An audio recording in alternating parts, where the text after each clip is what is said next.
good evening, good afternoon, wherever you're coming in from. Get ready. It's another day of the WePlay Academy League. The alarms are going off because the show is starting. Mohan, Yes. day 9. 8? Day 9. Halfway point. We're well beyond it.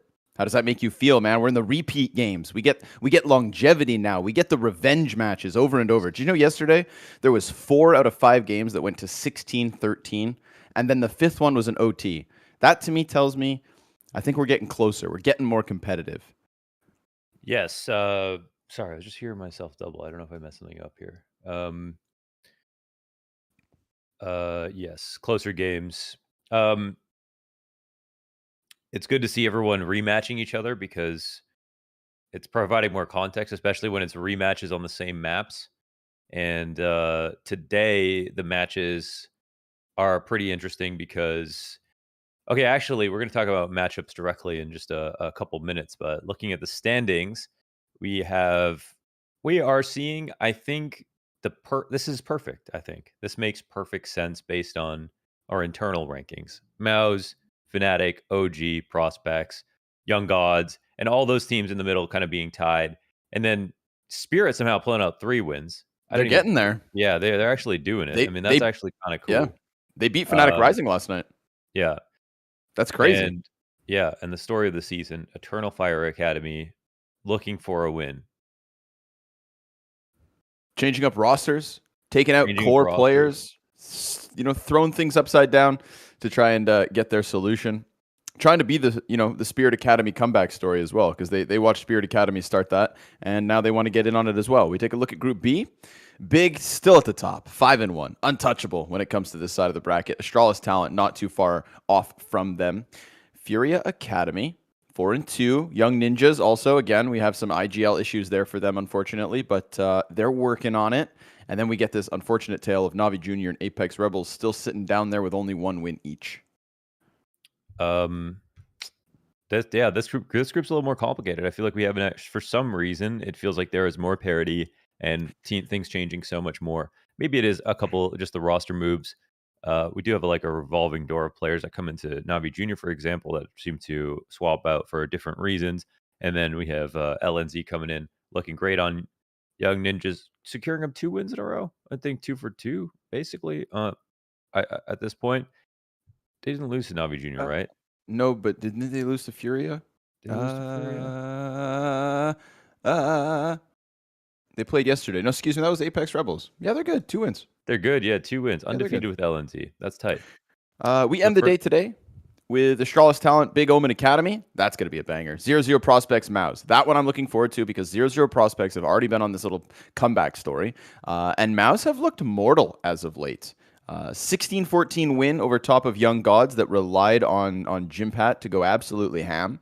And a loss versus OG Academy just prior to that. So I feel like if the stars are aligning right now for this 0-0 Prospects versus MOUZ game to round out the day. Of course, to begin, it's going to be Fnatic Rising versus Eternal Fire Academy, which I would unfortunately have to, just come off of the back of another Eternal Fire loss and just assume Fnatic Rising are going to be the favorites, but they lost to Spirit Academy. So how much better are Spirit Academy truly getting? How much are Fnatic Rising dipping? They do still have, this impressive Op and Regali, second highest rated player currently in the season. So Fnatic Rising should dismantle this one again. Unfortunately, I don't think Eternal Fire are quite catching up as quickly as Spirit are. They're making a cool little run at the moment, but there's no real indicator that Eternal Fire are going to do the same thing anytime soon. I agree. They're owning, and Eternal Fire made roster moves. Funnily enough, made a couple of roster moves, it feels like, to help them out with Dust too. Don't know if these are permanent. We don't really have a news feed for that stuff, so sometimes players will come back. Maybe it won't be the end of Weird Aim. That is the question. But right now, Fnatic Rising are looking at 1 win over Eternal Fire with 16-7 on just a list of teams that have beat up on them, unfortunately. And basically, the better the teams get, the bigger the beatdowns. So at least it makes sense. It's been there's been a fair few whoopings in there. There have been some comeback attempts from Eternal Fire. That's sort of been their like second half storyline. Never going down without a fight. But also we've seen indicators of teams just trying to like maybe rush the finish and then opening the door a little bit for Eternal Fire just to make sure they close it after. So no wins. At the end of the day, it's no wins, and Eternal Fire, that's what we need to see for them. Their first map win has to happen. Maybe they would like to take it to, a different map this time versus Fnatic Rising. I feel like we've seen Eternal Fire, unfortunately, lose one too many Dust 2s. The nukes haven't gone their way. They've got to find a solution. We look at their win rates, and you can see 0 over everything. Yeah, that's what happens when you don't win a map. They have to play. They probably have to play one of the maps they've played already. I think that their best map is Inferno. I mean, I think that's the only way to look at it. Like they got 13 and 14 rounds on Inferno. They made a fake comeback versus OG Academy on Dust 2, but outside of that, it's really been Inferno that's looked the most compelling, particularly their T side. Their CT side looks okay. I think Fnatic Rising still crushed them on Inferno, but they should still play to their strengths, I think. Inferno would be cool, just because, again, Fnatic Rising, strong on it themselves. I would be curious to see how quickly the two newcomers are able to adapt, right? You dived into the stats yesterday, deep into the jungle of statistics around these new guys. Found out that, some Dust 2 specialists were meant to maybe rob away a win. But let's check out the veto process. It's going to land where Fnatic choose to, of course. Eternal Fire kicking this off with the Ancient ban. I would take Inferno. I would be happy with that. That's where I like to start the day, Mohan. Yeah, I don't know. Maybe they get rid of Nuke this time to make sure that it can't get picked against them. They could also do Vertigo, which is the map they played last time. So they fully intend for it to go just somewhere else. And for Fnatic Rising, of course, they can now just choose the map it ends on. I think leaving in Inferno would be kind of a statement, like we're here to bully you, but I don't think that they necessarily need to leave it to that. So okay, they'll take out Nuke themselves. We're going comfort now zone. It comes down to Overpassage, a map they haven't seen. And oh yeah, Inferno. Okay, so I mean, this is a good map for both teams. This is the best possible map that Eternal Fire could have. And Fnatic Rising's Inferno is great. They ended up going to OT versus OG Academy. That was one thing, but outside of that, I thought they actually looked really nuts. So for me, it's kind of in what fashion will Eternal Fire lose? But if they what they do basically is they kind of don't do that well on ZD side, start slow on T side, and then perform a fake comeback with like a lot of nice executes and rifle rounds right when the team thinks they're about to win. They did that on Inferno a couple times. So I'm not sure what the process is in their minds psychologically, but it does seem it's a bit mental. Well, maybe bringing in 2 new dudes. Oh, hey guys, I'm still here. Don't worry about me. Bringing in 2 new guys could maybe freshen things up. Nerd. I can't. I've got it hurts. It hurts today, Lunders. I don't know why. I must have slept with my hand in my eye or something. I don't know. So I would try to go glassesless, but now I can't read anything. So I'm like, damn it. Can you see like the computer screen? Like this? No. The right eye is dead. partially blind. Yeah, it's pretty. Like I can see us, but I couldn't read a word. Nothing. And I got 1440p, so that's really saying something. What if you like leaned all the way in? Could you see it? Yeah, I can lean, or I can do this, squinting. Does squinting actually work? For some reason, yeah. I think it changes the amount of light that enters the eye, so it. Yeah, man. Lessens it. Yeah. Yeah, I think so. Or focuses it. I don't know. I'm no scientist. This was like the other day when they announced the Rio Major, and I tweeted out, I was like, yeah, man, this crowd is going to be so crazy when Imperial make the playoffs. They're going to break the sound barrier. And then somebody replied with, like, by going fast. Fast are they going? Yeah. And then I realized, I was like, all right, leave science to the experts. Emotionally, they knew what I meant. Okay. In reality, yeah. You're Not how going that max works. speed to the finish line. Oh my god, that's so much better. Nice. It's the fact that people can just see like this without windows on their eyes. Blows my mind away. Y'all are lucky. If you've got good eyesight like Launders, I don't. I just don't have glasses. yeah, so it's getting worse then, man. You should let's do the laser thing, you and I. We'll do it together. Yeah, I mean, I'm down, but I think I have to wear glasses first, which I'm also down to try since my face is a little boring. I might putting on some glasses. All right, so let's go. Let's get into the match. Let's go. Let's get into it. I want to let's cast some Counter-Strike, shall we? Yeah. I want to see Eternal Fire try their absolute best to get their very first win of the season. Again, we said this yesterday when they jumped in on Dust 2 with the 2 new dudes. It didn't feel like it was going to work. Don't waste anybody's time. Swap out a couple players. Do what you got to do. Mid-season changes. Just shake up the system, right? If the system itself is still just flatlining, shake it to its core. Cool to see that's happened. You had really nothing to I feel like lose. the team is really a lot based around Kenshin and his rotations and his op, and he's not a star player really. He's too inconsistent to be a star player. So that is a big problem actually for Eternal Fire. I think on the one hand, clearly they've put some good ideas into how they set up and where they look for kills, and they play very pragmatic CS, but they don't do that incredibly perfectly because of course they're still at the academy level. And then, if he's going to be kind of a fallen of a team, op, IGL, and star, I think he's missing a little bit of that star power. He can get out off, that's for sure. Yeah, we saw Snozen get the better of him for sure. And that was here on this very same map. So now he's got to deal with Regali. This guy, I tell you. Second highest rated player of the season so far. A consistency for Fnatic Rising.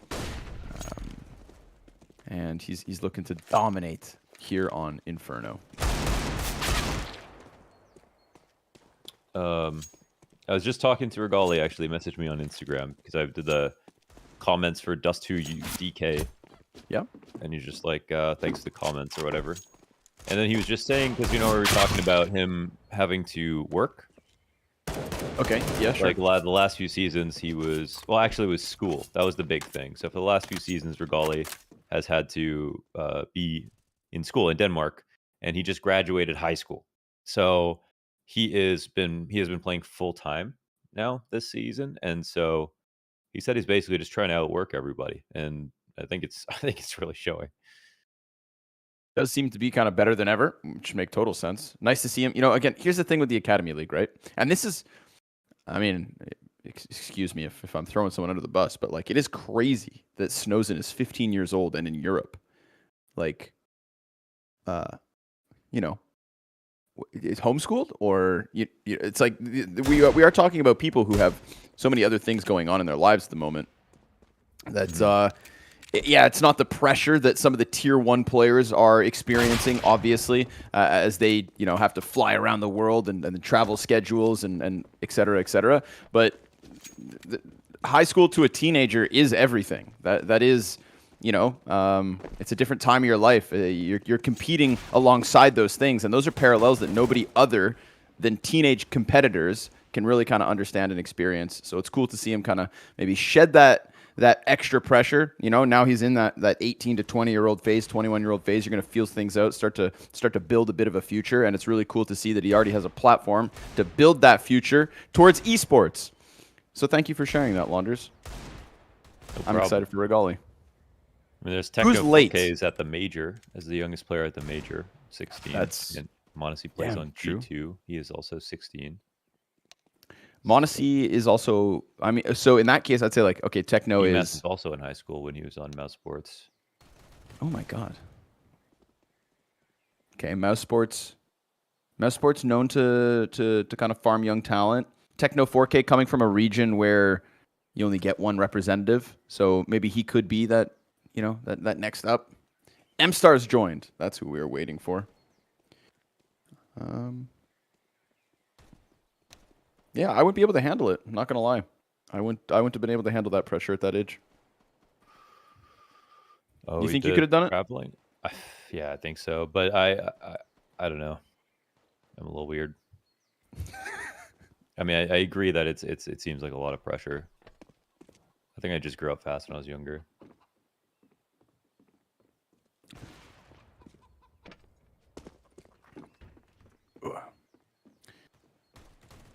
Well. Everybody's ready. Warm-up's over. Fnatic Rising, Eternal Fire Academy, Inferno.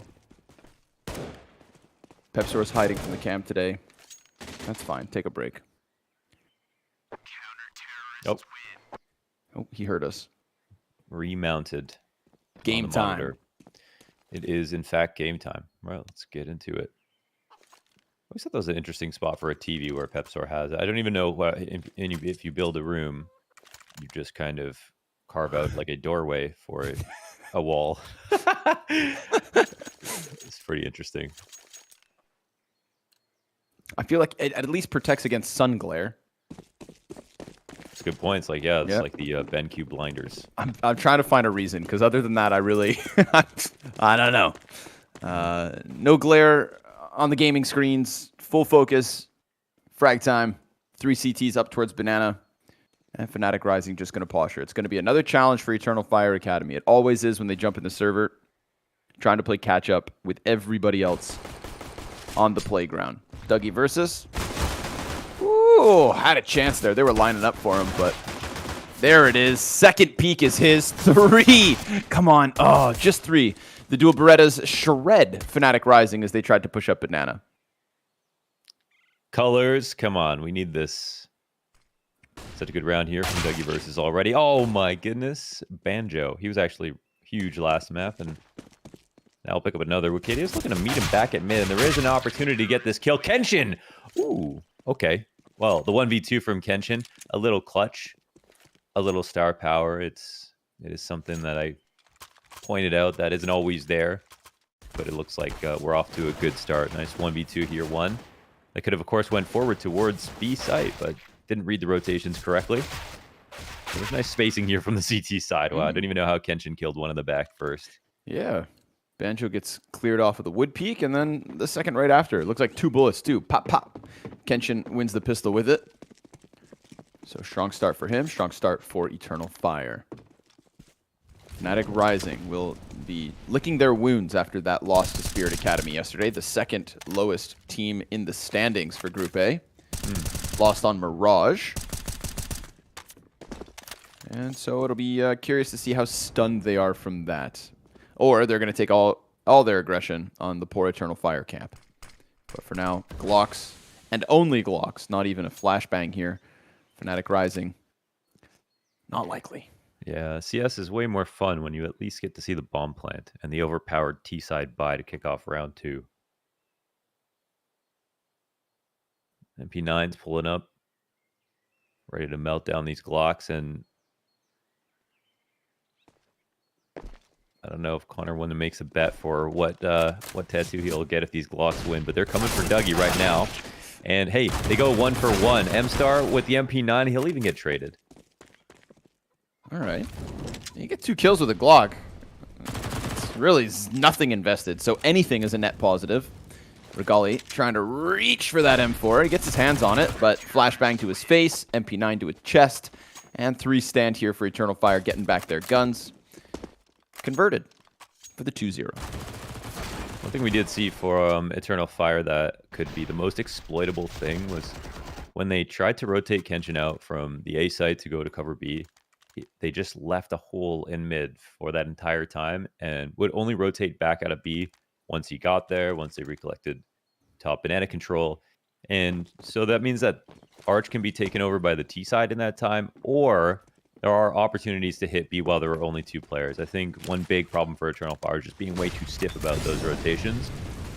And we almost never saw that Arch player be in time to come back to B in a 2B setup to flash. So either a little too stiff or a little too slow. The ideas were there, but the fluidity wasn't. And we actually have a deep mid smoke here that's not being covered. Gonna swarm. Counter terrorists try to turtle up.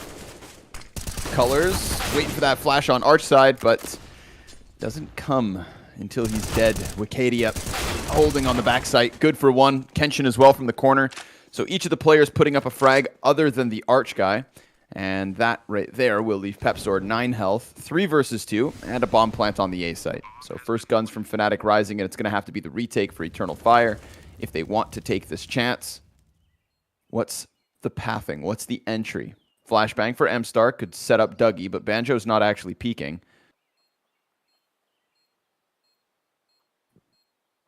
I'm sure they can go for now. They have no smoke, man. We've talked about this. So this is the perfect post plant. Scaling into a post plant like this is impossible without a side smoke or a big pit molly. So they kind of have to run for this. Of course, they can check and see if fnatic Rising are just making some glaring mistake, or they can kill him on the bike peak. But without that leverage, there's really no way to get in the site. PTs have formulated the ideal post plant situations in 3v2s. There's no way back in. So, okay, fnatic Rising. Go ahead, grab that round. And I think we saw Colors get team flashed by Kenshin. I'm not sure if that flash was thrown over the roof or it landed just in front of him, or if it could have been behind him. But that definitely allowed Pepsor to finish him off. And there was a little awkward exchange where he was shoulder peeking. Pepsor was kind of in CT. But I think the real issue was that they were swapping players in lane and had 3 players on site while Arch was being taken over. So they threw their deep mid smoke on CT side, and they didn't watch it. And as soon as that happened, immediately fnatic Rising were like, all right, let's go take over Arch. They found their kill there. It even looked to me like Colors wanted to commit to a peak right before it. Like the flash was almost like a second late or a half second late. So then when he does go for the commitment off of the actual pop, that's when it blinds him and makes things really awkward. So a little disjointedness there from the A site defense. Leads fnatic Rising to their first round win early. And, of course, 2 MP9s, M4 for Eternal Fire. We could be looking at a tied game quick. In fact, we should be looking at a tied game quick. Yeah. I saw your skins were getting roasted on Twitter today. I like my AK. Hey, I do too, man. Thanks. Your gloves are sick as well. Don't let anybody tell you otherwise. M-Star peeks out. And down he goes. Barrel stuffed on the side of the cross. Dougie versus. That's the M4. If there's anybody here to give us something, it should be Dougie. And he does give a little something. We got 21 health between Pepsor and Volt, so low HP. MP9 suddenly seemed that much more lethal, but with a smoke grenade in front of them, I don't know. One of the most fun parts about watching fnatic Rising play in these kind of mismatched games is they play pretty fast. I think when they see a rank discrepancy, when they feel like they're going to win. So right there, I mean, they don't overthink it. They go, and I think that is something really good versus Eternal Fire, especially is as soon as they give you a little space, go right into that side exec. Like there is enough time usually that Eternal Fire are leaving open, rotating a little slow, or whatever it is that you can just go in. So it can be a trap to go B control, bracket control, back to B, or bracket control, B control, back to A, like you would sometimes see. And I think sometimes when you try to go too mega mind about it, you'll just end up confusing the other team and they'll rotate into you by accident.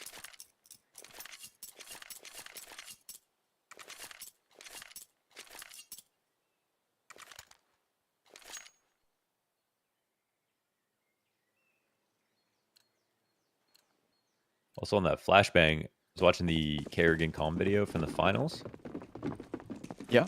And he always calls like his flash and then says boom when it pops. That helps. Okay, so two-step process. Yeah. There's something comical about calling boom, I think, boom. But he says boom.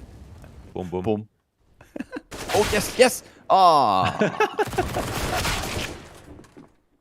Banjo's dead to the team kill. Get out of the way. Wow. Kenshin actually comes through with the deagle on the smoke because Regali was trying to cross paths with him. And with that, they're going to shy away Eternal Fire.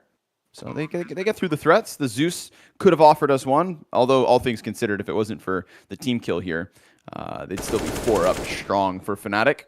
And that would be another weapon moving outwards to the next round, to round number 6. fnatic lose 2, win 2, take a third, and have a lead early. What was that face that Regali made? There's also talking about how he, even when they're winning, it never felt like Regali was like having fun. I mean, even saw Volt smile, and I realized I've never really seen him smile either. He never seems too stressed out, but just not too emotive overall. Banjo gets a pass because he's Finnish, so he could be elated. We wouldn't know. But I feel like it is kind of a little bit of a tense team. I mean, we even see Pepzor. He seems chill, but never too much one way or the other either.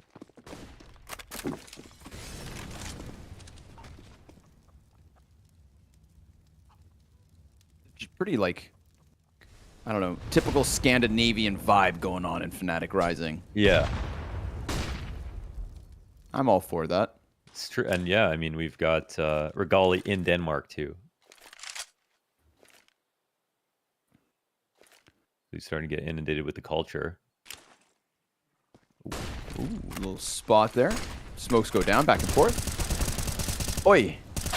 MOUZ gets spammed down. Regali gets the site entry, though. That'll be the most important. But M-Star, speaking of importance, gets Banjo back with the smoke spam. Prepared for a Regali peek. Oof. What the hell? That's 4. M-Star. Come on now. One away from the ace. Oh, Volt, don't take it from him. Are you serious? Don't take it from him.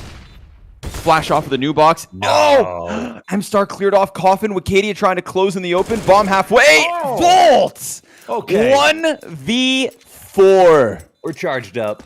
Oh, yes. Oh, man. Run him EVs down, in the Volt. fast lane. God damn. That went from a 4K turning into an ace to a 1v4. Essentially a 1v1. Everybody else is just AIs. The Romanian and UK savior Volt. It's all because of MOUZ's great calling that round was possible.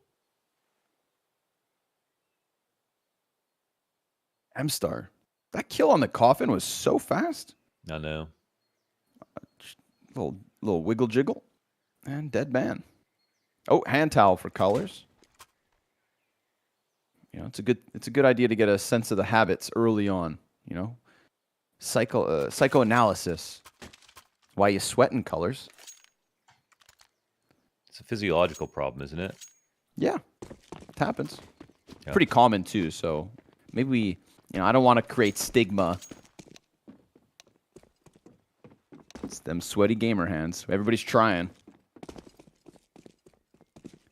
Oh, looks like we got a tech issue. Would you rather have constant sweat coming out of your hands or your face Ooh. while gaming? Hands. Hands. Yeah, hands. Hands? Yeah, hands. Because I have glasses, right? So if my face was always sweaty, because think about the solutions, what? Hand towel? So, you can just even wipe them off. LASIK. Yeah, okay, yeah, I suppose that's also there.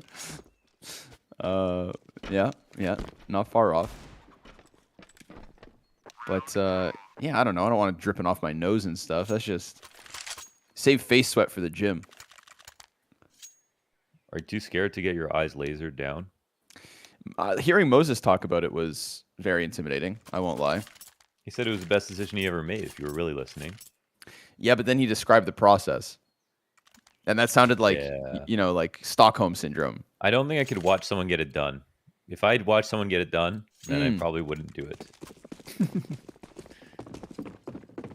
Yeah, I'm there with you, though. I feel like without glasses, I feel a little more... I feel boring.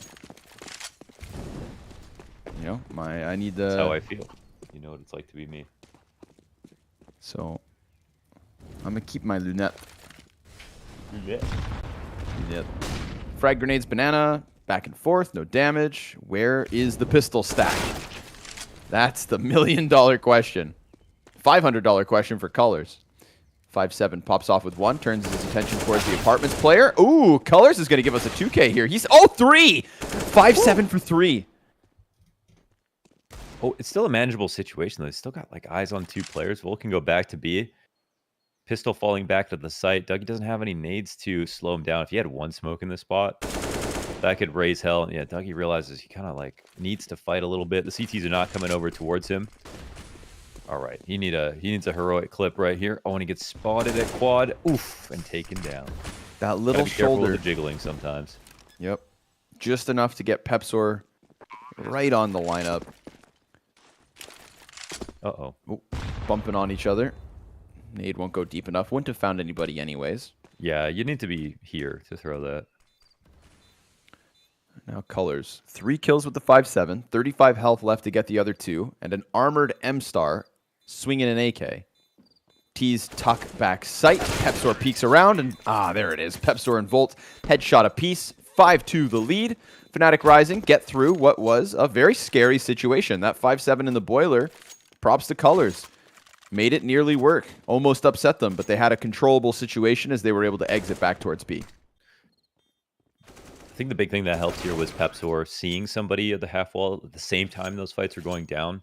Whereas if there was a bit of mystery as to where a CT was, like, and they had to walk back, or he could be a quad already, or he could be tucked anywhere, there could be 2 in B, then it would be a little bit harder to figure out and discern which site would be ideal to take. But as long as that fight was still going on, kind of felt like with Volt still alive, how well he's been doing, and Pepsor not in a position to die, that he would be able to figure it out. It's all right. Playing a little bit back now. And we have the 2 new players playing together, which is also interesting over towards B. I don't know if they have any former history, but yeah, it's an opener. Yeah, I think yesterday I remember you saying, oh, hold on. Kenshin, that's 3 kills with the AWP. So he's done everything so far. He's trying to pull a Colors from the last round with the better weapons, and it works. Wicadia out from pit, 1v3. Regali, they have already lost the 1v4. Oh, and they're lining up for him. Oh, but he doesn't get either kill. Dougie Versus fast enough to react. That fire almost gave him the cover. That's crazy that he almost pulls that out. It looks like it was actually the play. I thought Wicadia made a mistake trying to multi-frag there from the pit. Could have talked. Rotations were coming in. Because you just don't want to leave Regali in a 1v2. He's winning a very high percentage of his 1v2s.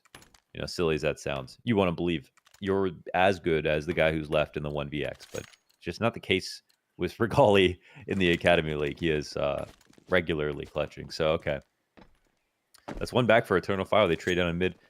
And were you saying that I said there was some... Yeah. When you were doing your digging yesterday, your archaeology, I think Dougie Versus and M-Star are coming from the same team. So they just robbed 2 guys off of somewhere else. I'm not going to put... It was that funny named team that I'm going to read again for you right now. Sahan Giller. Say that 10 times fast. I'm a bit worried to do that. Yeah. Okay. M-Star has only played 7 maps with them, but him and Dougie... It's a very... Actually, they haven't played many maps in total. I think the most here is 19 for one player, so... Still fresh. Very green. Yeah. But that's what the Academy League is for.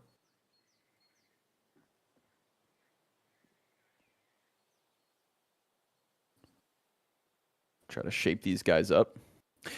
Can you remember? I was trying to remember. I vaguely remember Regali getting a call up to the main team for a little while. Yeah. Yeah, but then that didn't go too well. I remember he came back. And I was just thinking to myself, I really hope that Regali can be one of those examples of a player who, you know, sometimes people just like jump out of, like Monacy, for example, right? Some people just get the call up and it's just that's their new home, right?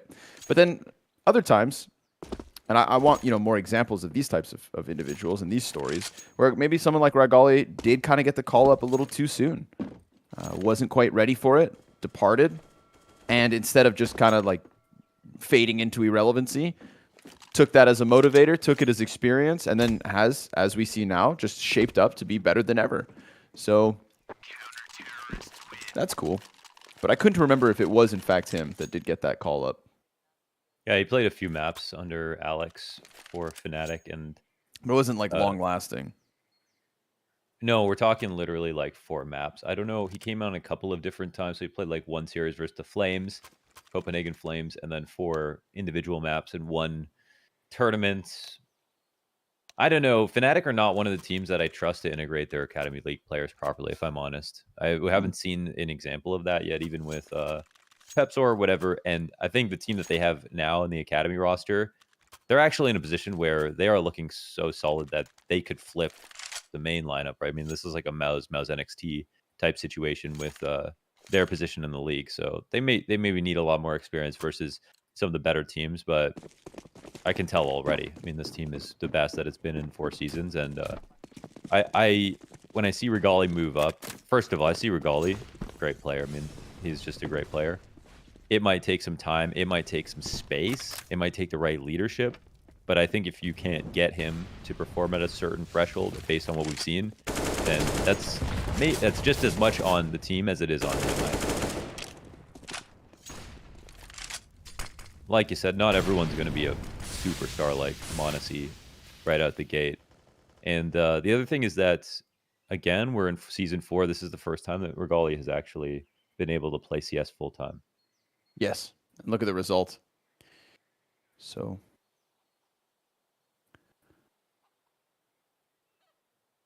Ooh. Nicely done, Volt. Tracks Kenshin on the fall down. There's that arch opening.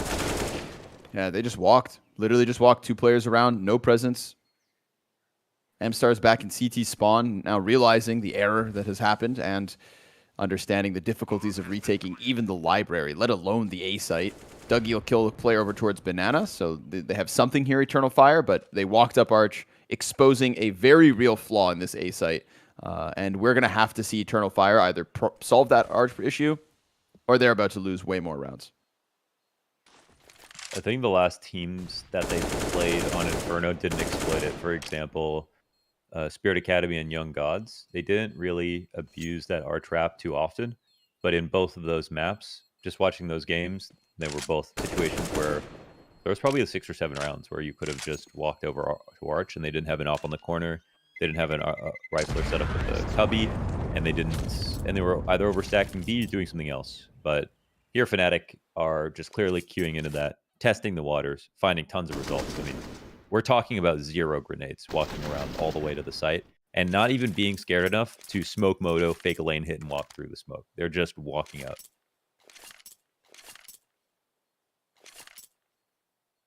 Exposing the flaws. And that's, I think, what happens when we start to get, deeper into the season, right? There's more to watch, more recency. If you've watched 2 games and picked up on it, there's nothing stopping fnatic Rising from doing the exact same thing. Peek into the banana play. Kenshin gonna try to change things here. Oh my god. Ah! He gets back. Sketchy, but he does fall away. Acadia going for his peek onto the archway. It's going to be the wrap again, toying with the offer, but Kenshin lands his shot. Colors dives into the pit. Kenshin's doing everything. 3 kills right now. Yeah, this is nice. M-Star is looking to phase this. Oh, they run by him. Perfect, okay. M-Star. If he can catch them. Oh, yeah, he's got it. I mean, oh my god, he's running. Whoa, M-Star. Oh, come on. Ooh. I don't know. That couldn't have been... if he can hear them running, so he shouldn't be running himself. I guess they're still in a decent spot, of course, the op holding the flank. If this somehow goes wrong for Kenshin, then they're, of course, screwed, but he's got a great position. And they have a smoke for CT if they want to go B, and they know that Kenshin is over on the A side, so...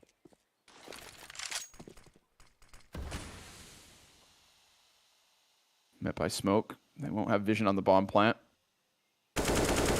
Line up. Oh! He got Dougie him. Does get the headshot.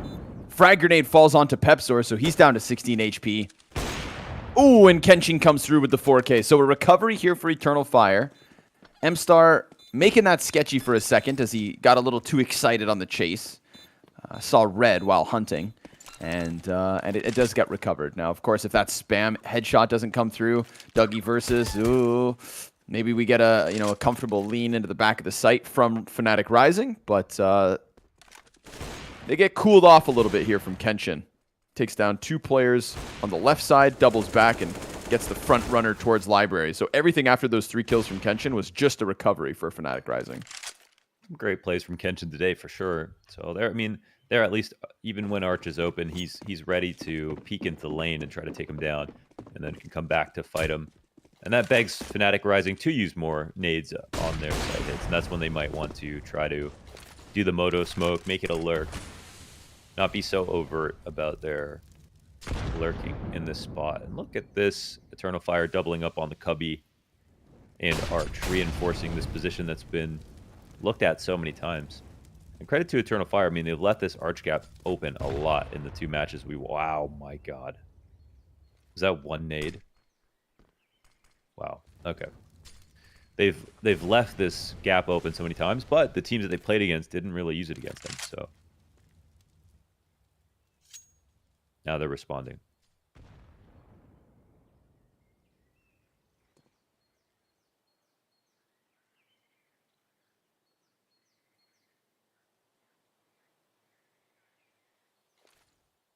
Ooh, now they're coming into mid. There's one for Kenshin. Yes. Love this.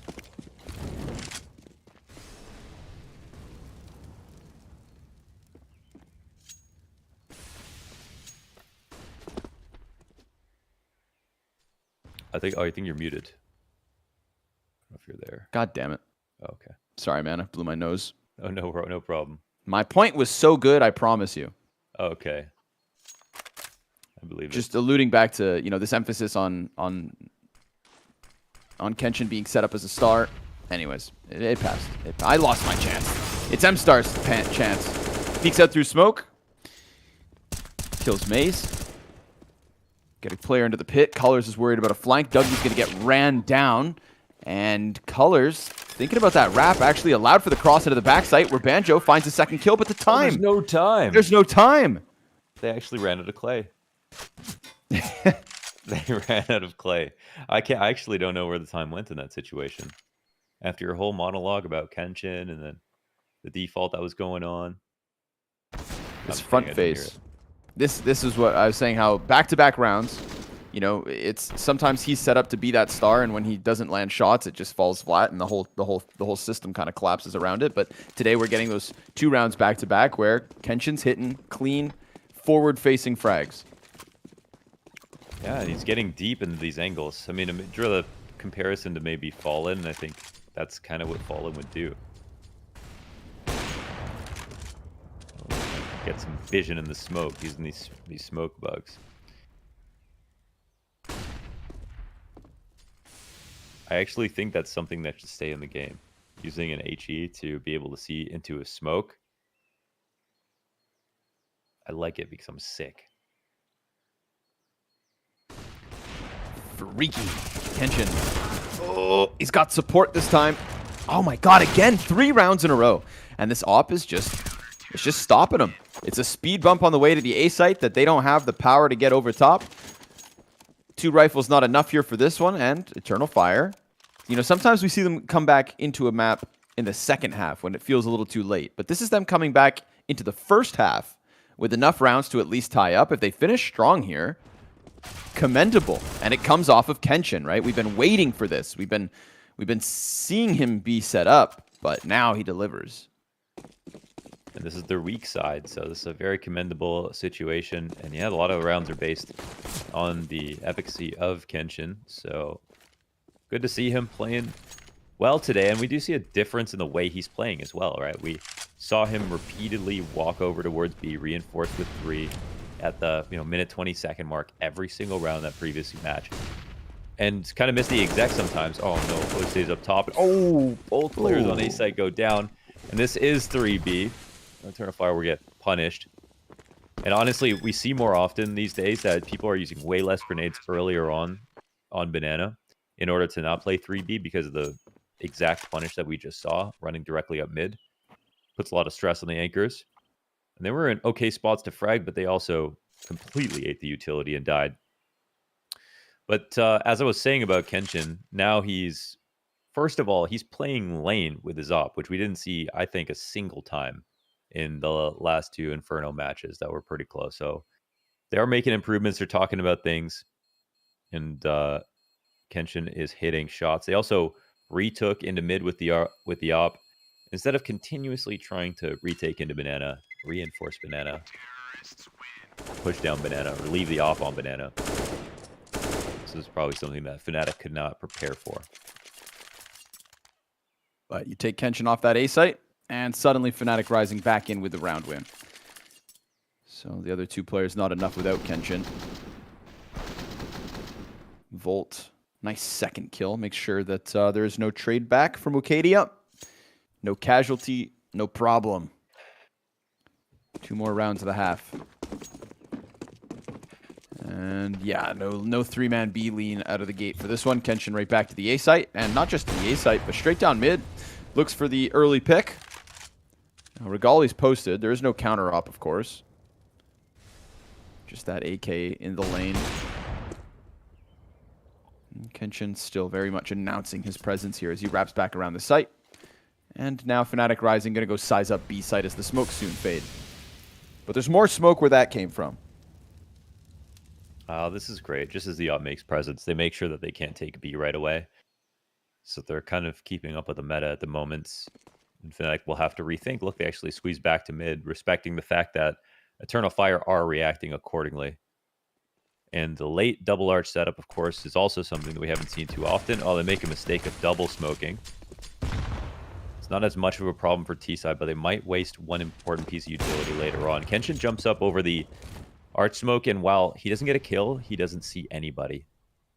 So this is a position you would definitely want to rotate. Oh, Still no moves, though. They're not moving, yeah. He should have rotated here like 15 seconds ago. So without that rotate, it's going to fall on the new guys. M-Star good for 1.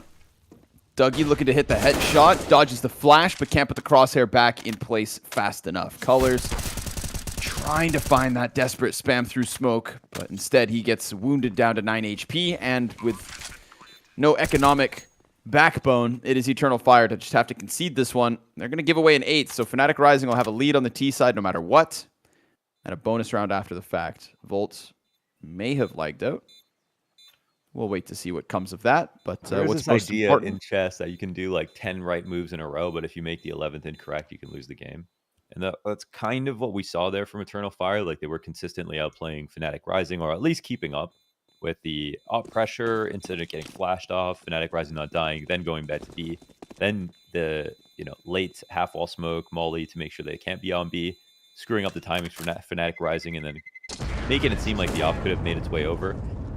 And then finally, they make the final best move, which is disrespecting the arch smoke, which was actually a total bluff, seeing absolutely no one there, 45 seconds, and not even cheating over to the other side of the map. And the most OP flashes for those B-side players, the ones that come from CT and they land on top of the roof. You don't have to turn from them. You could swing with them. They're basically undodgeable. And that could have been, Colors or Kenshin or whoever was closer, one of the two on arch, to make that play. But they don't do that. And they leave it to the 2 players on site. You feel me? I do. I like that. I like that. I like this chess analogy you've brought in. When I was in Peru, way back backpacking, I bought like an Incan chess set. Like the whole set is based on Incan monuments, and like the knights, for example, were llamas. Yeah, that's sick. Do you still have it? Yeah, I still have it. Yeah, I've played maybe 5 games of chess on it actually. It folds in half, and it's all made of ceramic. Yeah, pretty sick actually. So I need to see the llama knight. They're a little bit scuffed because they're handmade, so they're like not the most symmetrical. Right. Sure. But at the same time, I'm like, that's character. Okay. Well, I went to a chess grandmaster's house 2 days ago for his birthday, and played against somebody over the board because he pitted us against each other because we were both noobs. And I thought his queen was a bishop, and put my own queen in direct line of his queen. No, it was Just so it was like a different shape, or you just made a mistake, dude. I play on freaking chess.com. Like, I'm a scrub, right? So you put a board in front of me, and suddenly I'm pooping my pants. I love this idea. Recognize anything. The fact that you went to a grandmaster's house and he just starts pitting his noob friends against each other, like they're like it's like a dog fight. It's just bring your favorite chess noob and let's see who's wins. We were just in his backyard like Rottweilers. It was kind of badass. No, it wasn't. It was emasculating. Yeah, sorry, not for you, but you know, if I was a grandmaster, I would make people try to entertain me too. Yeah. Just sit there. Oh, the sad part is so would I. Yeah, right. Oh man. Do you ever play any other board games? Chess isn't. I feel like chess is. It's barely a board game. It's just actually it's its own sport essentially, right? You ever mess with tabletop games? Are you into that kind of stuff, Wander? I played the tabletop simulator on Steam. Okay, just to like flip tables and make a mess, or to like actually try to play. No, like, have you ever played? It's multiplayer board games on Steam. Have you ever played like Settlers of Catan? No, but I know these board games, but I haven't played any of the cool ones. Damn. Okay. I've only played the crummy ones from when we were kids, like Monopoly. Right. Honestly, in hindsight, exactly. Even Risk, like, is just it's kind of fundamentally flawed. I played Risk with my brother, and it was only fun because we like really liked each other. You know what I mean? Like we could talk the whole time. But the actual game itself is just so painful. Yep. Repetitive and just kind of random. You know, if I'm doing like a military tabletop, I want it to be a little bit more like skill based, and I want to win battles on decisions, not always dice rolls. So yeah, those games are all flawed. Board games have gotten really good since we grew up. We played Coup. Coup was really cool. Coup was sick. Ooh, we're talking about Kenshin on 102 ADR. That's what we'd like to see. This is surely his best game of the season. It could be. He's had one or two good maps that are. Let's see. Go take a look. Crunch the numbers. So 22 and 18 on the Inferno versus Young Gods, and versus OG Academy, 22 and 14 in the 16-7 loss, a 1.43 rating. So I think it's yet to be determined if he'll beat that, but he's on track. He's on track, yeah. It'll depend on the second half and the amount of deaths, but putting up enough. Is this their best CT side on Inferno? I think 100% it is. Even if numerically that might not be true, it is clearly their best attempt so far. Let's see.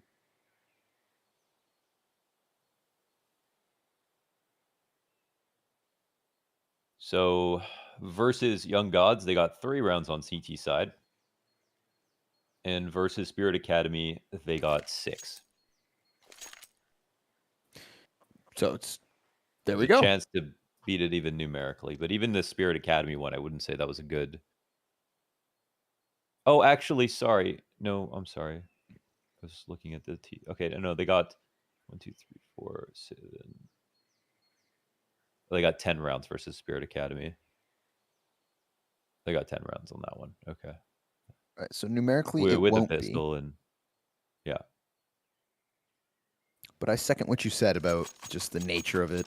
The fact that they reacted to the arch play so quick, and Kenshin, I feel like, again, we don't know if this is going to be his best map overall, but I feel like this is definitely his best A defense.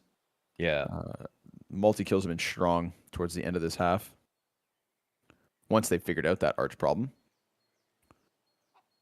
Reacting quick enough is key, and they do it.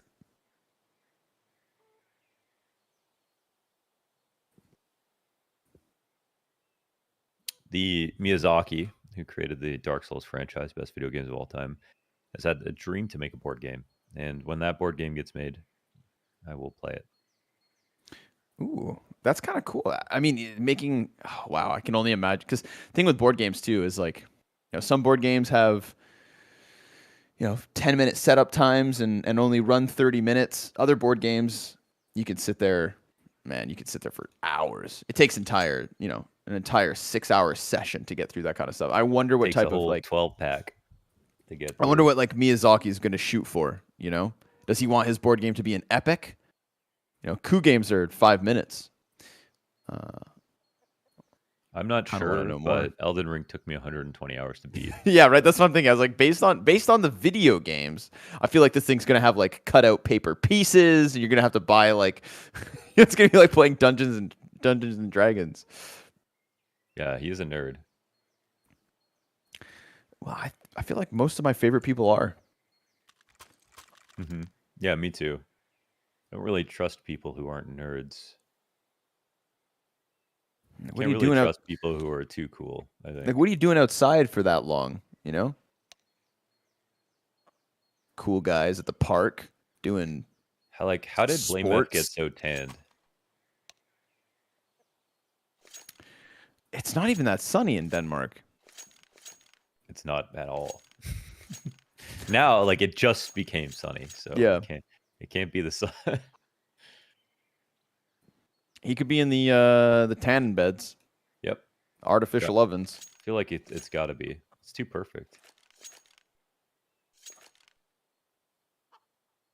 I was on the plane with him going to Denmark for the Blast Showdown, and I think the plane was flying a little slower. Because There's a lot of mass. I wasn't sure where that was going. A little lower, a little slower. Yeah. Yeah. Sorry, ladies and gentlemen, our cruising altitude cannot be achieved today. We will be 20 minutes behind schedule on landing. If you've got any problems, please talk to the gentleman in row E, seat 12. Arr. He grunts.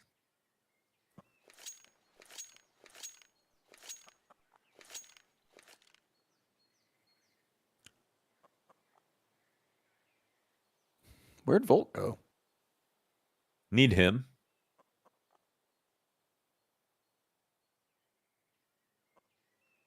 Oh, hold on. Volt internet issues. UK Pepsor moment. says, That is know what's going I was on. waiting for that. UK moment. UK internet.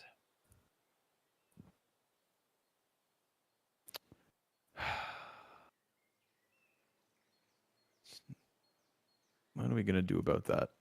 It's Romania that has some of the best. Speaking of Volt, that's why I thought of this. Romania has some of the best internet in all of Europe, if I'm not mistaken. Romania's internet was cracked.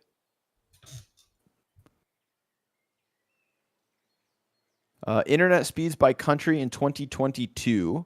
Broadband speeds, here it goes. Monaco, number 1. Singapore, number 2. Hong Kong, number 3. Romania, number 4. That's wild. That's pretty awesome. Where's America? No, it's not Europe. Where's America? America's south of Canada. Let me see. Monaco, huh? United States Maybe ranked to Monaco.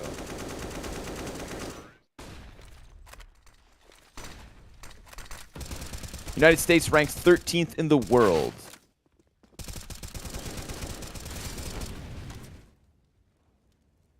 '15th in the world. 13th 13th. Okay.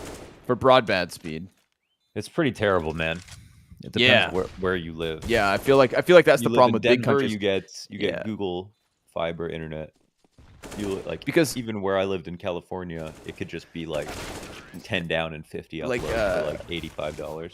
Canada's on 17th on this list, and I don't, I same do thing. have an insane internet here, but Yeah, in the cities, I feel like where my hometown, man. yeah, Back in my hometown, it's they're still hanging cables from the telephone wires. I tell you.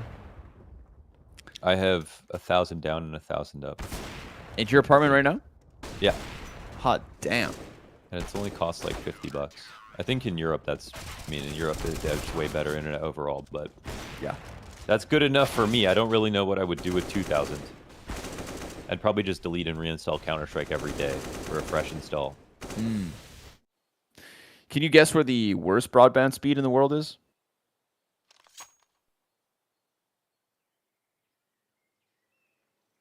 It is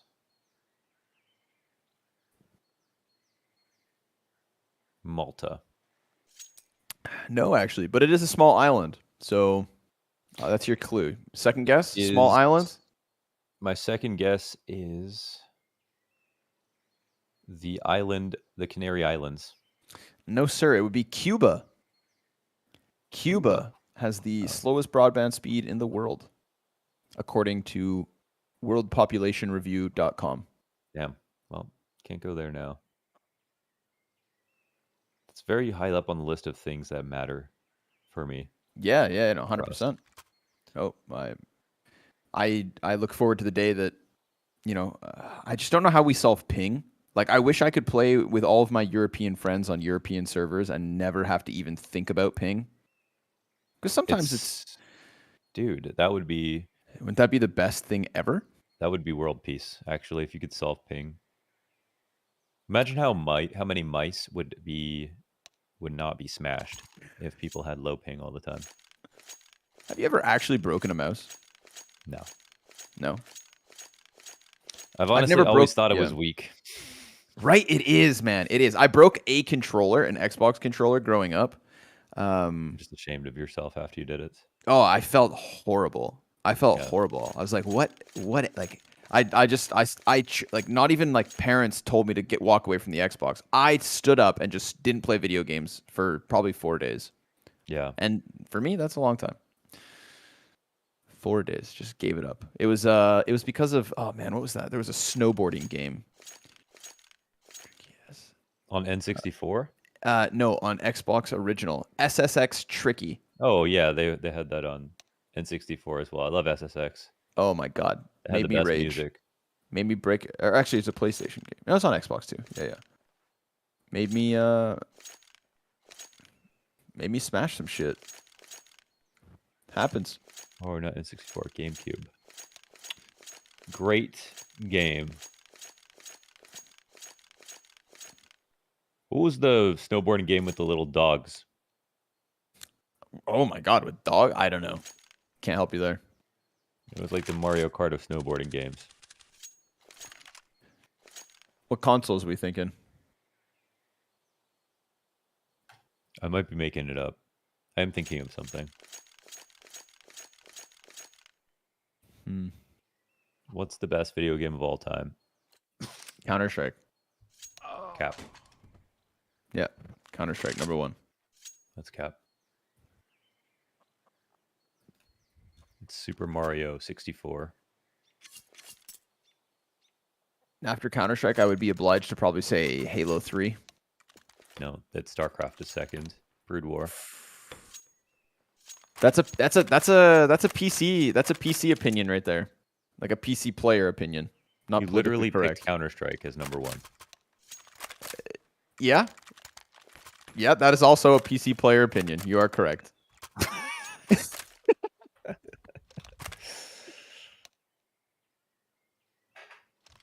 You have painted yourself into a corner. Yeah. Somebody drew me today. You see that? That was freaking awesome. Yeah, man. They were way too generous. Right? It was them kidding. chompers, man. Great. Them pearly whites. That was the artist I was telling you that had like not safe for work art on their Instagram, and I was getting a little nervous. Oh, but okay. That's what they pulled out, and I was very happy. Well, you haven't seen the bottom half. Yeah, that one I kept private. All right, back into the action for the final round of the first half. Little 8-6, and Volt's looking to exploit that arch play again, huh? We're going back to this. Unannounced, no util, but just as he goes to clear the corner, Dougie versus finds timing. But if Dougie doesn't find timing, here, right? Wait, where's the third guy? Or here and pushed up. Oh, the fire to Acadia's feet forces him in. Kenshin will catch one. MOUZ is the answer back here for Fnatic Rising. Shooting for that 9th round with his 2K. They've still got Regali pushed up lane. One player back site could stop this. Dougie jumps up, gets caught, killed.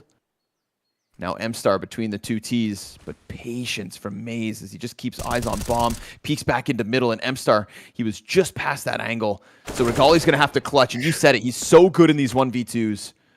Now a 1v1.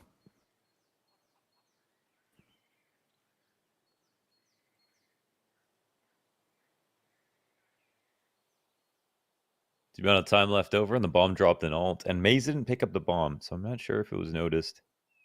But the bomb should have been dropped in view of the rifle. It was actually on the inside of mid, so This does come down to a little bit of, does Colors want to gamble? But I think it has to. Oh, okay. So Colors makes the right move. He could, second guess if it comes down to the very last second. Oh, no. Yeah. Wow. Yeah. Jesus, man. Wow.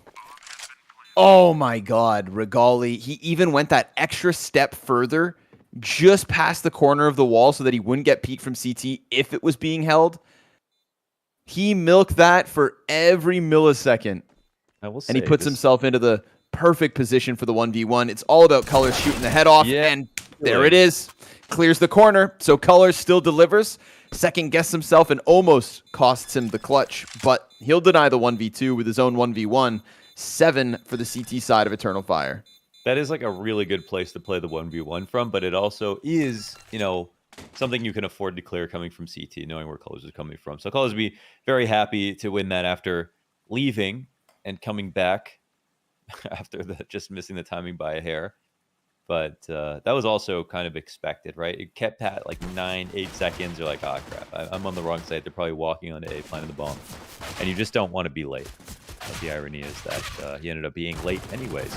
So Eternal Fire Academy put up 7 rounds at the end of the first half. And some very quality rounds at that. Now, the last round, it's a bit sketchy. Came down to the timing on Arch that was open again there for a second for a Volt. And Kenshin found himself popping inside of window room just at past a minute 20 when the entire TD fault was on A. So slight miscalculation in the setup nearly cost him it, but even Regali can lose a 1v2 every once in a while.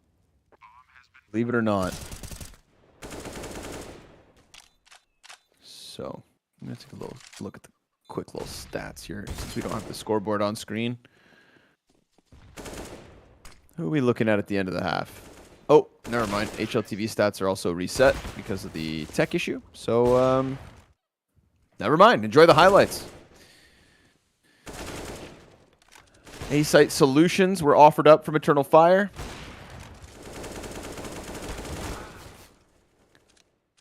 That denial as well. Remember that headshot through the smoke, that round that M-Stars just racking up kills on the B-hold.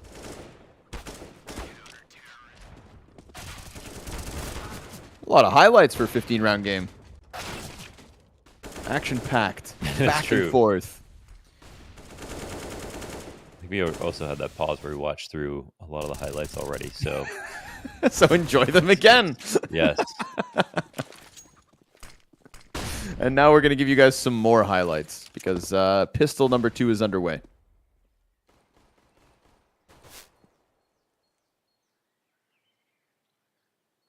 Did you know a movie is just life without the boring parts? It's... Wow.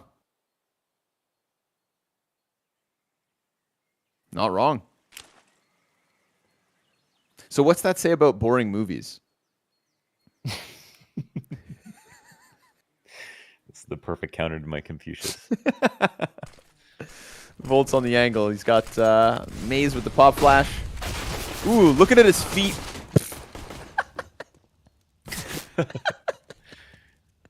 I know how he visualized that in his head. You know, like you see yourself doing something really cool. Yeah, it didn't work out that way.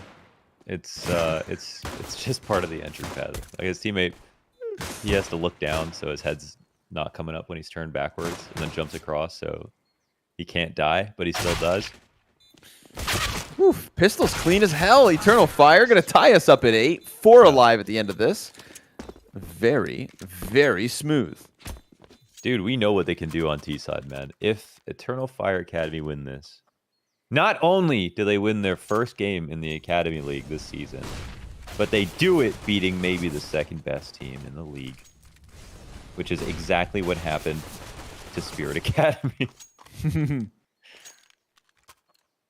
Damn. This would be a troublesome loss for Fnatic Rising. All right, so let's see what the CT side means. You have to survive actually losing only the second pistol. Fnatic Rising won the first pistol. No, they didn't. They didn't win the first pistol. No.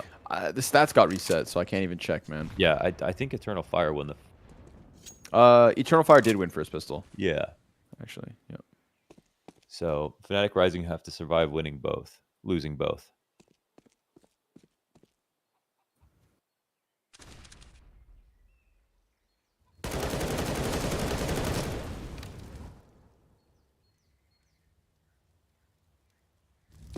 Which should be doable for the arguably second best team. But I think that argument against them gets way stronger if Eternal Fire keep winning rounds. More importantly, win the map. A site completely free. So Regali, hang on to that scout, brother. Go save with your pistol player friends and try to move it all into the next one. Eternal Fire, 9-8 off of the back of a freebie conversion. Yeah, that's pretty chill. Wow, a lead. Okay. So yeah, nothing but good things to say about at least Eternal Fire's T side. We've already seen them clearly put in a lot of work to improve on CT. And the other coolest part is they clearly had a nice jam session because they did it with 2 new players. We probably had some stuff to say about what they could change as well. And we saw in that first half that Dougie versus an M-Star were playing B-side together because of their predisposed chemistry as former teammates. And they have been adding. I mean, they are 2 out of the 3 of the players the most kills so far in the map. And with Kenshin leading, this all kind of makes sense. He again puts the responsibility of Atlas on his shoulders with the opping, IGLing, being first contact in a lot of moves. So right now, we've got the puzzle pieces falling into place. They've almost put the picture together.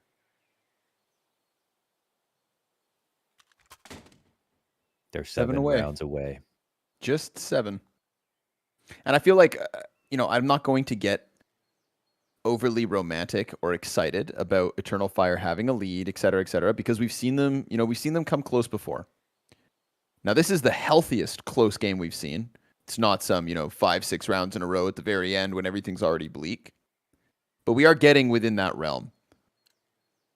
Just got to hold off versus Fnatic Rising CT side. Keep kicking them while they're down. Make sure you get past the pistols. No hiccups. You can't afford to lose, an armored pistol round, etc. Like, just have a clean T side. Goal number 1 now for Eternal Fire. Kenshin got to stay cerebral, got to stay sharp. He is 19-9, looking for his best performance after a map. And if that results for them a map win, then we definitely, give him the credit that he's due. He's had strong performances like this each Inferno, but usually it ends up slowing down. Usually he ends up racking up some deaths. Right now he's looking for that new territory, uncharted waters. And as they go into this A bomb site, they'll find that it is completely free. So Fnatic Rising gamble stack incorrectly 2 rounds in a row. And that's just going to let these rounds rack up for Eternal Fire. 10 to the scoreboard. 2-round lead again. Did you know that Kenshin is an assassin samurai? I didn't. Is it like a specific one or just in general? Well, I think it was actually based on a real assassin samurai, but it's an anime. Okay. Well, anime gamers, they power up. There's actually 3 kills here, so Fnatic Rising, not half bad. They're waiting to have so much money, of course. I think it's like $8,000 on Regali just as he buys in. So this is the one they're waiting for. Kenshin. Is it an anime that you rate highly? Would you recommend it to a friend? Oh, it's definitely a classic. Yes, 100%.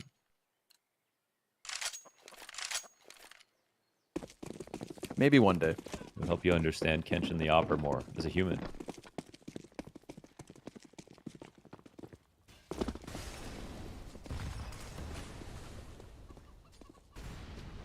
Two T rounds where they've completely avoided everybody on the CT side. Just beautiful. Now, a lot of presence down banana. Making sure there's no re-aggression. But look at the lean from Eternal Fire Academy taking over the halls. This round is massive. I mean, I think for the sake of confidence. They're trying to get out of halls, but the spray is really good here from Banjo. Lots of damage. Kills the first one. Much more simple job for Regali with him dead. And they actually don't combine that with the lane hit, so a bit slow there. Loses Steam. 5v3. CT's all over this bomb site now, and they really just wanted to get this pit player out, but Banjo, enormous. solid 2 kills. M-Star looking for the answer, and it's all Banjo, baby. God damn, 4 frags here from Banjo in the pit. I think we saw him have one bad match. It was on Ancient. That was a game they struggled. That was a close match, and he's been back since then. 2 maps in a row now, with some huge rounds to his name. That one will at least... I guess that actually gets him up to 12 frags. Climate. 4 frags and the assist. So nearly the ace. 4.5. A lot of that does come down to his preferred choice of positioning. I mean, he's standing there behind the hay card. If he's in the pit, he can't really take that first kill down as easily. That's a very nice spot to make sure that that looks very one-sided. And oh, goodness. Jesus. Pepsor also blinded. Oh, that was a chance there for Dougie to double down. He had the flash off and the molly. Flash hits both players. Again, another one that just kind of gets stunned for a second. But the fact that they bought armor coming into this, and now they've got 3 rifles, I mean, they've just forced this issue into the 3v3. Yes, this is a solid spot to have 2 pistols come in and trade out 2 on Banana. So Banjo's sitting on Arch, so making sure they can't walk up here. But so now the gap is apartments, right? And we saw Halls pop last time. I think it's fine to bet against that. Still, if the round goes on very long, he might consider it. But for the moment, he has mid covered.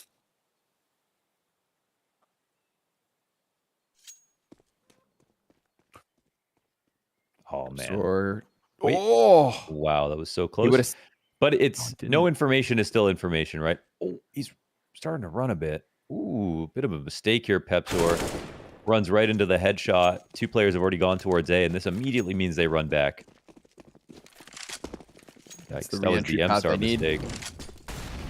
Fire for the cross. Oi! Oh, but Wicadia. Oh!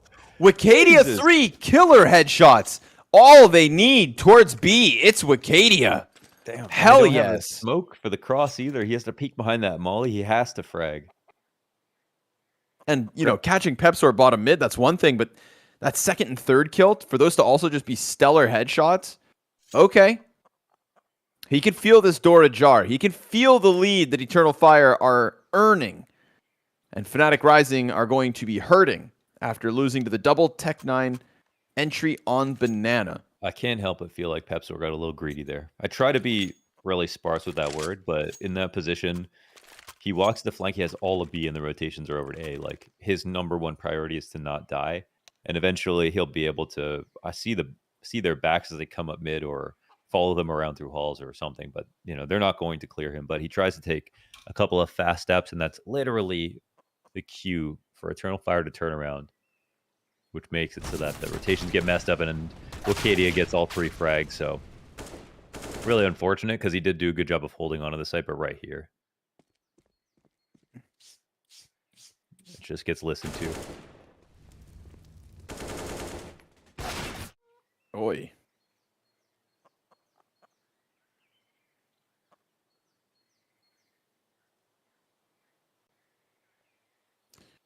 Tech pause. Got a player down for Eternal Fire, so he'll be back soon. So what team do you think Yakinder's joining? Oh, a part of me really hoped it was actually going to be Navi. I don't know if the CEO's lying about it not being in talks. I think G2. Okay, which do I think? I think he goes to G2. I think he replaces Jax. How dare you? You hate Jax?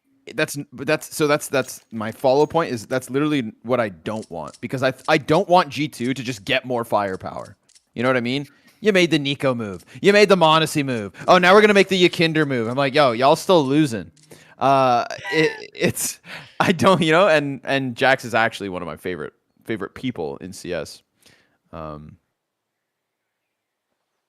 agree. I mean, if they had the, you know, if Xtaz and Alexi were doing their jobs better, they would win more. That's just the bottom line. They have the players that are so good. It's just undeniable. But the thing is, maybe if they put lipstick on this pig, they could win a prize at the fair. enter him in the beauty contest. If it is for the most beautiful pig, maybe they can win. Here's the calls. So I'm maybe you know, maybe you don't. Yakinder obviously speaks English, obviously speaks Latvian.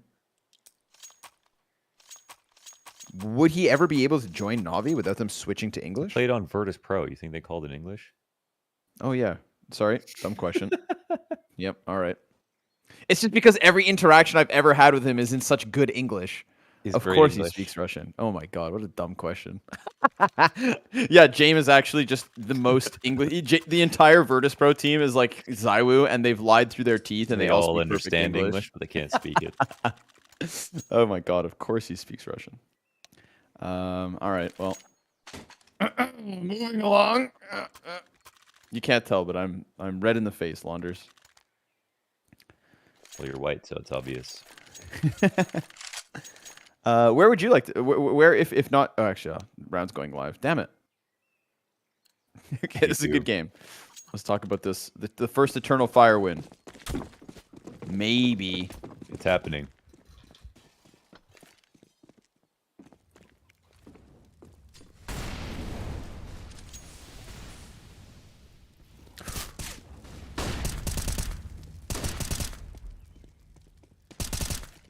Opening pick.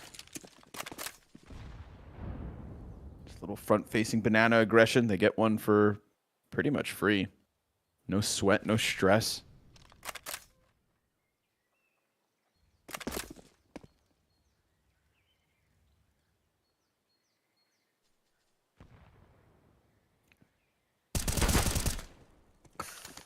Ooh, another one, maybe a bit too easy. Or Pepsor gets away on half HP in the close mid setup. Love this position. Okay, but MOUZ now he's in jeopardy of potentially getting cleared, but he won't. Kenshin will look for this, misses his shot, dies to Banjo on mid, who joins up, and at least Wicadia will find one. Wicadia has been actually kind of nuts, so let's see. Oh, hey now. Gets the second player. Problem is he's only on 30 health. Doesn't have the bomb. He does have a smoke. He does have a smoke. They're playing in cubby. I mean, he could... Oh, he has to get to the other side of mid. It's possible. Either way, he sections out one fight here, so...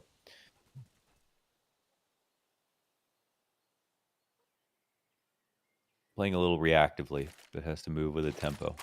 You see right here, MOUZ is being very smart to just walk around, and Regali will take him out of mid. But at that, at a certain point in time, even if you get the bomb in a situation like that, if your only option is one bomb site, then they can just go there instead of playing with the bomb. So nice try, Wicadia, jumping out of halls, but that is a 4v1 situation for Fnatic Rising as they clean up inside of mid. Strong setup overall. Yeah, felt a little lifeless from Eternal Fire that round. Just kind of already deaths though, so it's expensive. Just kind of losing kills early on. Little fight down banana. That one wasn't very inspired out of the gate from Eternal Fire Academy, but the entire time they're trying to reel back from a disadvantage. Regali. Oh, Rookie, keep your head down, brother. Keep that head tucked.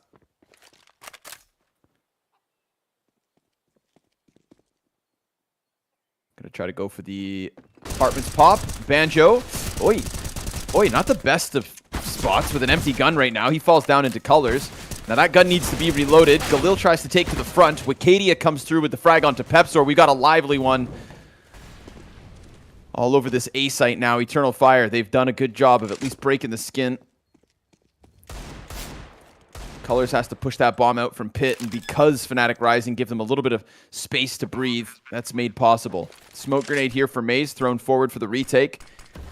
MP9's going to take the front. It's Kenshin in the pit with the Deagle and both of the rifles trying to set the crossfire inside of the site. Kenshin's trying to predict that walk-up. Misses his chance at damage. Tucks down for a second. MOUZ kills Kenshin and Colors. And Wicadia's position. Oh, predicted! MOUZ killer on the retake. 3 frags from him. The Dane connects it all and ties the game at 11. That's beautiful. It is all off of his smoke as well. And there is something where we just see... Okay, do you remember this round where Brokey... It was the last round of Inferno at the Major, and Brokey won the 1v2 on the A site? Vaguely? He was standing on the exact same box right there as the T was. Okay. So there are some there's some utility that you throw that can just that eventually people will try to use it against you, right? So MOUZ not only uses that to section off the fight, so he can like easily fight big pit and like climb up over to graveyard if he wants to, but then he reads how his smoke will be used against him and just like clears his own angle basically that he's created for his opponent. So that was catch 22. Yeah, I kind of sorry, there's a very specific reference to the round. I think I just watched the highlight recently, but if you watch it, it's how Brokey actually won his 1v2 to win the game, to take Inferno and go to nuke. But worth watching. It was like the exact same place. There's at least one person in chat right now that knew exactly what you were talking about. Hopefully. So, you know, that for those, you know, it's worth it. Brokey's sick. I love the Brokey story. Yeah. Just FaZe as a team in general. You know, Twist could be the first player to ever win 2 Intel Grand Slams. A win in Dallas, a win in Cologne, and he's got it. Damn. And that doesn't seem that too far-fetched. That would make Canadian the best player of all time, I think. Oh, maybe. So, the magnificent Van Dulken. Here we go. Quick adjustment from Eternal Fire. They go from Banana to Arch in mere seconds. And it's the bomb that's leading here. M-Star, he just offers that over to Regali. There's not even anybody behind it. Oh, Colors will peek into the same angle. Gets the headshot. At least something to work with. But MOUZ clamps down on another critical round. It's not by way of retake, but just controlling that bomb. Making sure they don't get any space back. Fnatic rising 12-11. The lead is theirs again. Eternal Fire Academy trying to walk in all these fights, man. They're getting destroyed in brackets. They get destroyed in Arch in this position. It's an easy op kill for Regali. It is cool to see that they actually clearly have a little bit more firepower. Like, they're coming through with these, like, insane shots, but it's not a place for a bomb to die in that position. I'm not exactly sure what the idea was. And I think Eternal Fire, when they were at their best, was actually setting up on B for their full executions. I'm not sure if they're comfortable now, maybe having replaced 2 players and trying those. Maybe they didn't have enough time to dry run some of that stuff, but that's what I was looking forward to in this half. Not exactly what we're seeing right now.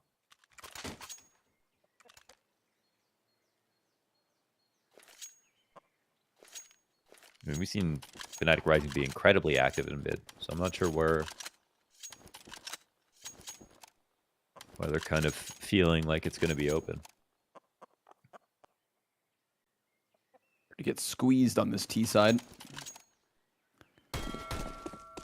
Gonna have to come through with the techs. We saw them win, you know, a round with the Tech 9 P250 entry that had AKs behind it. That 3 versus 3 that they were able to milk for a round win, but this might be a bit more of a long shot. Kenshin's cooled off as, you know, the team doesn't win any more rounds. Kenshin's not getting those big multi-kills. Score is starting to be paralleled to some of his other Inferno performances. Banjo, soon to be under pressure, puts the smoke on the apartments. Oh, tries to shoot the player in the back. Colors. Regali, he's got an answer, but there's a bunch of players already in the corner of the bomb site. They smoke that off. Frag goes out. Is that damage? Oh, yeah, man. it is. Hits everyone a little bit. But they just might not have to. Ooh, okay, the smoke's not great. Gotta be careful in pit, whether they realize it or not. Well, they're gonna try it. I mean, they know there aren't great guns in here. They know one of the rifles in pit went on site. The shot, Wicadia and Colors. Boom! Colors, dude. 3 tech, 9 kills from Colors. Wow. There it is. A little X factor, a little bit of talent goes deep. Yeah, man. Eternal we don't Fire. see that from Eternal Fire. Come on. We've had a flash in the pan, right? I remember like a one-off map from Colors where he was trying to dominate, but this, I mean, we haven't seen like a full-on pistol half-buy actually win a round in this match, and now Eternal Fire at round 24 tie the game up with it. But unfortunately for them, 2 times that they've won rounds now, and it's the CT economy that's able to stabilize. They've got to break it. They've got to get the 2 rounds consecutive back-to-back. This would be their best chance to close this game, I think. Critical turning point. Pepsor through the smoke finds M-Star's head. Wicadia tries to get flashed through it. Looks to give chase towards top Banana. CT starting to fall back. They'll eat nade damage, but both survive. Still the 5v4 here for Fnatic.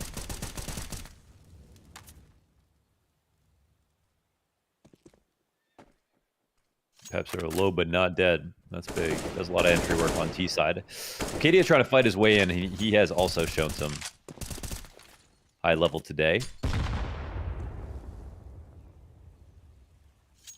MOUZ is completely alone. Big task for a big man, but this is what I was talking about. Setting up for the execution. And they are moving at a better pace than Fnatic Rising. Yeah, they're going to seek out bracket control, but now it's just coming back, and they gotta huff it. Whoa. Risky position. Holy hell. He crouches behind that, still gets away with 2 kills. That is knowing your angles, man. I cannot believe he wasn't more worried about his barrel sticking out, but it worked perfectly. Wow. Volt's got the smoke spam. Kenshin into the 1v4. Quarter of the way already. Pepzor peeks wide. That's going to be a problem. Kenshin misses his shot, misses his chance. Eternal Fire misses a chance to convert round wins. And so that 1-round lead back the way of Fnatic. If they keep this up, it's going to end 16-14. They're always just that 1 round ahead of it, surviving the test here. This is impressive, man. I have not seen anyone just do that and commit that hard. So well.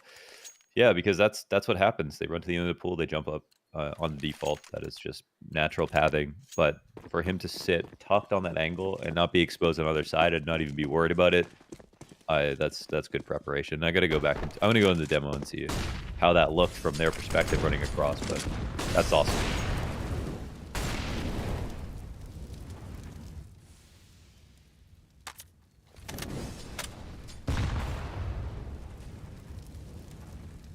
But I'd want to see if they didn't jump up and they walked across slowly, could they see him at any point? Yeah, how much of a risk is he running? Well, Volt runs one. Peeks out top banana, gets rocked. Double ops here, full rotate. MOUZ. That's a hit. Oof, tough position right now. He's already getting tagged up. Stuck in the corner, crosses when the bullets stop. Teammates coming over to try to help. He gets a chance to cross back over towards Nubox, kills Colors on the pathing. Ooh, missed no-scope for Dougie. That's going to help him clear out Nubox. And CTs are still close, of course. There's an eventual flank here. Wikadia's trying to wrap back around, but by the time he's going to get here, Pepzor's got his whole team dead. 2 kills inside sight. And now the attention starts to turn. Fnatic thinking about their back. Banjo's checked it a couple of times already. Won't find the perfect timing. Chance for Wicadia.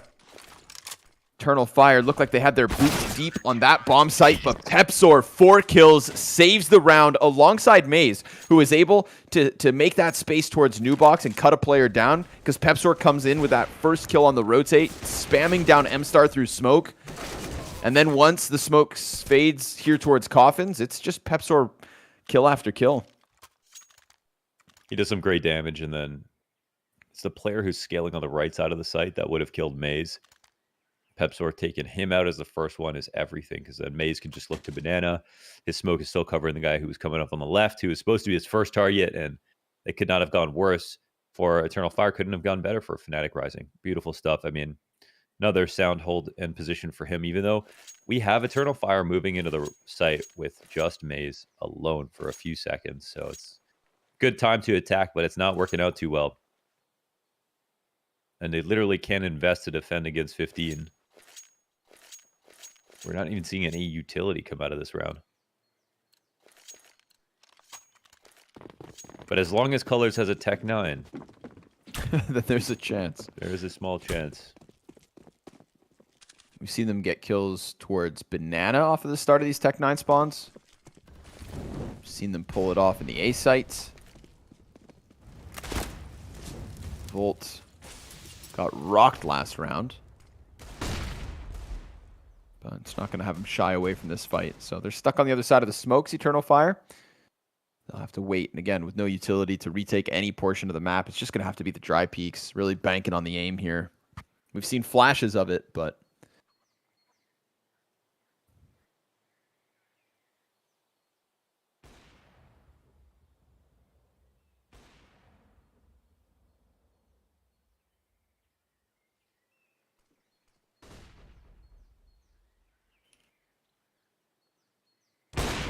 Oh, Jesus. Of course. Really sucks the life right out of him. Collateral shot from Regali. You know, again, We didn't have high expectations for this one, but the Collat really just rocks it. And Kenshin, okay, we see you. Deagle to the head, but 1v5, 40 seconds. Fnatic Rising going to have 15 off of the back of this, so surviving the test of Eternal Fire.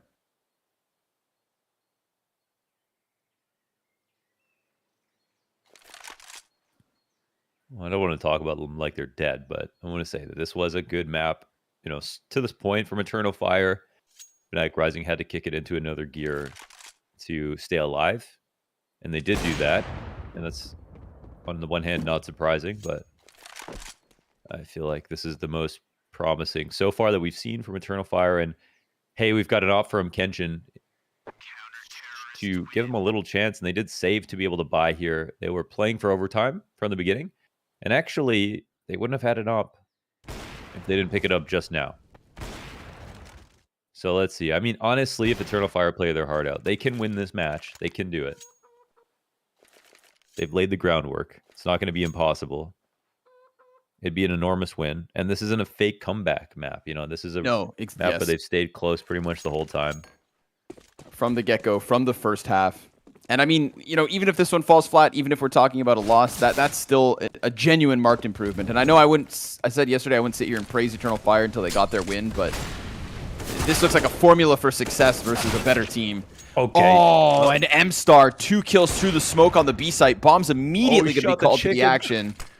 Kenshin, he comes through. Gotta please smoke this. Okay. Uh-oh. Deep position. M-Star again. 3 kills. Oh my god, the double entry. They've got a 13th at least. M-Star, you just said it. If they play their hearts out, if they give it everything, and damn it, does M-Star ever. 3 kills, quick and easy. Wide open B bomb site thanks to M-Star. 13 at least. Only 2 to go to push this into OT. It's nice to get excited about some of the individuals on Eternal Fire. Some standout shots here. Huge play just for him to go up by himself. Find that rotation back. And even with Katie is fragging mid. I mean, what was that? Could only see an arm and a leg. But it cost Regali his life. Round 29 is earned. Fnatic Rising are broke as shit. Look at this second one. Oh, Volt on the fallback. He murked that chicken. Get the chicken. hell out of here. Oh my god. Honestly, if he didn't shoot that chicken, he might have had a chance to kill someone else. But I think death was still imminent. Damn.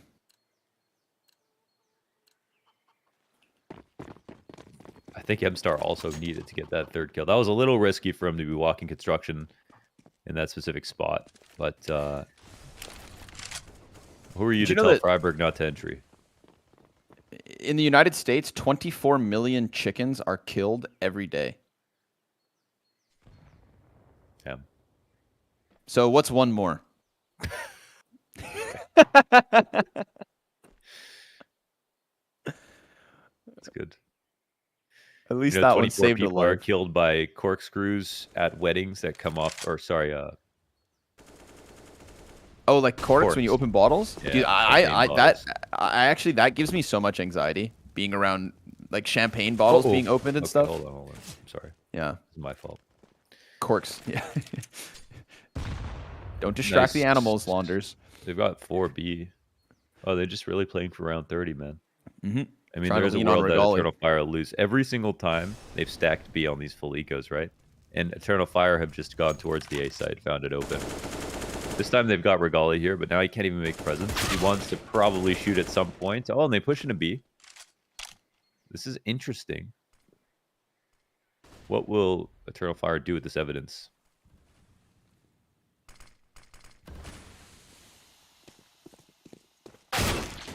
Oh, boy, he looks away. No. Oh, no. colors. He's in the smoke. No.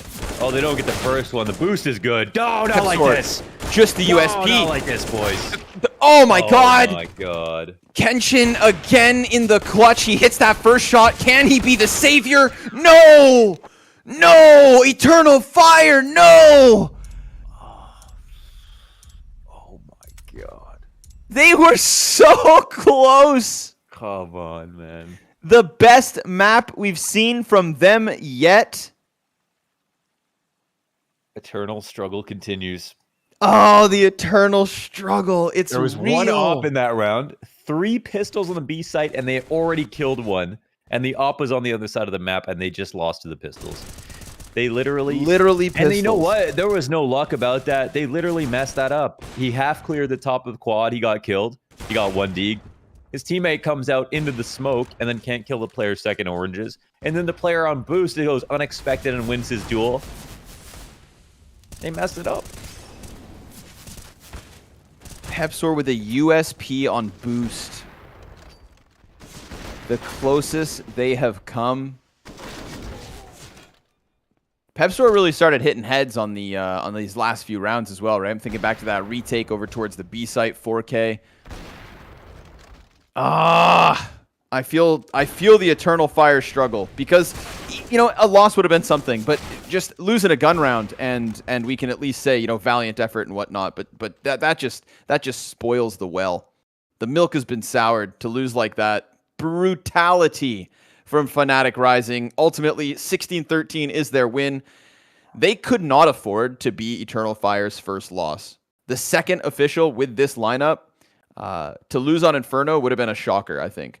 So the fact that this is even close, again, I'm gonna give half points to Eternal Fire. This 5-man core, Dougie versus M-Star, they're up there. Wicadia had his rounds. Colors had a moment or two. It's a step in the right direction from Eternal Fire because it didn't have to be one of those, you know, near flat comebacks towards the end of the game. This was competitive across both halves, and for that, you know, some props. But their woes continue. What a shame. They won both pistols. They had Kenshin on this really good start, and actually still, you know, decent into the second half or whatever. They had a couple of clutches that they won. Some really good entries on T side, even though they didn't always amount to rounds. And it all goes to waste. They can't pick up Inferno.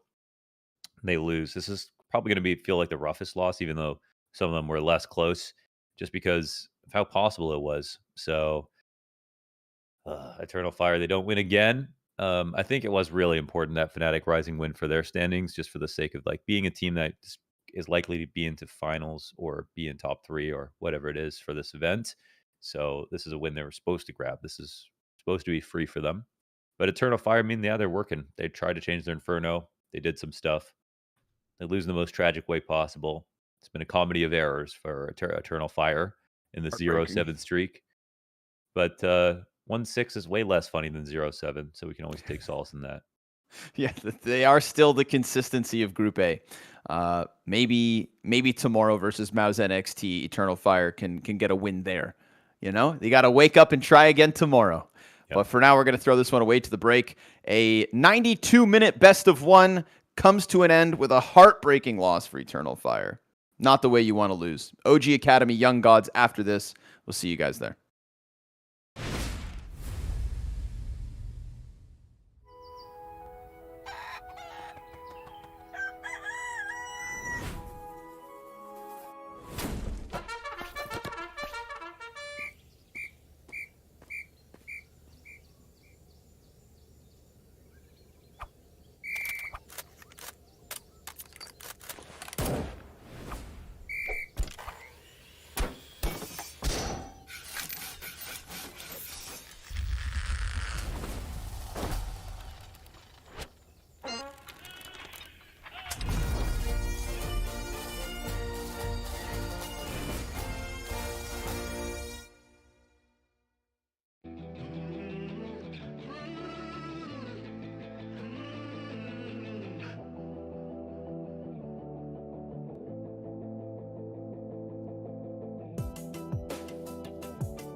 Welcome back, everybody. Hope you're ready for a little bit more. We got OG Academy Young Gods after this, and I'm stoked, man. OG Academy, they show us a little bit of ups and downs, but Young Gods still my favorite team to watch, just because of the energy, because of the charisma, the excitement that they bring to each of their games, the facts that they almost took down MOUZ NXT, and only one team's been able to do that.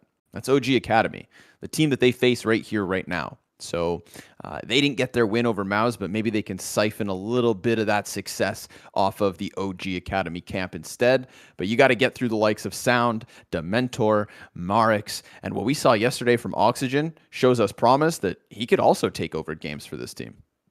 They're kind of working their way back into the standings. They've kind of won all the games they were supposed to be taken seriously and lost all of the games versus the teams that are supposed to be better than them. So now they've kind of got to break expectations. So they've started by taking out prospects again, which is a good beginning because prospects have actually gotten better. So even a repeat win over them is impressive. And now, as they try to climb through this series of rematches, they can try to take out OG Academy. And I think I feel like I can see it happening. Now, I don't know where the map is going to go. But for Young Gods, now I think we have to take their Ancient seriously. And they've got a very solid Mirage, both T and CT side. Inferno is the third one that OG Academy will also potentially play. We have seen a lot of struggles from Godsent on the CT side, but a really good T side, so it may be fixable. And I would love to know if they have made those changes and adaptations, if we get that in this matchup. But it's totally possible we end up on Ancient again. It's totally possible that we actually end up on Mirage, I think, for OG Academy. They did play it, but they also have lost to a pretty beatable team, I want to say, on Mirage. That was Prospects. They lost 16-8. So it's up to them, though. And Inferno will be taken out of the pool for Godsent. Maybe a good ban.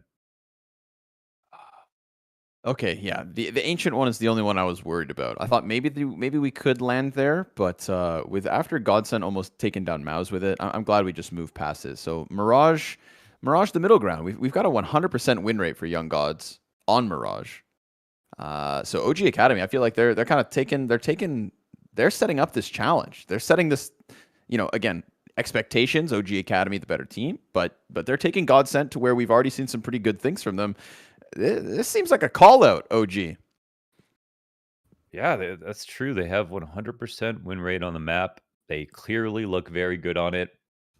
I tweeted out yesterday because I did the interview where I talked about some of the Academy players last week, and I mentioned Next from Godsent, and he's actually just been getting better and better.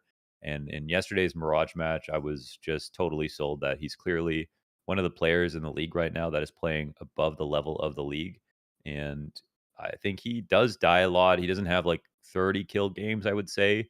But if you are there watching the CT rounds as they play out, so much of it comes down to the little bit of info he gets, the right angle that he holds, right place, right time, those late round situations. He's kind of a part of all of these things quietly in the background. So I think this is a great opportunity for the Young Gods to pull out a win.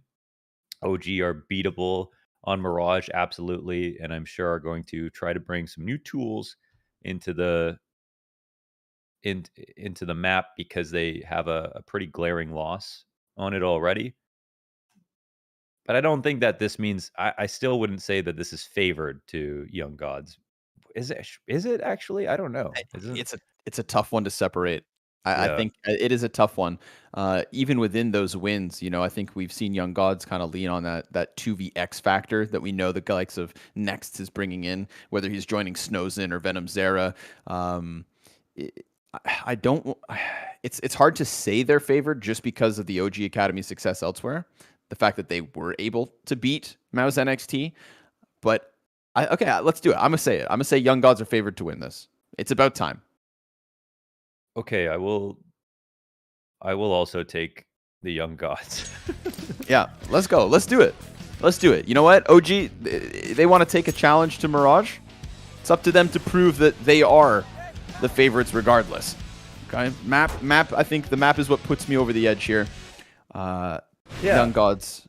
That's fair. It was really good veto. I mean, this is probably the map that the Young Gods, it makes the most sense that we see it on, if it's not going to be Ancient. So get it on. An opportunity here for the Young Gods to, I mean, where do they find themselves with this win? They'd be in such a good spot. They have 3 losses overall, so that would be 5-3.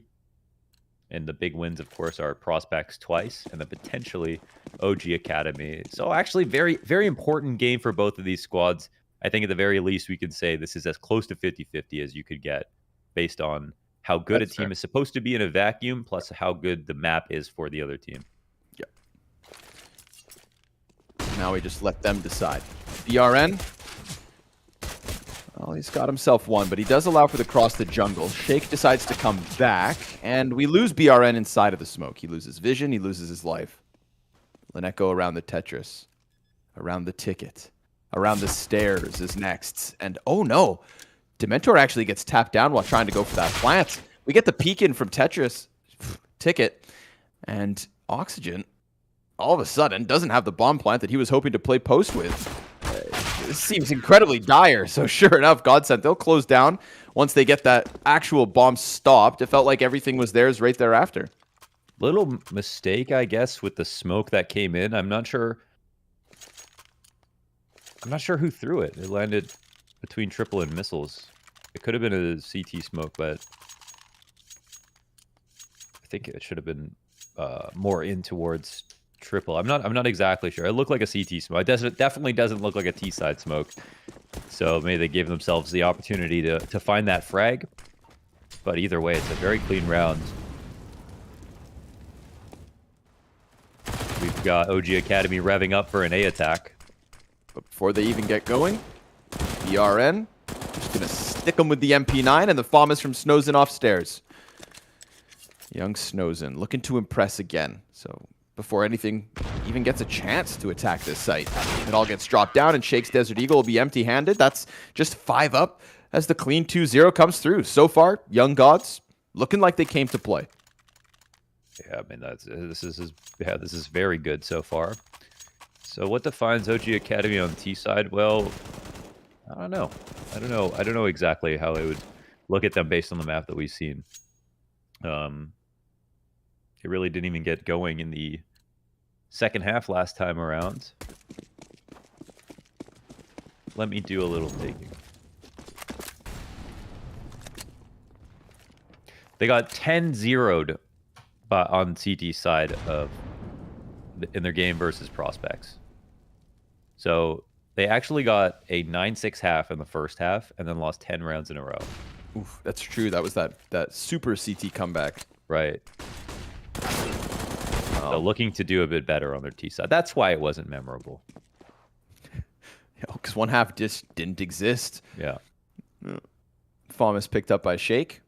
So they used the 2 flashbangs they had to try and pop around top middle, and then they just recede back to where they came. I mean, no flash. Gremlins. No flash. They've already burned those pieces of utility, so just going to have to lean on maybe Shake able to trade. And BRN, just like last round, isn't going to give them any room to breathe here. Presses up into the ramp, and they're going to walk around that corner into their death. FAMAS now set up for the trade frag, but that will get toppled.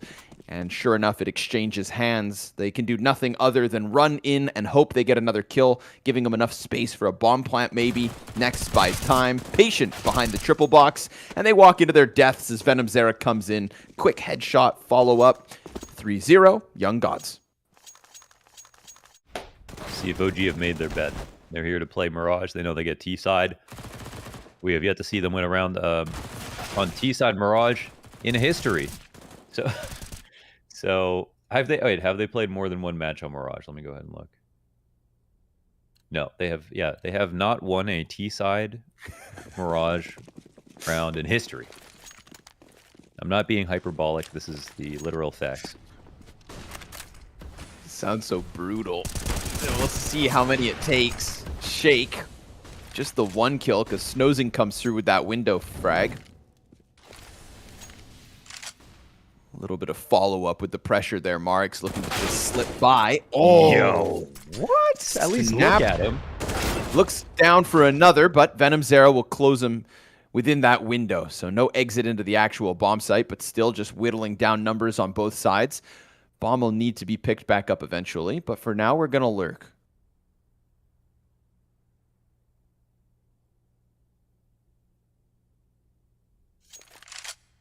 CT setup is pretty excellent. They're taking time. He's checking the back of the window, and Oxygen has actually nested himself in very nicely. Okay, so what the play is right here is that if the CTs are playing spotting and Dementor makes noise on the ramp, CT is going to react to the ramp guy, not to Oxygen, and he's up close. Oh, he peeks early. Okay, so this will reset things a little bit, but they still have an open plant. Dementor falls off of it, and they're going to leave one extending into jungle. Oxygen would love to catch that rotate. Of course, if he goes unchecked, we'll have them exposed on that bomb site as well, and they're burning quite a bit of time. This little 5-second pause here from Young Gods just nets them nothing. Smoke on top of the bomb. They've got a flash and an additional smoke for Snowzen. That could come in from CT. The fact that Oxygen gets cleared is going to put Dementor in an awful spot. He clears the diffuser.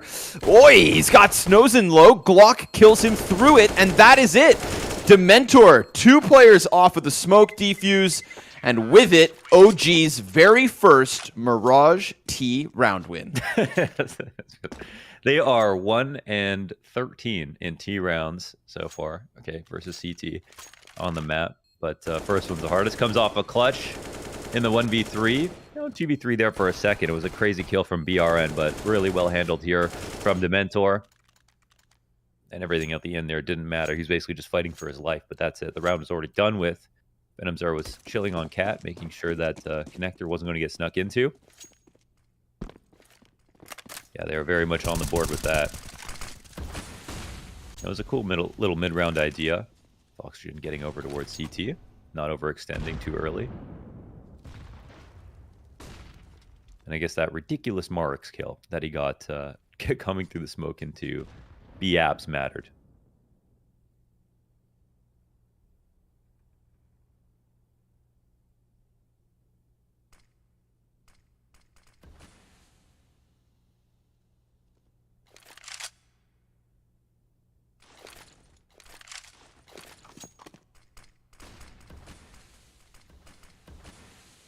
They're going to have room to work inside mid this round. No Snows and Op on the window to cut them down early. No opening kill that just immediately puts OG on a back foot. So we get to see them sink into their positions a little bit. One up Connector, one up Cat, one through the windows. Yes, this position on top of Palace is not great if they're worried about Connector. Oh, and Next, very careful to clear out the window. They still got one up in the ladder room. Next could get flanked. Yeah, he'll get taken down. Looks like BRN. Oh, he'll just barely escape the view of Shake. I mean, Shake dropping down in this is still actually not a bad fight somehow, but oh, he gets caught going on the left. BRN still alive. Players over on A. And BRN really out in the open here. Yeah, Snowzen's so tucked behind Ticket that he's not able to really help there. Dementor comes wide, clears the corners. Shake. Bomb plant on the other side of triple box. He's got 2 players breathing down his neck, but he comes off of it with a headshot. Snowzen still trying to stamp his name in this round more than just the one, but Shake keeps it clean as he has to.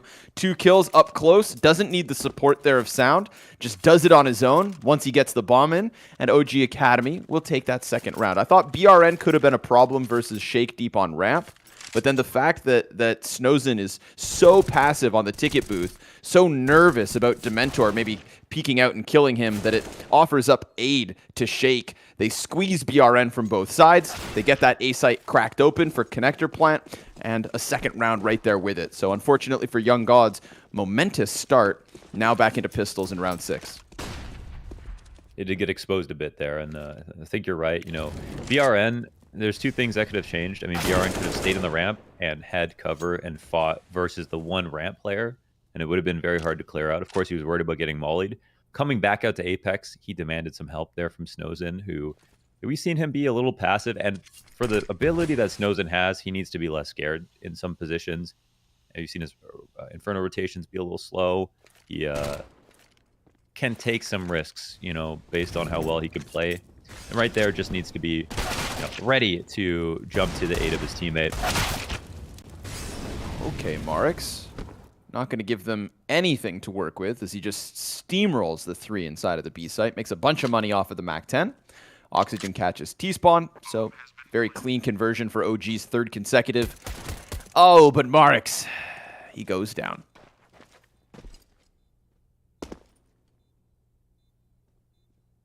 Still smooth move from OG this time. Targets that B site, you know, run the most minimal of risks. Throw the MAC-10 in there. Get a little wild. It's when you get crazy that Marix comes out rewarded. So 3 kills, money, again, tied up, and the buyback from Young Gods. If Next had stayed alive in the window, they'd be a lot less scared about that. A play coming in, the connector split. He is a key player who plays in jungle and did a hell of a job. Their last win versus, I think, Prospects to shove them out of all of that connector pressure they wanted to keep bringing in. They're going for underpass and connector, and Next was such a problem for them. So here are some nades to start out the round for OG Academy versus the buy.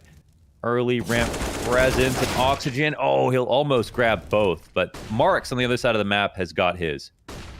venomZera's still here, but he eats the flash. Woo. Good support from Dementor, setting up Marix for the back-to-back B entries, and this time versus bigger guns. Snowzin already cut off because of the quickness that comes through with that, because of the utility. We see Young Gods just lose all their footing inside of the B site. So fights on both sides of the map go down near simultaneous. The big difference, we get a trade frag on A, and we get Marix standing tall, 2 entries. Looks like he's going to be trying to take over the server again today. His 7th frag already found, 7 rounds deep.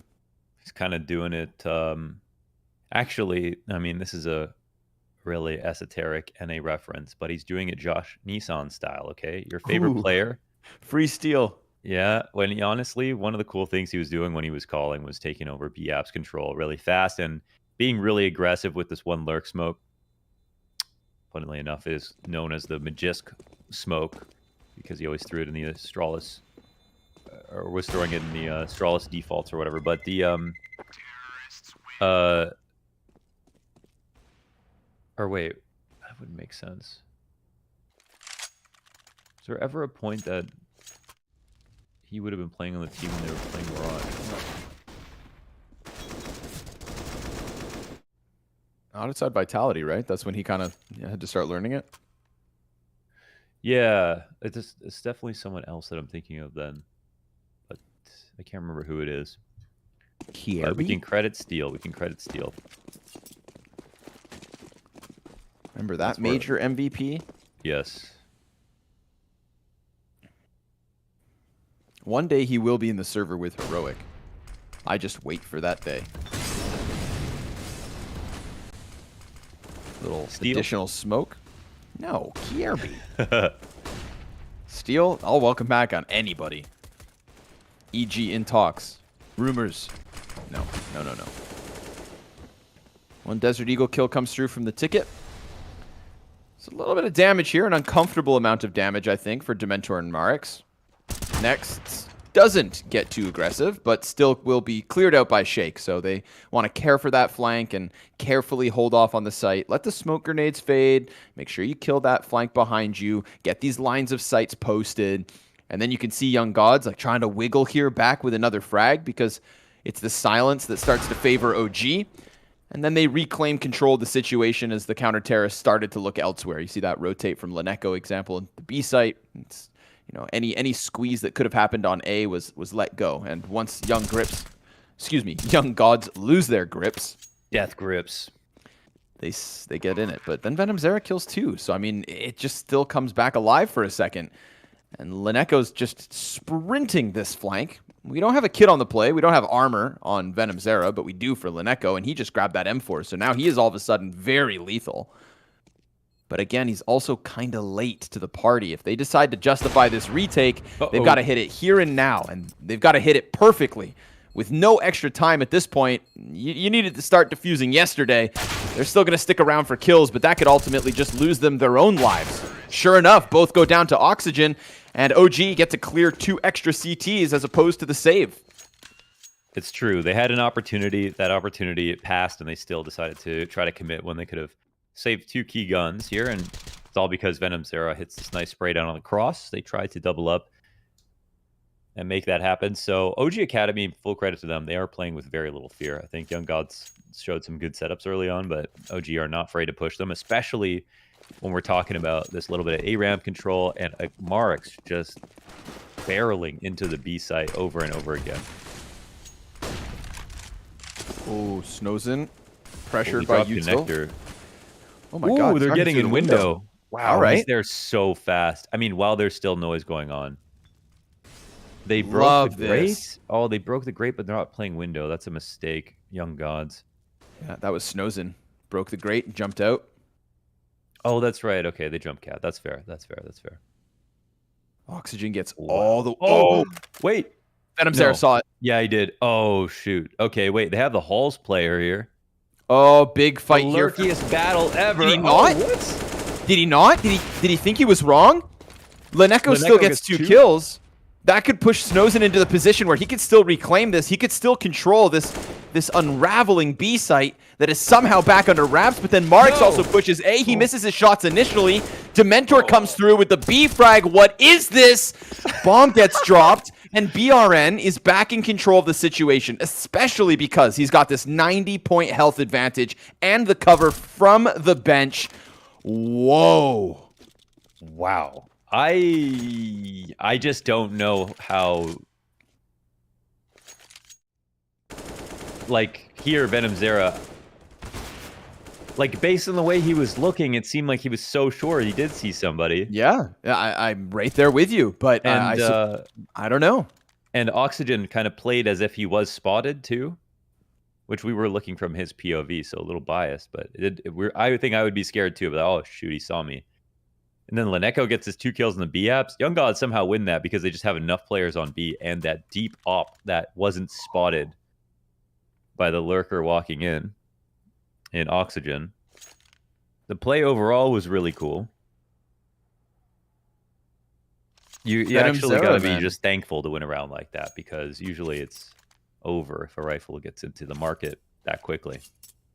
He has a Skyrim AI moment and thinks it must have been the wind, but no, dude, you saw something back there. He had to have. The way he reacted, the way he started, it looked like he cleared both sides of the pillar and then went, oh, maybe not. That was, oh man, that's another one where I wish we had his POV. Yeah, but okay, round win's a round win, I suppose. At the end of the day. Obvious ramifications. We got lackluster nades here for the most part of Young Gods, but Snowzen, no nades needed, picks up that early ramp kill. They've been doing a really good job of pressing into ramp and getting those early frags, but Dementor, electric slide out from the palace. And they got window again.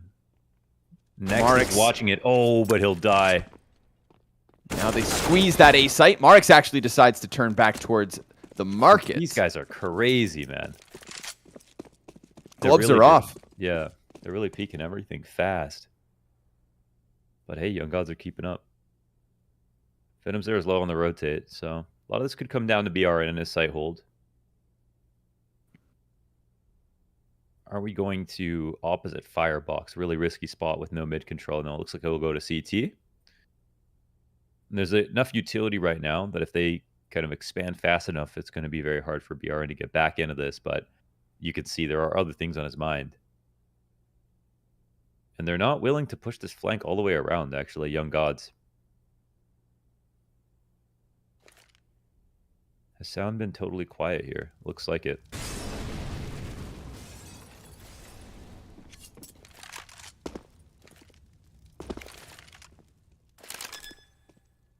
Plants will be given away.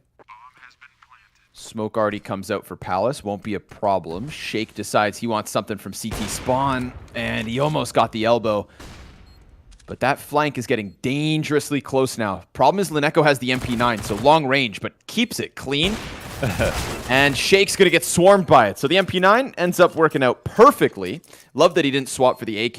You know, didn't want to give away any audio cues. Decides to come through with the kills first. So a nice clean retake here from Young Gods to tie us back up at 5 rounds each. I was a little scared about the setup, but honestly, good shoulder peeks there from BRN. Managed to not get offed. Super tight with them. And they kept that rotation. And even though they pushed all the way through B, there was still time to go to the B side. So just playing it super careful and believed in the 3v2. comes down to the wire. They have to give away a bomb plant. OG had enough utility to guarantee that, but that is about it. So not only has this streak been stopped, they've chewed through a lot of the economy, and we've got a position where OG Academy spent to their bottom dollar to get this buy going. Snowzen opened up the last round with his op over on the A ramp, now playing in Palace. I like that he's been in a number of spots so far.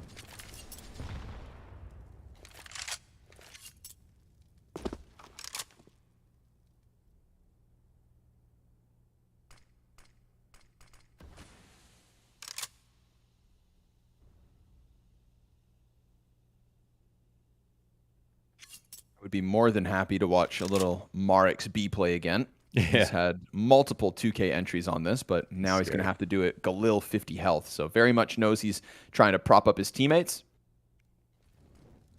Leneko sees the presence. Sure enough, sound goes down. Dementor gets his feet onto the bomb site. Oxygen comes through with the headshot. And Marix is still alive. So they didn't lose their low HP player.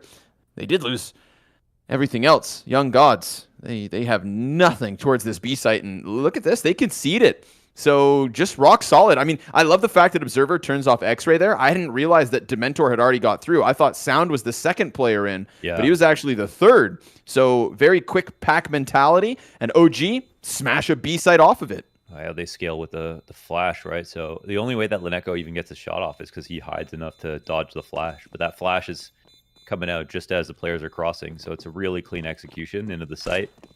And the big part there is they get so far up without being spotted at all. Now there's no one towards the bench side to shut them down. So not the ideal positions for the two players who are both there kind of towards the right. Even though individually neither of those spots are bad, and it's really nice flash dodge from Leneko.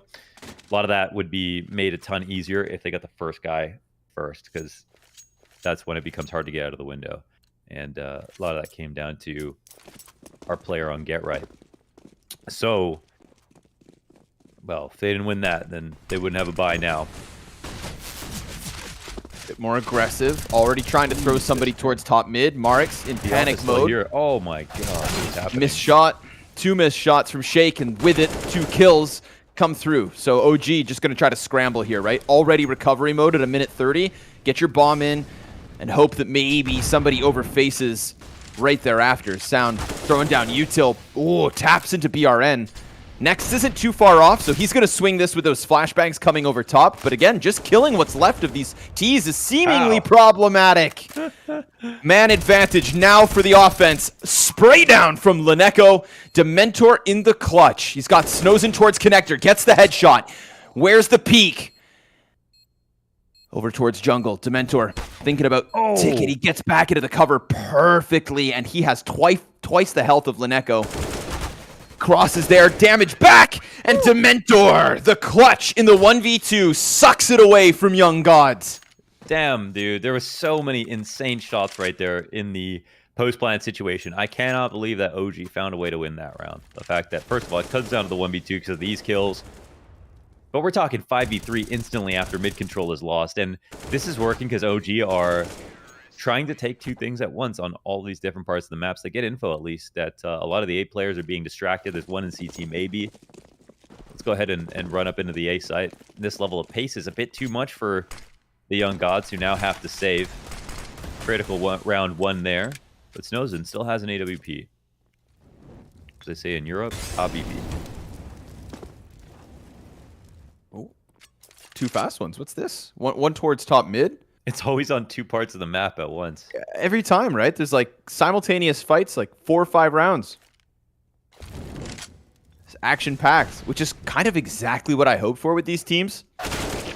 Yeah. But ultimately, OG Academy coming out on top of this one. Desert Eagles, all that's left over. And Leneko trying his absolute damnedest, peeking left, peeking right, putting up a fight, and taking down Dementor. But the trade frags are there, and considering we started this half waiting for OG's very first T round on Mirage, they've done a good job of racking up 8, keeping these guns, far and few between, and making this a tough one for Young Gods. But we will still have 2 more chances here to close out the half. 8-7 best case for the Brazilians.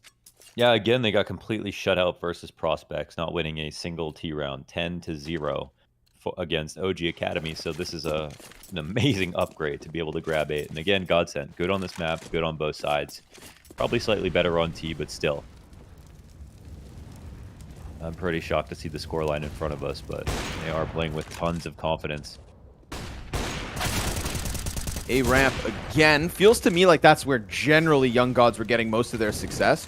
BRN has picked up frags consistently, but this time Shake is on the recovery, and he doesn't give them any chance to even move back. He's hot on their heels, comes out, dangerous op angles to be fighting, and yet he comes out with the frags. So props to that, but it's brought back. Leneko peeking around that ticket, sprays for a second. Dementor survives half health, and Venom Zera.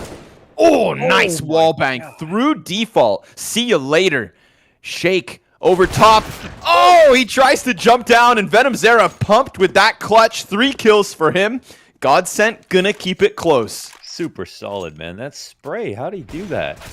Curved the bullets right between the missiles of default. I mean, I felt like he was doing 100 damage per shot. That was instant. And a nice attempt from Shake. He did have a chance to get Venom Zera out in the perfect spot, but Venom Zera was too sharp. So, another round comes close, but actually, Godsend pick it up. Feels like first kills just don't matter this game. Little open window. Don't mind me. Uh-oh. Next backs up. Oh, just turned his crosshair. Wow, With the 2-man ramp push. What's happening? We got the A ramp push. Minute 25. We're getting players in both spawns. There's a guy in window, one in Palace. The other 3 are over towards B apartments. Snowzen hit that, but it's only 30 damage versus Marix. Still serves up a wonderful distraction. Oh my god. Neither kill. Then he goes back to line up a smoke. Oh, BRN comes in with the top mid play at least. He's kind of an anchor between this rotate, but there's still nothing that can stop them from getting to the A site because BRN doesn't go deep enough to stop Palace, but they don't go A. They're still staying in apartments. 5D chess underwater, upside down. But their B player hasn't left. Oxygen is still in the window, man. Wow, OG content to just squeeze this one. Slowed it down nicely. Oh, but Venom Zera 3! They forget about him, and from the bushes he strikes. 2 fangs deep to the flesh of OG. They thought they had that one wrapped up. They thought they had it all figured out, but they forgot about him. And he delivers that 3K snap back to the top of mid. 14 seconds here for Sound. He knows Venom Zera's pinned into this position, but the Cat player's got his back, and the final round belongs to Young Gods. Wow, topsy-turvy half. That goes crazy. I mean, it's because of the pace that OG Academy set for the Young Gods, but I feel like they were actually pretty happy to play that game. So a 5-round streak in the middle of it, followed by just this, little 3-round block as well, and a solid app overall from OG in terms of just their confidence, the tempo, the amount of times they took over both B and window. I feel like they were finding very fast gaps, but ultimately Young Gods did keep up. I mean, they really went through some tragic rounds here. You never want to get double entryed by someone coming out of the B halls. That should be harder than it was, and Marks was having his way with them over and over again. But when all the dust settles, Young Gods very competitive. Some clutches in 7 rounds. And I'll say a capable T-side about to begin. So, the formula for Young Gods on this upset, or hold on, we painted them as favorites. We'll just call it a win. It's still there. It's still in place. That little bit of X factor, because when Venom Zera's thrown himself alongside Next and Snowzen, and that's what you love to see. Leneko, ooh, we don't have to watch that replay. Poor guy. Well, Snacks is in Dallas, so people are going to start right. Yeah, homage. How cool is that? Snacks making a reappearance. It's amazing. I was watching an interview he did. He was just, I think it was with Maui Snake, actually. Or maybe it was, no, excuse me, Stunna. Somebody. somebody. I haven't been watching too closely, but he was just saying how happy he is to be playing and how even his wife noticed that, you know, he was just smiling more once he knew he was going to Dallas. And that's cool to know. Obviously, he had that call out to Taz and the boys, said, yo, let's do a Polish Last Dance after being inspired by Imperial. And 3 weeks later, he's back in the server and hopefully on the big stage. So sick. But that is Snacks, and this is OG versus Young Gods. 3 players inside of the A site, a 4th nearby in connector. Leneko tapped down by Sound. Now, that's the only thing that was meant to happen at the A site. Oxygen could have pressed these Berettas up close to the smoke. I mean, this could just tear through them. They jump straight at him, and BRN, nice trade. Quick and easy with no CTs here to support. So leaning on him the same way that Young Gods were leaning on Leneko to do something at the A site. It's a 4v3 retake. They've got a flash, no kit, and they're starting to get close already. So no chance for Snowzen to get off at the default plant. Backbench player pressed against the pillars. He's trying to help out as BRN looks to stop it from the market. He sees all 3. He knows where they're at, and he shoots down 2. Another headshot. He's got this. Shake scene and slaughtered for the ace. For the ace, the 16-year-old. BRN, man. That's well handled.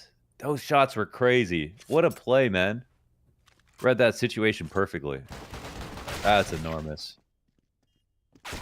Even that first one is like a 90-degree snap. 1 bullet headshot. Wow. BRN, stand up, take a bow. Well-earned impact. Did he even get hit at that point? I don't even know, man.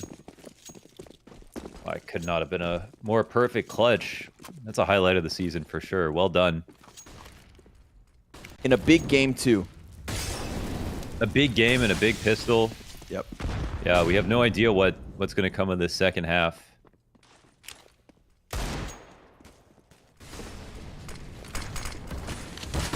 Jumping out into the site. Oh, Venom Zera. Yeah, how good that flash was, actually. No chance to rotate. I didn't actually. Where did he? While he jumped out of the window, he bounced it off of the sight box, and it bounced back towards Cat. So blinded get right. And he was gun out ready as soon as it popped. Bang, boom. Let's go. Bang, boom. I need more Kerrigan sound effects now. Boom. I don't know. He doesn't make any other. He takes that one very seriously. It's not a joke though when he does it. You know, he's doing that at major finals. Because we had a situation where, do you remember that? I don't even remember what team or what player, but we were just watching this happen on Inferno where someone threw a flash from Coffin's flash or whatever. Then the other player jumped up on sandbags to peek, but it was actually the T flash that he heard pop. Yeah, that was yesterday. So he eats his teammate's flash after dodging the opponent's, and then that's because he didn't say boom. Flash. If no one says boom, you don't know which flash it is. I think each player on a team should have their own sound effect so that if there's multiple flashes lined up, you know, then you really know all the timings. I feel like yours would be like Clubamo for no reason. Yeah, it'd be way too many syllables, for sure. Wachacha! Can you stop saying wachacha every time? Yeah. Breathe. Sound. All right, fast one by the looks of it. And OG Academy are actually stacking appropriately. Same strat. This is a fast hit. Leneko's already down with footing in the sights. Ooh, Oxygen would have had a chance there. Glock's out, clearing corners. They suss out that this one's been stacked. And even though it's stacked, it's Godsent on the attack. A 10-8 lead. They got some pretty good executes, man. They really do on D sides. Not only can they play slow. Yeah, they got fast ones. They got explosive. I think they wanted to show OG Academy. No, it's not just you who can do that. Popping a B. 10 rounds. We'll have to see it versus guns, but I like that. Yeah. Whoever wins this match will be the favorite from now on, right? I think that's fair to say. Okay, sure. Yeah. That's what we put on the line. Because they're both debutantes. I mean, we haven't seen either of these teams play in the Academy League. It's just OG Academy came out strong at first. Yeah. And that win over MOUZ NXT really kind of shocked us, so they got bonus points. Despite Young Gods being 2 rounds away from that own upset, it's don't look at the kill feed. BRN burns himself to a crisp. And so FURN. I was about to say that I really wanted to see that same B hit versus a gun round to see if it could still be as convincing. And then they tried it, and I got my answer. Nice call, man. It's not one that young gods are going to be proud of. Worth a shot, I suppose. Yeah, you saw many Mac 10s and money in the bank. The big value of a default versus an explode like that is you have more of a chance to get kills even if you lose. So it might not always be true, but like working the map slowly, more time to draw grenades, more times for individuals to get 1 or 2 kills. So sometimes you fall flat like a pancake, and then the money becomes very good for the other side. So they ran a little bit of a risk there. As we can see from OG3 on B. It's Snozen and Next again in this situation, and they didn't kill Next. They didn't kill Snozen, and in fact, Snozen gets his frag. I mean, only because it's them am I getting slightly enthusiastic about the possibility they could win this impossible round. Well, they've got the bomb plant to work with too. The spam was almost enough to finish that off. Flash towards Pickett.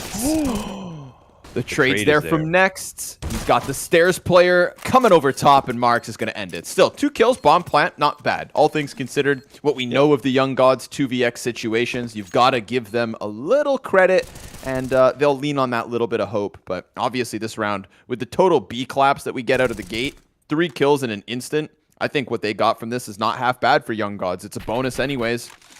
Then the plant comes through, frags with it. Now the rebuy. Oxygen is one hell of an anchor. So I'm playing long like a god yesterday on Dust 2.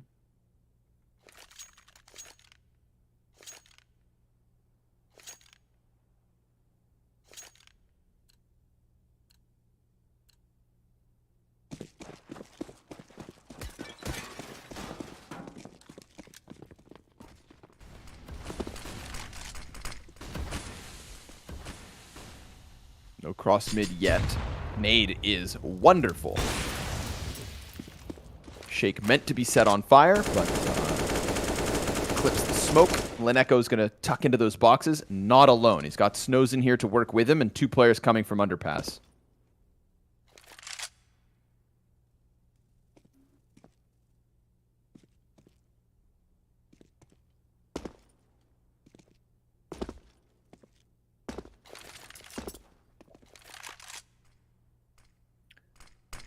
I'm happy to see a new test for OG. A different pace, something slower.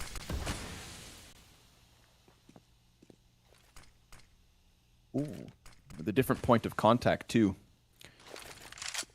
Oxygen's been afforded a forward spot on Cat. Marix within ladder. Easy first kill for him, but Next will skate by that connector smoke. He's looking for the window kill, but finds him. Just regains vision fast enough and even gets a second. Oxygen comes wide with the Cat peek. That's going to be the bomb drop. That crunch period ends up being about 2 seconds. And just as the shot is being lined up in window, we get the recovery from Sound. The smoke fades in front of him, and he denies that chance of young gods to just puncture in through mid. Damn, dude, that was, yeah, if the smoke is poofy at the top of Con and Next finds his timing, but he doesn't take his shot. Wants 1 extra second to make sure it's perfect, and that's just enough for Sound to enter the fight. So from the top of Con, he grabs 2, ties the score up 10-10. And we're getting into banger territory here. This has proven to be very difficult for the... Oh, he's dead. Oh my god, they smoked it. They smoked it and saved him. They hit him with a nade in the molly. That's usually where you got to call it quits, but he also didn't take a shot, so they might not know about the op.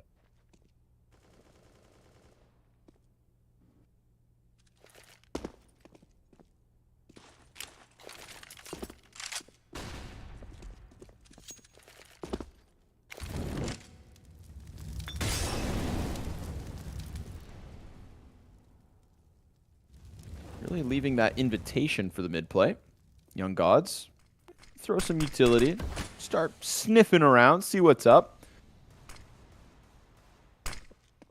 Smoke goes down top Con again. Sound tries to block it, and well, he throws his nade out, but to no avail.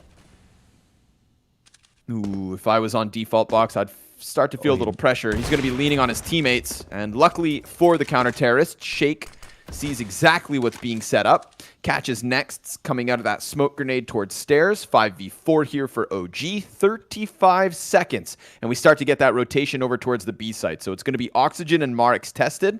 But Oxygen actually starts to reposition. And he's going to go over towards Dumpster. Throws a smoke in deep. But BRN is already ahead of that. Now they wait, holding that back door. Sound gets closer. Strikes one down off of the flank. 20 seconds. The commit comes in. BRN can't manage the frag, but Marix, dangerous up close with that op. They lose Snowzen over the shoulder, and then the kills come through for Young Gods. It was a matter of time with that footing so close. Plant on default. Now. They would, yeah. He flanked from underpass, already got a kill, so sure enough, BRN hones in on him, gets the headshot. A 1 versus 3, 2 steps of the way already. And down to 36 health, but he wastes no time with the reposition, jumps over top. This is so good. Great position. He completely hit himself from the other side, and he's got full view of this fight. CT coming up the middle. Walking in. I love this. Oh I love this. What a play, man. BRN with another 1v3 and a 4-kill round. 20 frags on the map. Pure impact here on T-side. That is so well done. I don't even know where to begin. You know, he absolutely had to get that smoke off. I mean, not surprised Sound fights here. There's really... He's in danger of just getting spammed down. And BRN, after we saw Dementor come around the outside of the site, thinks, okay, he's not playing on top of the van. He looked and cleared it. And we had BRN make sure that he hit himself from that angle just for enough time, and whether he realized it or not, even if it was just subconscious, you know, moved into such a good spot and opened himself up to win that. That was just insane. Killer clutch. I love how that smoke grenade had its impact earlier, just to get the fight versus apartments first, right? It's like he used it in 2 different critical moments. One, to just deny the cat vision, and then it comes back at the very end of the clutch. Flexes it. Smooth moves from BRN. 2 critical rounds now. The pistol clutch ace. And this 1v3. They got OG in a tight spot. But the double ops are still here for the counter-terrorists.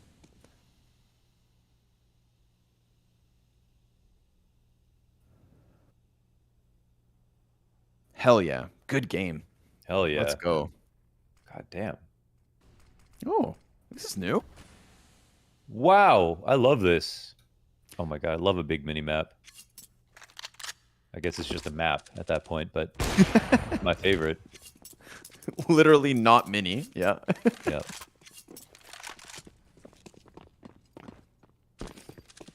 Two kills down though. This one, we didn't quite catch it actually. But BRN and Next, 2 big scalps cut down inside of the apartments. There's a smoke grenade here. I see nades on the ground. That must have happened when the minimap was up and we didn't have a HUD, right?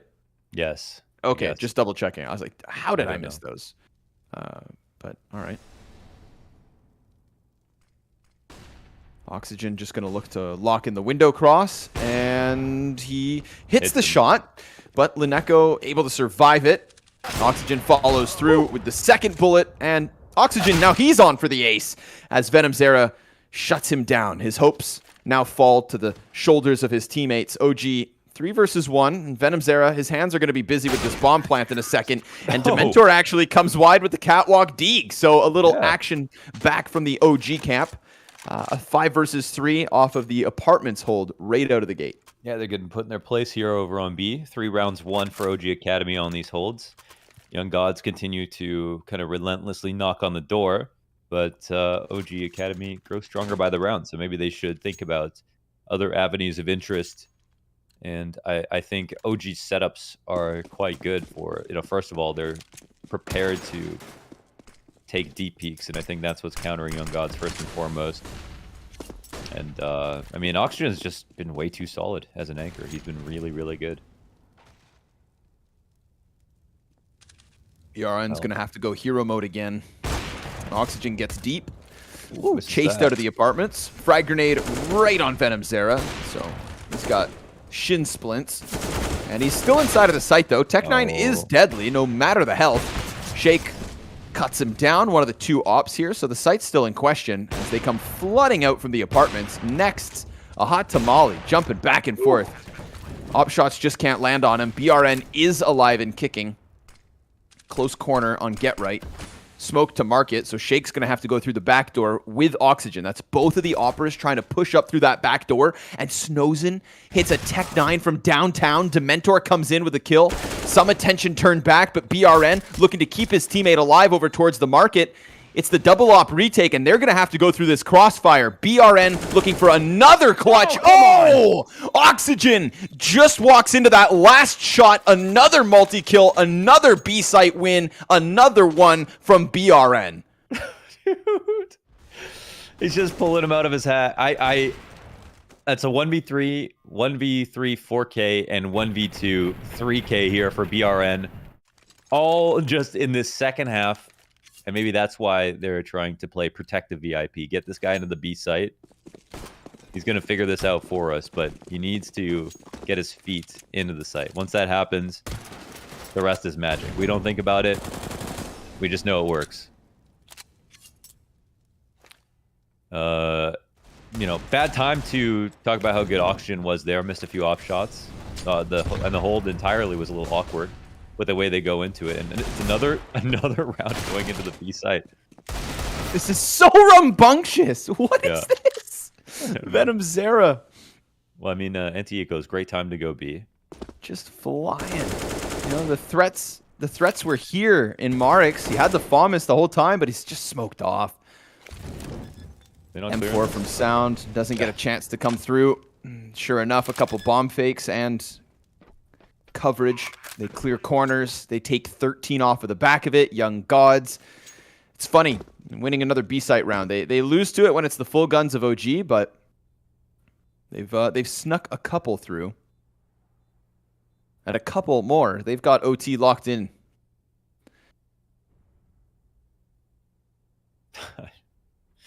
Yeah, that's...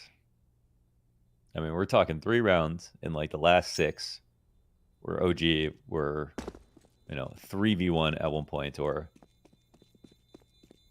two ops there that go down simultaneously. It's just been so insanely expensive despite the literal rounds being won. But now with all those clutches, the money's destroyed. They will bounce back next round, I guess. For now, we'll just have one rifle.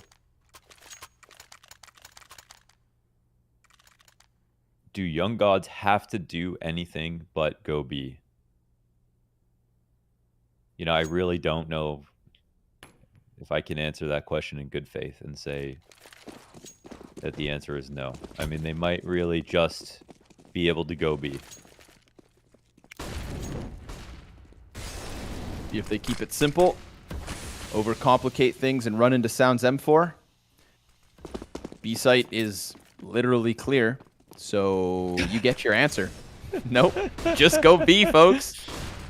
This exact, man. This exact is so perfect. They cover everything. Chemistry is extraordinary. I mean, they're playing this like a scrim, like you would just go to iron things out, like small things, timings, whatever the CTs can throw at you. This one's for 14.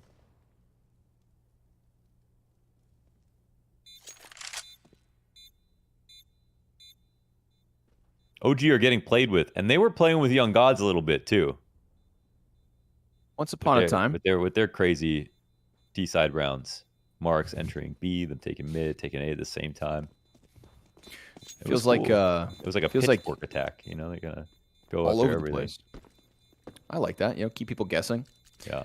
But feels like Young God said, "Oh, you want to get crazy?"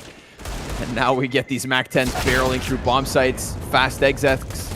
Shake tried to bring one with him, but it is, of course, just the M4 to be held on to here by Sound, and the 14th from Young Gods. You know, you full exec into an empty B bomb site. Turns out you win the rounds. Yep. It's almost like a waste of time for OG to take over mid control with the amount of fast Bs there have been. So, okay.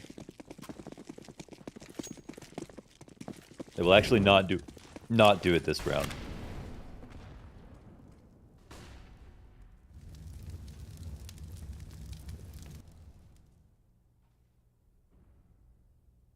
It was these deeper setups that worked out very well here for OG. And they're faking B, actually, so they're going to walk out halls. Dementor is the guy to watch. He's got the great angle here on the ramp.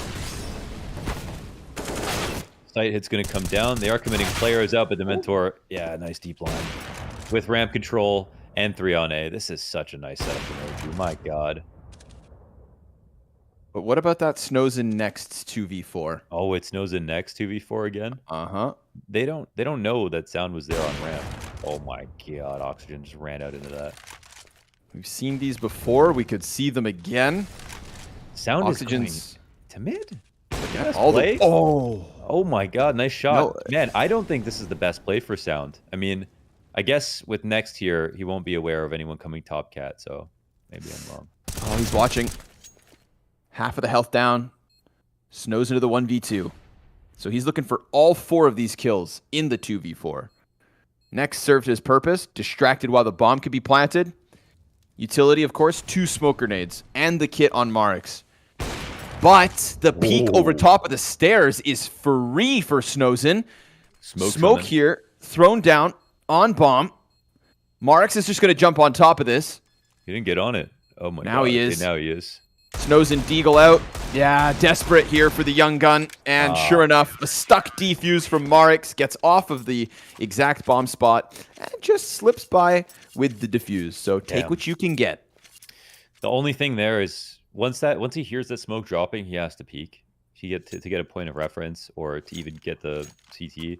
Like the CT, they do earn a peek, I think, by throwing that smoke down, and you can still get the kill. But that is a pretty rough counter. Of course, he could have hit the shots in the smoke, but the smoke landed very well to make it confusing as to where exactly the bomb was when it was planted. So, okay, OG bring it back.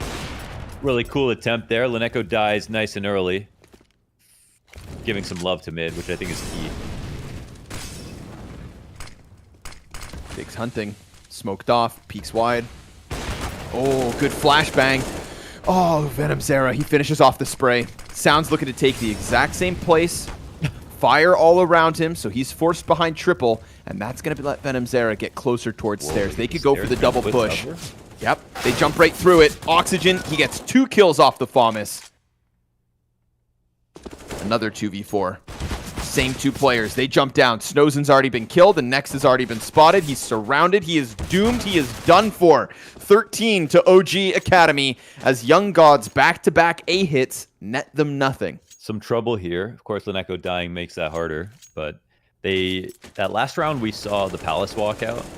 The only reason that setup looks so beautiful is because OG had absolutely nobody inside of middle. So that was the spot of the map that Young Gods also weren't playing in. So they were really adequately prepared for both the 2 players coming out B and the 3 that were coming out A. So it was a really nice call from OG. And the thing is that Young Gods have been underplaying mid a lot. So they don't overthink that. They themselves decide to leave it, and that's what gives them an advantage on the site hold. Now a few rounds in, and a lot of clean rounds here for OG. Young Gods broke, going back to the A site. Full exec coming in. And a Mac-10 trying to run down an AK and CT spawn. More flashes. More peeks. Bomb planted. Right, in this spot, you got to run to mid. You got to do something. There's no reason. Just play this very standard. They're all sitting around stairs ready to take this over. Oh, this is really nice. Ooh. Bombs planted default. Everybody on the other end. Sound over top of Ticket. Next tries to tuck behind triple. That's Leneko's Mac-10 to hit the ground. They still don't know about Next. He's up close and personal, but Marix with the wide swing gets 2 kills on the retake, and sure enough, the bomb may go down, but there's no little X factor, no spice in that post plant for Young Gods. 14 rounds each. I actually like the way they did that, and grouped up by the stairs, tucked, and almost got away with getting over jungle control, but there's still enough utility and good guns here for OG. So 14 to 14, and I mean OG have got into favorable positions almost every single round this half. They got lost multiple clutches at this point, but they have denied a couple of very important 2vx attempts, and At least Young Gods have money. This round's gonna go the distance. Now they're playing into mid. And they actually killed the Mentor in the smoke. Oh my god. Next, the Sixth Sense. Honestly, that lurk is so risky, but I think Dementor is hoping there is no one mid. Then he gets flashed to top mid and works on some kind of flank. I think that was the idea. We have seen mid underplayed. Yeah. I can see why Dementor would think there's space, but yeah, not the round you want to get punished for the idea. Kind of assembling into a B-side hit, and they have cat control very fast. Leneco's here happily fighting, and now Oxygen's going to be a little uncomfortable.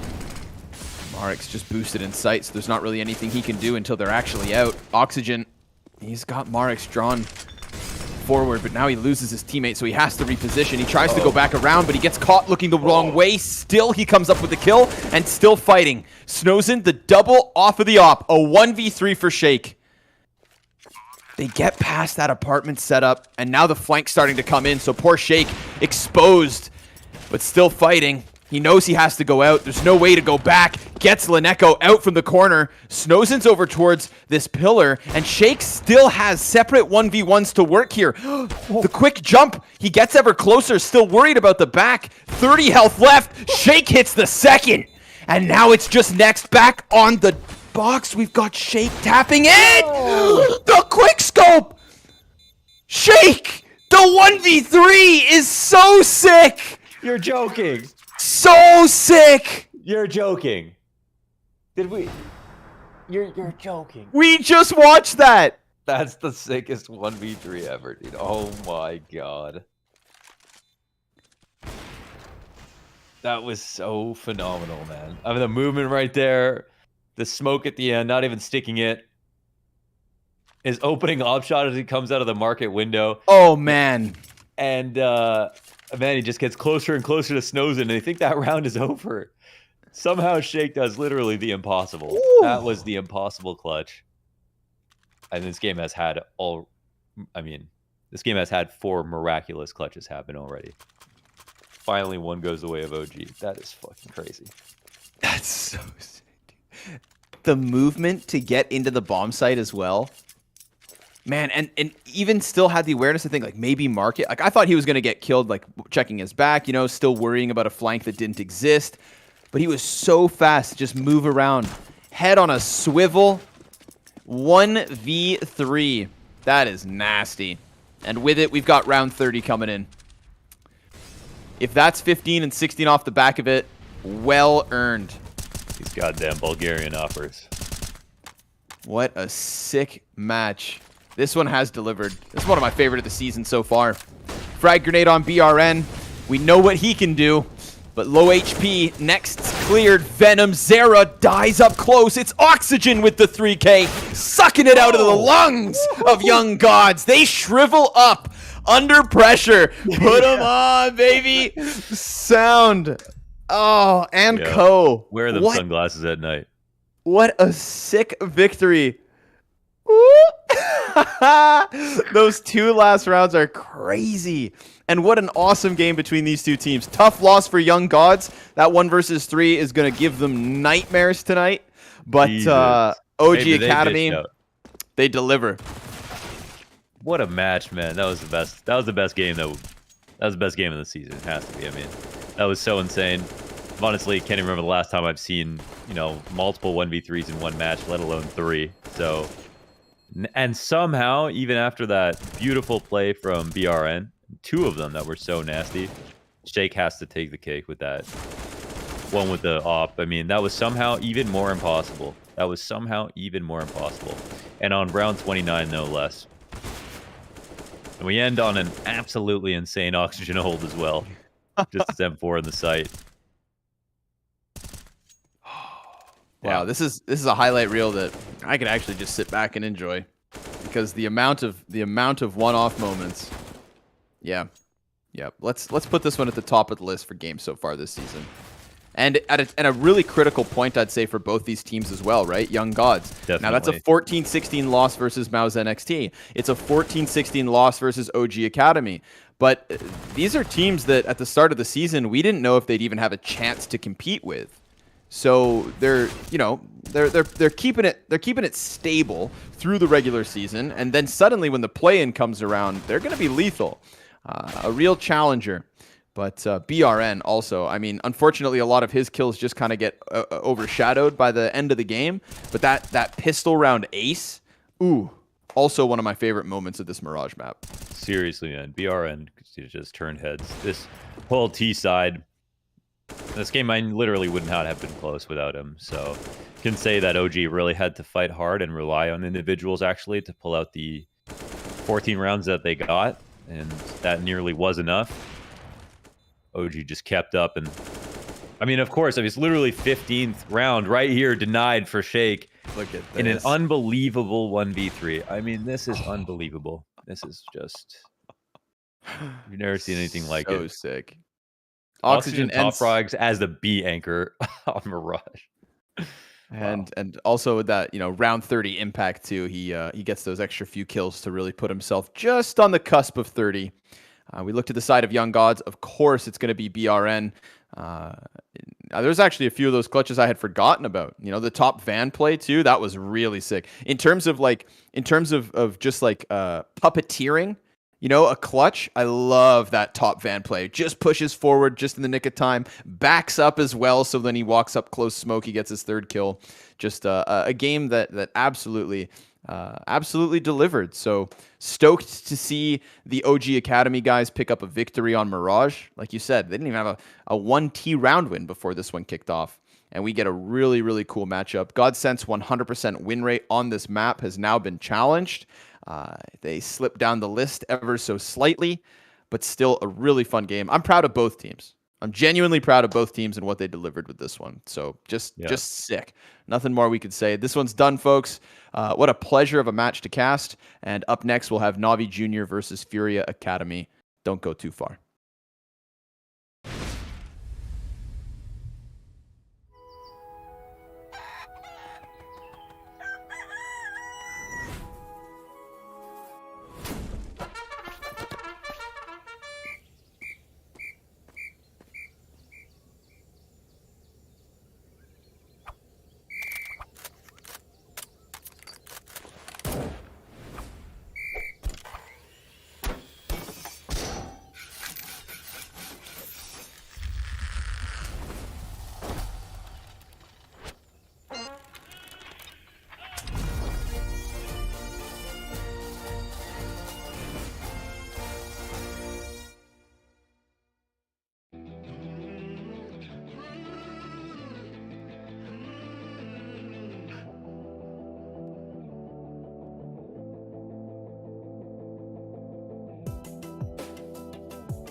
Yo, what's up? Welcome back. Yo.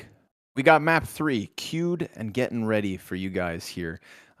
Deep into season 4 of the WePlay Academy League. It is, of course, NAVI Junior versus FURIA Academy. We're switching over to the B group, where NAVI Junior are hunting a second win. They had one over Apex Rebels on Vertigo. They almost got a Vertigo victory versus Astralis Talent as well. So that's kind of where we've seen them do their best. And we've seen that their best is good. But there are still questions around this very much revamped Navi roster coming through Season 4.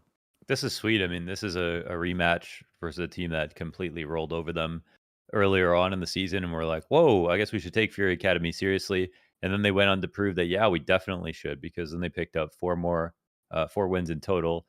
2 losses, 1 bad one to Big Academy, but that's about it. And Navi, I think for sure. I mean, they have 1 win, but it's not like an Eternal Fire situation. I feel like they are better than that, and they are coming close in a lot of their games. In very real attempts, nearly beat Astralis Talent, fought pretty hard in that Young Ninjas game, where Young Ninjas actually played pretty decently. I think there's still always a chance that Navi Junior can do it. I think we have seen pretty good fundamentals from them on different maps. I am not expecting this to be as one-sided for sure as the last time.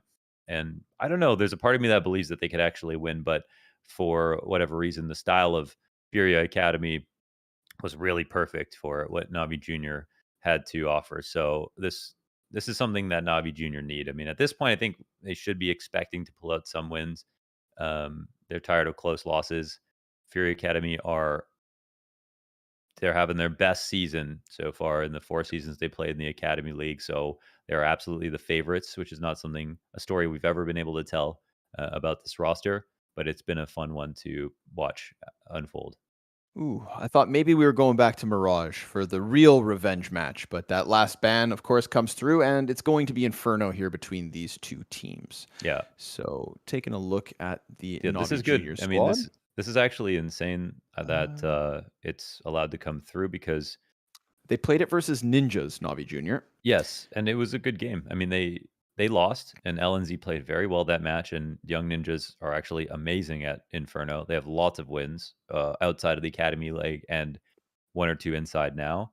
So not surprised that they beat Navi Junior, but Navi Junior did put up a really good fight. So we don't even know what I mean, they're like FURIA Academy are sitting on 2 losses, neither in the league right now, both versus teams that presumably could be worse than the Academy League teams. So it's a very good opportunity for Navi Junior.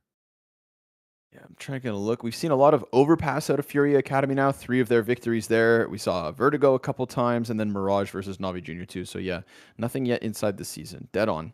And that gets me a little bit excited. I do like some of the individuals on FURIA Academy. Yesterday, Kawez went absolutely nuclear. I really liked what we saw out of him on an individual level. So will we get it on Inferno? It is time to find out. Navi Junior, here's the deal. They are not far off from Young Ninjas in the standings. So they have a very real chance of just climbing a couple of ranks, right? Ahead of Young Ninjas would be FURIA Academy themselves. So to take a win off of that puts Navi Junior in a position where they could finish this season not dead last, not second to last, but still within that pack, right? We've seen marked improvements from them map by map. Time to see how much they can show us on Inferno as they seek revenge versus the second squad of Brazilians in Season 4. Navi Junior will be playing with Unbroken instead of Demon once again. All right. So, like, I mean, Demon and Frozik are, 13 and 14 years old, so it could be any number of reasons that they aren't available to play every single match.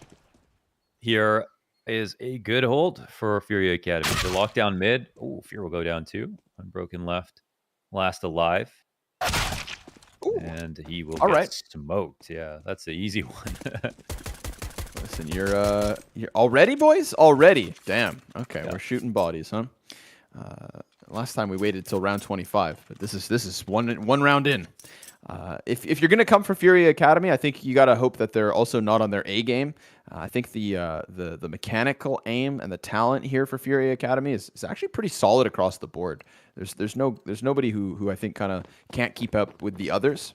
And then when the top fraggers also deliver, you could very much have your hands full. So Navi Junior gonna have to have a good day on top of having a better Inferno. Yeah, Kawaz has been incredibly consistent. He's had 2 bad maps. Outside of that, we're talking about ratings 1.18, 1.61, 1.41, 1.50, 1.29. So he has been just a key player throughout. And then I think for Koala, we've got a similar story. Yeah, pretty much. Actually, only one map even that has less than a 1.0 rating.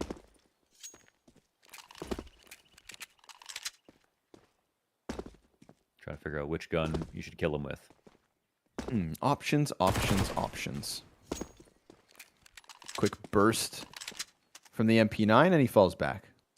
There'll be a little wiggle room here for Navi Jr. They can come attack this B site if they want. They'll find the vertically stacked MP9s if they do commit, but they opt not to, instead looking to come and work with Nipple on the A site. But then once they peek in mid, they decide, just make sure that smoke's not getting pushed and head towards B. So the boost of Bruninho. And who is it by his side? That's Koala doubling back towards Coffins. But then when the utility presence comes through, he opts to take that position on New Box. So Bruninho first at bat. An entire team of Navi players about to round this corner. He's wiggling. He's jiggling. And now he's finding his impact. The peak comes around from Koala. He can't wait. He wants to get into the action. And Unbroken sends him to the grave. 2 kills off of the Desert Eagle. That's going to open things up for the bomb plant at the very least. And the CTs are already close by. They're calling for the boost. Descenti's going to go for it with the fresh mag in. Unbroken tries to spam close, but they get the contact back site instead. And now that's one of the anchors here from Navi Jr. dealt with, which means everybody else is to the left of Kawez, but Kawez gets socked by Head Trick. The Deagle, another one. And then they push. They want to go around into the CT spawn. Wrap back around construction. Fear hits a banger. And then doubles down. 5 Desert Eagle headshots between Head Trick, Unbroken, and Fear. Yeah, they've come to play. Man, Navi Jr. took a big risk there. They left the 2 MP9s alone in the B site. No one in CT to help them with utility. And yeah, I mean, it's hard to stop a kind of push like this versus armored opponents. So they really did ask to actually lose this round. And I'm still surprised that Navi Jr. made it that clean, but those were some unbelievable Deagle shots. And shout out to Unbroken for killing both MP9s on the entries. Yeah, get through that first test so that the retake's all the harder. Mag 7 on the field. Bruninho going to try to play it up close, but the frag grenade finds him. So will the second. He goes down to 16 HP. And now they're just trying to evacuate him before he dies. And he's good. No more frag grenades to follow. Through those nades better. Right idea. A little lacking on the execution.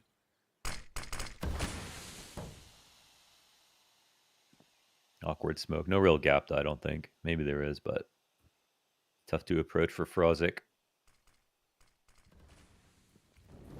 This shoddy is hungry. Smoke fades. They're still nearby. On the half wall, but the flash 2 is good. Nothing at B. That's it. Just Koala with the mag 7. True. There is still time for Navi Jr. to misrotate, but if they follow through with this exec on the B side, at least just go carve a path, collect the info, which they are now doing. They will see. It's for free. 2-1. Yeah, they needed that mag 7 to get a kill. Took a risk there, but we'll keep some armor sets at least. The bomb gets planted. See a clean sight. The question is, do they even want to try to kill everybody over here? Look how clean this minimap is. Very detailed as well. All the little boxes. Look at alt mid. All the barrels. Everything you could ask for.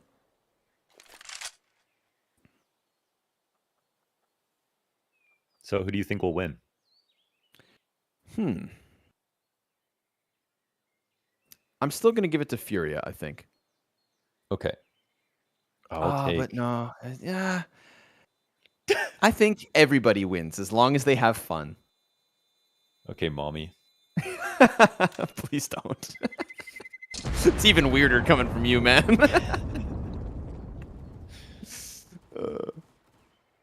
Okay, Sounded screw it. hilarious, by the The way. Navi comeback. The Glasses. Navi comeback. This is where the comeback of the season starts. Yep. Yep. Yeah, I think Yep. they're due for a win. I think Inferno is a good map to take it to. The Veto Yep. works out here. We didn't see the result for Young Gods and the Mirage, even though that was a good map for them. But, well, I mean, that map can't be replicated. That was something. That was an anomaly. I also just think like you know, I don't know what to put in Furia Academy's Inferno. They've been allowed to play too much overpass. It's 3 of their 4 wins.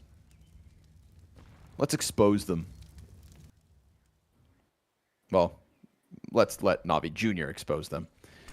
Try to, anyways. A little bit of utility pressure here. Gets a player off site, and he gets caught on the fallback. Nipple comes through. Nice and easy. Gets himself a cheesy 3K on the short side of the A site, and keeping all 5 bodies alive. That's perfect for Navi Jr. That under porch cam angle was tight. Yep. We play production. Like fish eye lens skateboarding. Yeah, like, clip. Those are the best. Little dark side 50-50 did. Oh! Okay. You just put a surfer on a skateboard.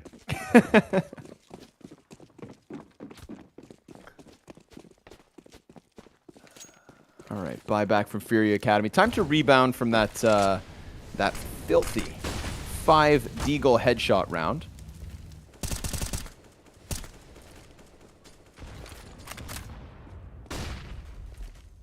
Nade's going to find nothing, and they start to peel back from this. They're going to leave Bruninho again tucked on the wall. Last time they completely left. And this time they stick around a little bit, but we are going to see Koala start to cheat back over towards the A site. Descenti just jump spotting. They give up brackets control, and that could definitely haunt them if they're not cautious.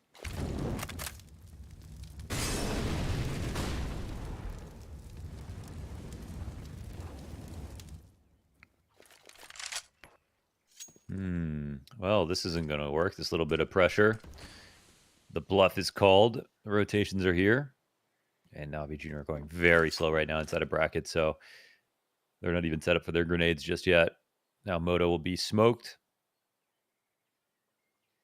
But the CT's tuck in.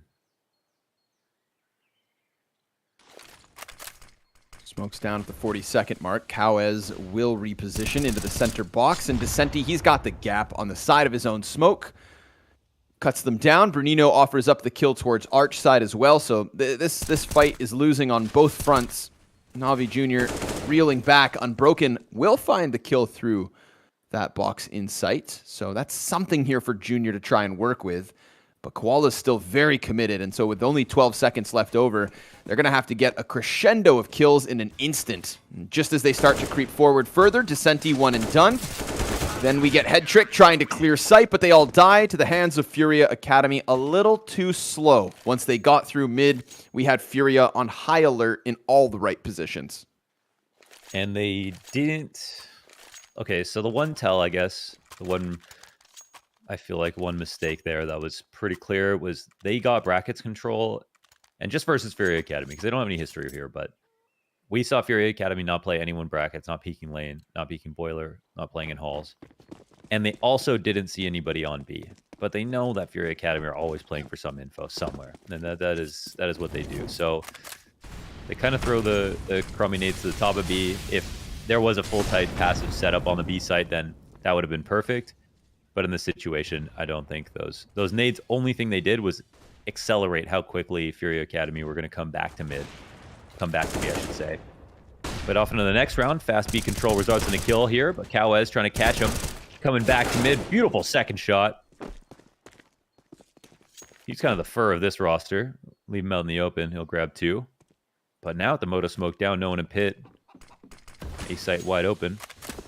Then he's going to run it in and gets into a good spot. Tucks back sight. Gets spotted and whittled down a bit. Loses his support, and Fear takes the head off of that anchor. So Bruninho, let's see your clutch, bud. 1v2. They don't know about him, but they smoke off Moto side preemptively. Flash onto the other end. And they're just going to try to lock this in from sight. Navi Jr.'s 4th on the line. Bruninho, no information as to where they could have gotten off to. He was late enough for them to have gone towards pit if they choose to, but they didn't. They doubled down in sight, unbroken, right behind the box. Nice off angle. Bruninho walks in and goes down to it. So a little post-plant victory here with Fear getting 3 kills, and Fear has been the consistency of Navi Jr., always at the top. Yeah, definitely. And then some, I don't want to say some of their big losses, but the games that came close where they had a chance to win, it was a big reason was because Fear was really just putting up a lot of multi-frags on both sides in that Vertigo game versus Astralis, for example. I think 2 in their Vertigo games. Fear was quite consistent. And actually just deplete the money here, FURIA Academy. And we'll take it into the next. The appropriate stack in place. Just got to hope that Navi Jr. follow through. They're getting close.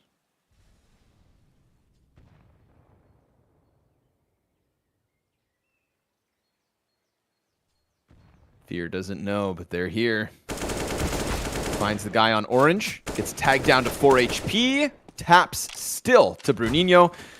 And then dies to the wallbang of Decenti. So just getting it through the corner of the bricks. Head trick takes the position of his fallen teammate. Bomb is here as well on Banana, but the counter-terrorists can't really, activate anything. They can't really rush out and stop that bomb from going A instead. So Navi Jr., yes, they'll lose a player at the front end of it, but they get away from the stack, they get away from the threat, and they get themselves a 5th terrorist round win. Just clamping down on pistols. Easy does it.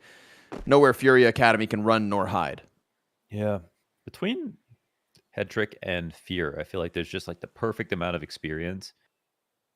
And also these guys are not just experienced, they're like top performers as well. So I think Navi Jr. created a good situation for the younger players to get a lot better. I mean, let's be real, they're all younger players, but the Academy League has proved to be effective in making some of these younger players look like very experienced ones. And after these few seasons, Navi Jr. are one of the teams that have kind of been able to survive some of the roster moves. But, I mean, they obviously had to take a big hit in selling m0NXT most recently. Yeah, there's not an unlimited amount of m0NXTs out there. Is the thing. But, I mean, develop one m0NXT, sell him for as much as he did, it's, that is just an enormous win.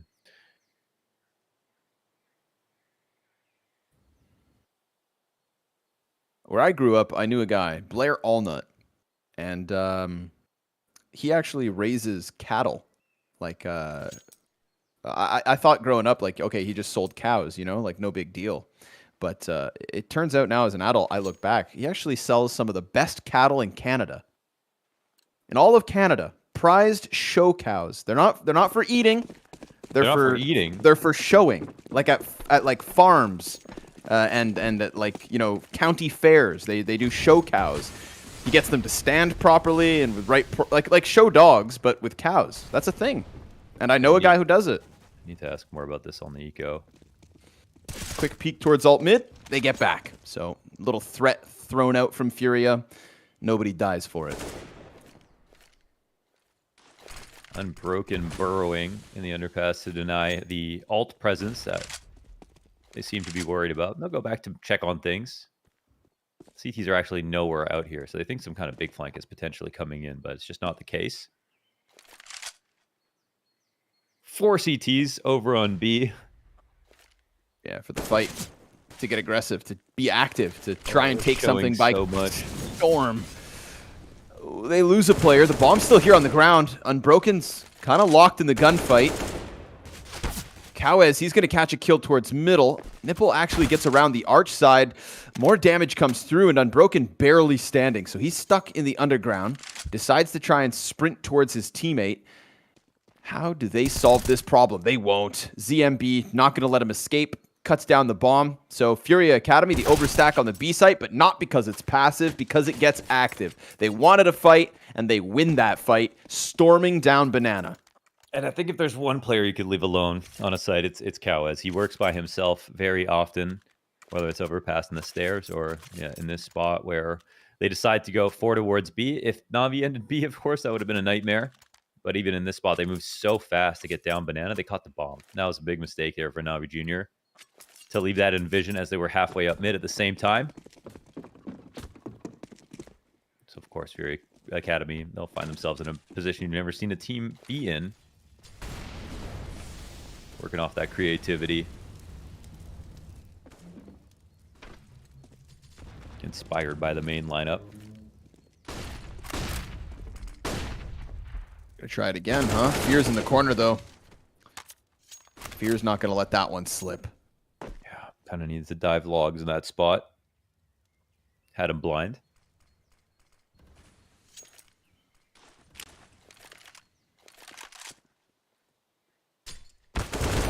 Boy. Ooh, that one way gets called out.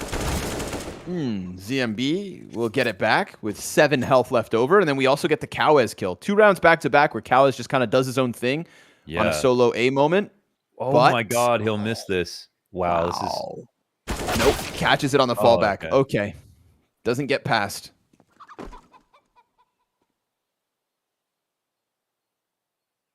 But they're so scared because they don't know how Furia rotate. It's really hard to read. So they don't know exactly if then still has somebody floating around. So they want to make sure they get any loose kills. And they'll hold the CTs in B.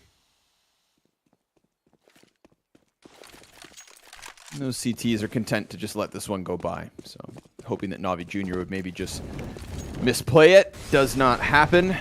Cautious, of course, was Navi Jr. to close this 3v2. And also, I mean, there is a world where Cowes is able to get past that mid play, doesn't actually stick around exposed to the balcony, and then just guns down the 2 players with their backs turned on Banana. But Unbroken catches it. His 1 kill is critical, and so are Fear's 2 towards that B site to kick it off. 6-3 on the T side. Navi Jr. getting past another threat from Furia. A player like Cause, you gotta take the good with the bad. I mean, he could have floated around A like he did in that previous round and won just by chilling.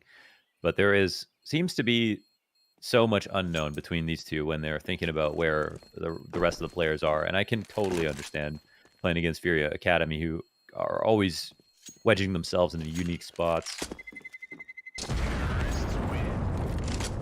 That the best you can do is just make sure you're in a safe spot to watch at least 1 or 2 things. And Unbroken catches Cowes. Navi Jr. in a pretty good lead now. I mean, 6-3 is solid. And this was huge as well. That nade was supposed to distract from the push, but they weren't worried about it.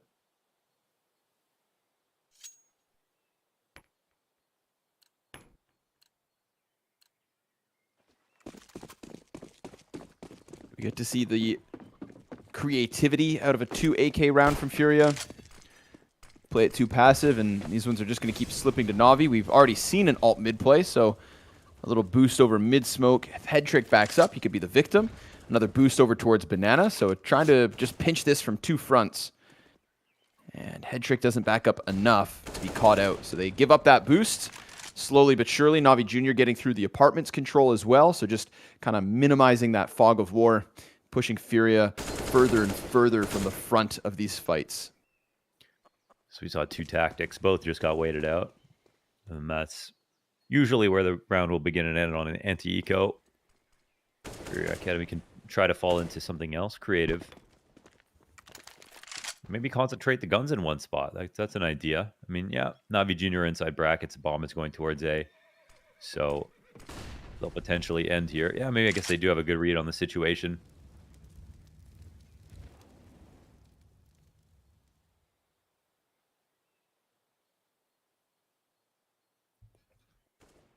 But Kawas and Koala are the guys on A. I don't think they'll exit this round without 1 kill. That's my bet. Eagle on one end, 5-7 the other.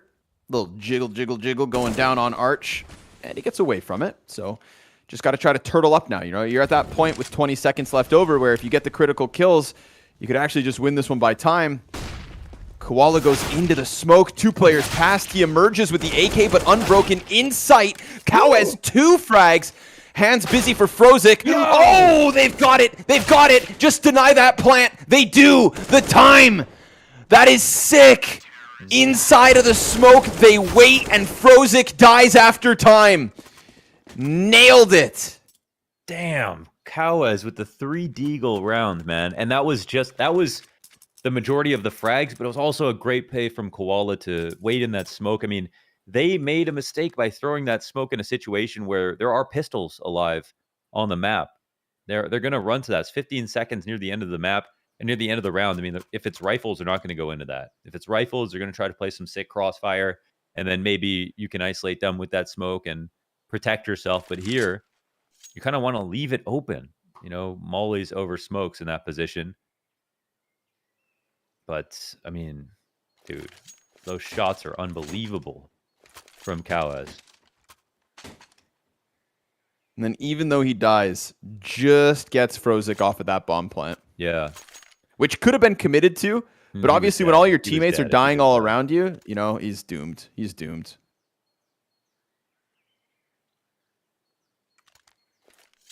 Not a fun way to lose a round, but well earned from Fury Academy. Not surprised. Cowes and Koala are the ones to be able to do it. Yeah, you said 1 kill. How about one round win? Yeah. Sick stuff. Round 10 will be one to remember. And Fury Academy, of course, taking a pause off of the back of that victory. Trying to smooth things over as they look to continue and tie this game up. You know, they've already let the T rounds bleed. But I wouldn't be too shocked if they're able to clamp down on what's left of this half. We get the walk-in through apartments, and Fear and Frozik still just supporting utility in from mid. Cowes comes out from his corner. Both players able to lock this down. Cowes again, this time with the guns, stops it on the balcony. Koala, he's waiting for the Fs of Navi, Frozik, and Fear.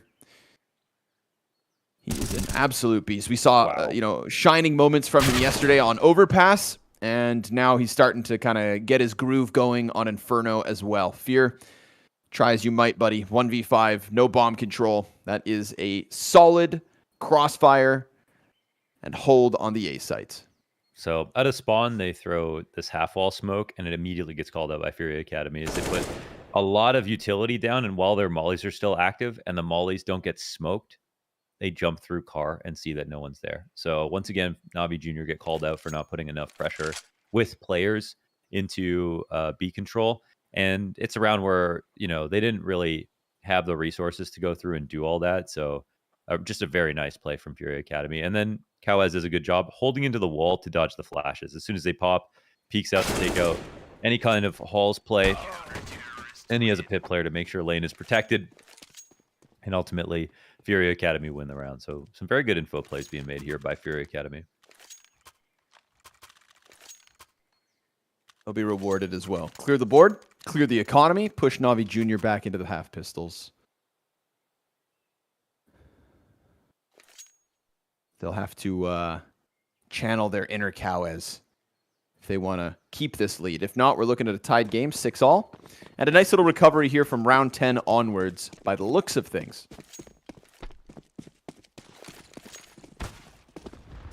Ooh, a little bit of damage to ZMB. Gets caught by a pistol shot. Fear eats some shrapnel. And again, it's just this confidence off the top of the B play. Seeing that there's nothing here. They could be sitting already inside of apartments just on the other side of the smoke. There's a risk that they're willing to run. Cowes and ZMB await the exec. But this exec has no smokes, so it's just the dry run. Guns up. Crosshairs forward. Cowes lets people cross by and then snips Unbroken off at the tail end of the walk. That's going to draw all the attention. You can see Navi Jr. turn their attention right back at him, and that is why Fear hits the headshot. We've already seen what the Deagles can do from Navi, and sure enough, Fear gets 2.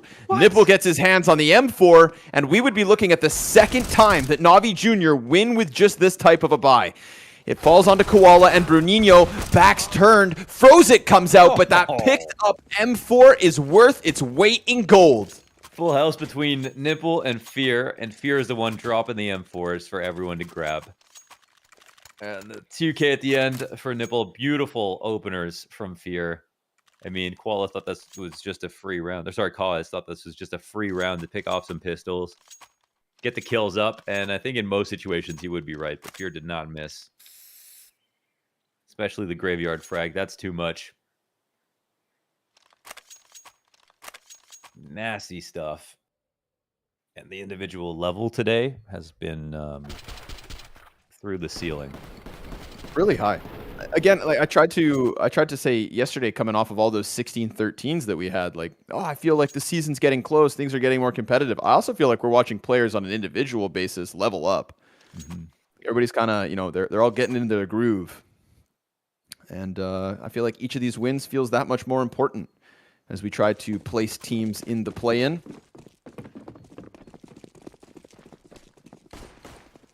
About a week out from that dictates playoffs, and then it's the run for the lump sum, $100,000 on the line. You know, you can forget about that when you've got so many best of ones to play at the start of all this, but we are getting closer. And right now, so are the CTs. 3 players pressed up next to the banana. Are you kidding? Koala, the jumping MP9, but Frozik is going to use Lady Luck to his side as well. Lines up 2 headshots through the smoke. Koala's still sticking around. Oh, and he gets head trick to keep it nice and even. Oh, that was cute. Oh, wow. Koala's aiming a little high here. Oh, I see it, a scout. Okay. And he does going back into the site. Descenti, he's been big pit, he's been graveyard. Sitting on the balk. On balk. Unbroken. He dies to the Deeg spam, but at least by getting down off of the balcony, it's much harder for the multi-kill to come through. So Bomb Plant with it, and Koala, 2 kills already. Hunting the 1v2. He's got Frozik in sight, nipple towards pit. Half health won't help. Smoke, though, could actually use that to maybe cut off the pit player and push forward. But as the smoke in front of him fades, the element of surprise not quite there. Frozik, 4 kills on this one, 2 of them coming through that bottom of banana smoke spam. And that's just a fun way for him and Navi Jr. to take off of the pressure. 8 on this T side. Still a real chance for 2 more, especially this one's. Pistols trickle in with Furia. Yeah, we've seen Furia make some, good plays to win the rounds they did, but overall, Navi Jr., they also had a Deagle round that they won versus Furia Academy, on top of having a lot of just solid rifle v rifle rounds to cut the streaks off here before they got out of hand for Furia Academy. And now pistols that are eating nades and about to get swung on very heavily in an ultra fast loss. And it's 9-5. Best round so far here for Navi Jr. 4 alive, lots of money. And do we have an op potential? It doesn't look like it here for Furia Academy. We see they don't op that often, actually.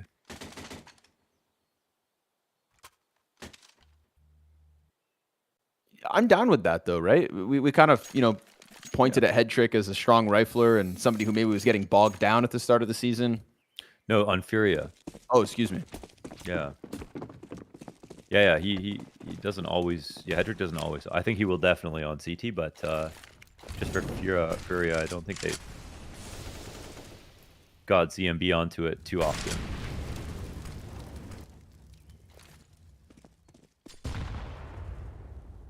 Walla wants to go at this again. Oh, it's right there. Wait. Oh, wow. Okay. Oh, poor guy. Turns his attention the wrong direction. Gets iced out for it. At least the kill comes back for ZMB, so that is something. But of course, it's just going to push Navi Jr. closer towards this B site. And the question will be, can the rotators get ahead of it?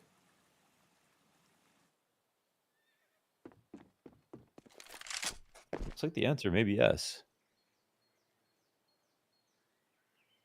The only problem is no smoke. So let's see. Okay, proper execute for Navi Jr. 100% wins this. Their mollies land in the right spot, and they've got one for Emo as well. No smokes to put it out. Nino burned away. Kawez tries to flash outwards, and they just gun him down. Fear and Frozik kill a piece. ZMB needs an ace in round 15. Oh my god. Okay. All right. 20-9 for Fear. That's, dude, always at the top for Navi Jr., but this is even exceptionally high. Let's see how consistent he's been throughout the maps. If I haven't looked already. Okay, yeah, I mean, just last 3 maps, 29 kills, 28 kills, and 22 kills. So, and already 20 on this one. Powering up. So, 15 rounds of action. FURIA Academy's CT side getting outclassed. But I mean, it is just Fear that's going ham. Do you know why they say that? Going ham? You know what is that? Oh shoot, I actually do know this.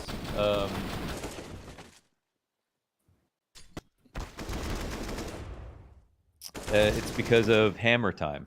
Going ham, hammer time. Oh, okay. I actually made that up. I can't remember exactly. Let me see.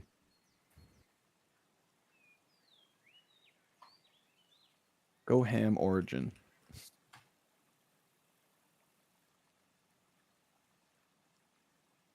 It's because of Gucci Mane, apparently.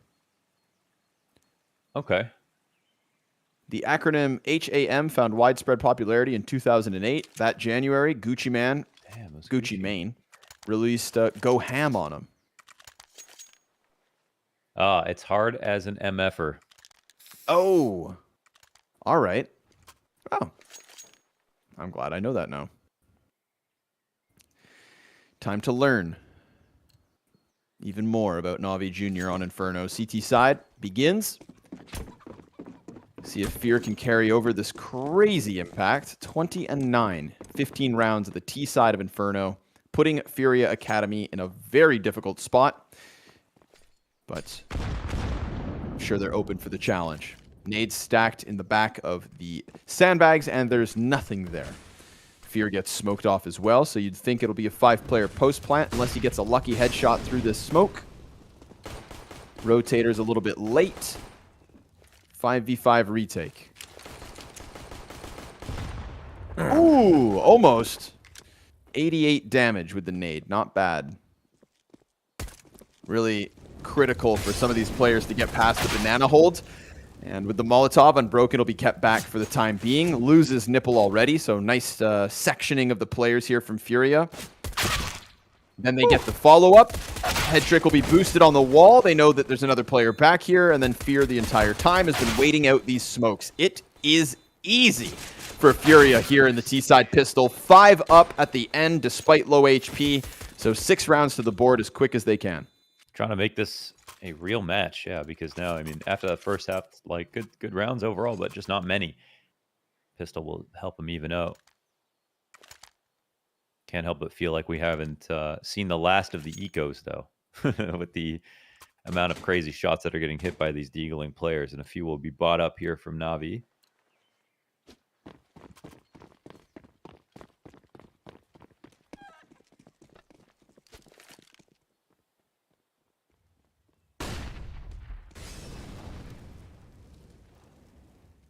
See that wall dodges that flash. It's really nice.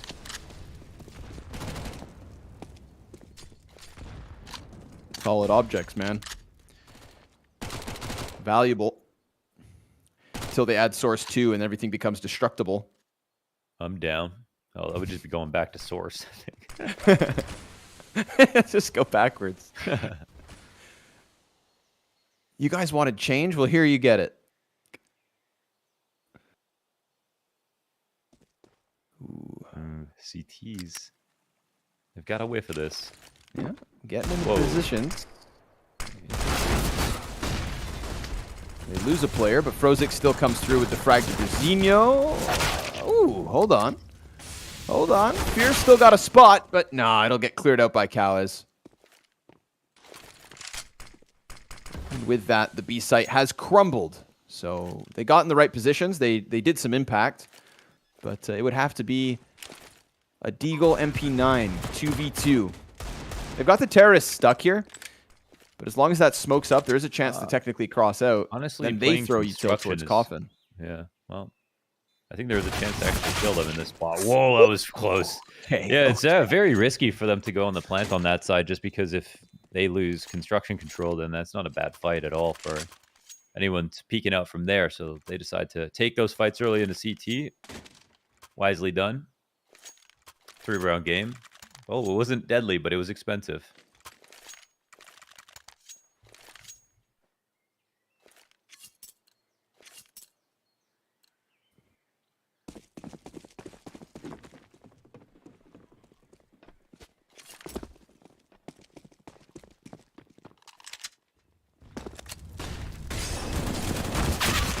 Boy. One and done. Bernino's Mac 10. But Navi Jr. Kind of feeling themselves this time. Getting up into the apartments. Sizing up this A setup. Frozik hoping that they can just, stop and respect this smoke for a second. This rotator's trying to come over. Time for a boosty. Get on up. But they actually opt not to. Oh. Re-exec coming in. CTs are not exactly in worrisome spots. See if Petrick can make a play of his life here. Yep. Frozik. Oh, no. The third player kind of gets pulled between two different targets and dies for it. Then ZMB just smashes Nipple through the smoke. And that's Unbroken out of here. He wants nothing to do with this. Going to leave Headtrick on an island. So FURIA Academy, a nice little squeeze towards B. And racking up these early T rounds, which is exactly what we want to see if this game's going to get competitive. It's got to start early, and it's got to be successful from start to finish for FURIA. Just going to take a look at that Navi Junior game versus the Young Ninjas to see what happened on Inferno, because I can't remember if they lost on their T or CT side. So it looks like in the second half, what was it, 8-7? They got, oh, sorry, this is from Navi Junior's perspective. They only got 5 T rounds. And they got 7 CT rounds. So they kind of were playing very close on the CT side. Definitely competent. Couldn't quite keep up, though, in either half.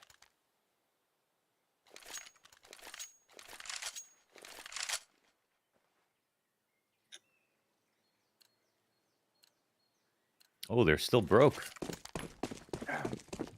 Another force in the last round, right? So yeah. Oh, was it a force? Yeah, they went all the way down. Seen a couple weird buys the last few days, so let's throw that one on it. That's true. Maybe thinking they had the a little bit of runway because of that 10-5 T side. Now they got to pay the piper.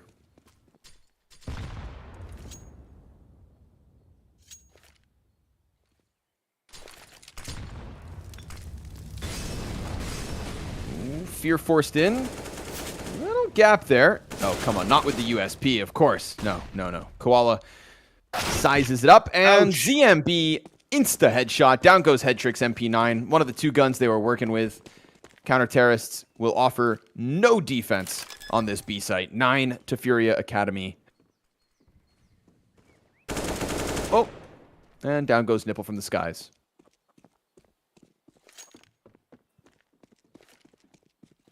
All right, let's see what's going on now. I mean, now we've seen FURIA Academy. I think they are treating all these like anti-ecos and just going for quick B. If they don't see any control, they will just run over it. So I don't know. I mean, I thought Navi Junior did put up enough so far on their CT side or on their T side. And to be fair, we have not seen a round where they've opted yet and had all the util. But it feels like FURIA Academy are ready to play. Guns will have to pose a challenge, but they play some games with the economy at the start of this, and it kind of sucks up that lead they had. 5 rounds going into the CT side, now just to 1 the difference, but full-fledged buy, Headtrick onto the AWP. That FAMAS and Unbroken's been grandfathered through like 3 rounds now. Bernino's got one as well, actually. T-side FAMAS. There you go. That's not something you see every day.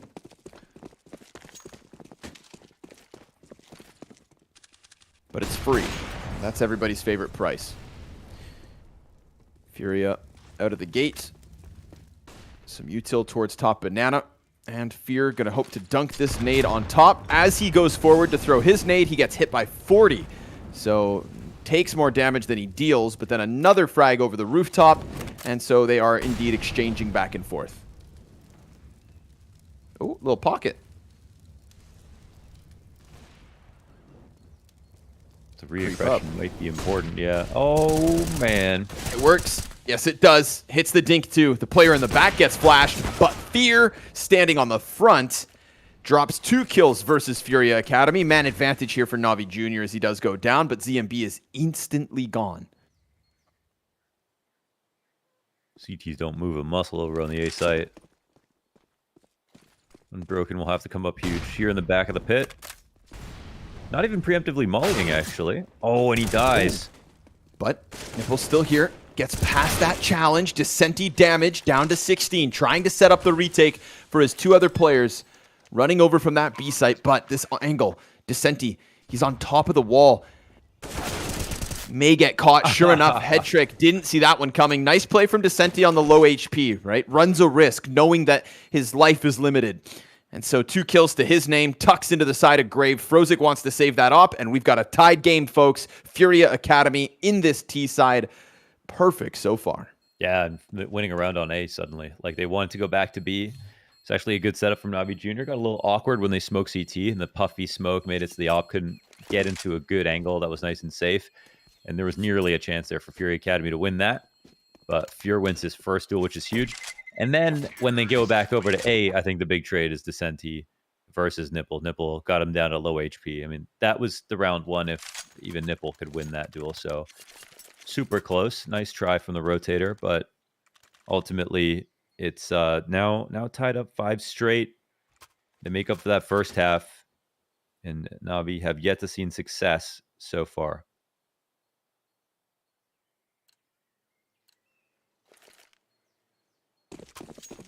I think this would be a salt-inducing loss at this point for NAVI Jr. to lose, considering they are, have beaten their metric of getting such a solid first half, and I don't think in any of their games they've really started off hot.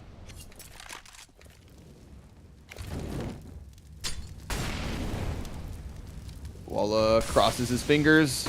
They put it out anyways. Fear, time to deliver again, but he eats 77 damage and still goes big. Ooh. Frozik with the flash assist. Oh, Bruninho right through the opper. That has to sting.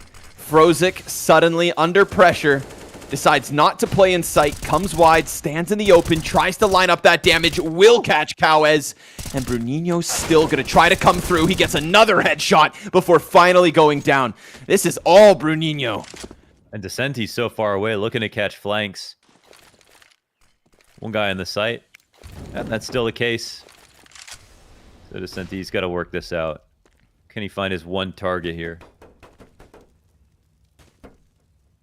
Nipple's close left. Descenti comes around. Hits the headshot. Oh, God, he does. It's him versus Unbroken. Fake plant. Unbroken's right there. Oh, and just gets enough vision. The smoke fades just enough. Damn. And Navi, they're going to pick up a round here on the CT side. They're first. After Fear gets those 2 kills, Bruninho sees that challenge and welcomes it from 5-13 to 8-13 at the end of that round. Hell of a time for him to try and get some impact in that kill versus the opper. Crazy. Mwah. Yeah, clean shots from Bruninho. All the shots were disgusting. That would have been the most tragic loss so far for Navi. They had a very nice attack. After Fear got naded, perfect with the flash. Of course, not going to play anti, about to attack. Nearly lose 3 straight up.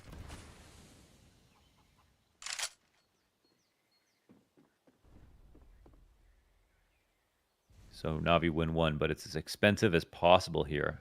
FURIA Academy kill 4 in the end.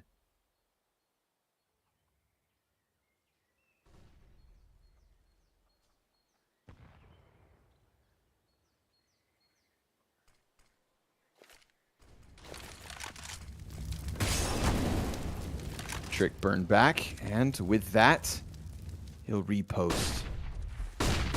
Broken about to have a world of pressure thrown on top. Head trick up close, can't connect. 2 kills instantly here from FURIA. Oh, and Descenti. He turns it on Nipple, who thought he had a gap, thought he had a chance, thought he had an advantage, and he did. But it wasn't enough for the freebie. FURIA Academy just sliced through that A site. I mean, this is a nightmare situation, right? Because you got 5 straight, and then NAVI Junior win 1 with 1 player. Now their whole loss bonus has been destroyed, and FURIA Academy just instantly win the next one. They save 2 guns, but they're just so incredibly poor now. I mean, this is just insane. Cannot really ask for a better situation. And again, it's a spot where, you know, you never want to lose a round, but this is as close to wanting it as you could possibly get. Dream situation here for FURIA Academy. Besides the 2 guns coming into the next round, I don't know. Maybe they just invest because of this. So yeah, they're gonna put it together, and they actually somehow come out with 4. And I don't know if there's anything on the ground here for Nipple, but this will take the edge off. I'm actually surprised they had this much. But it's everything they've got left.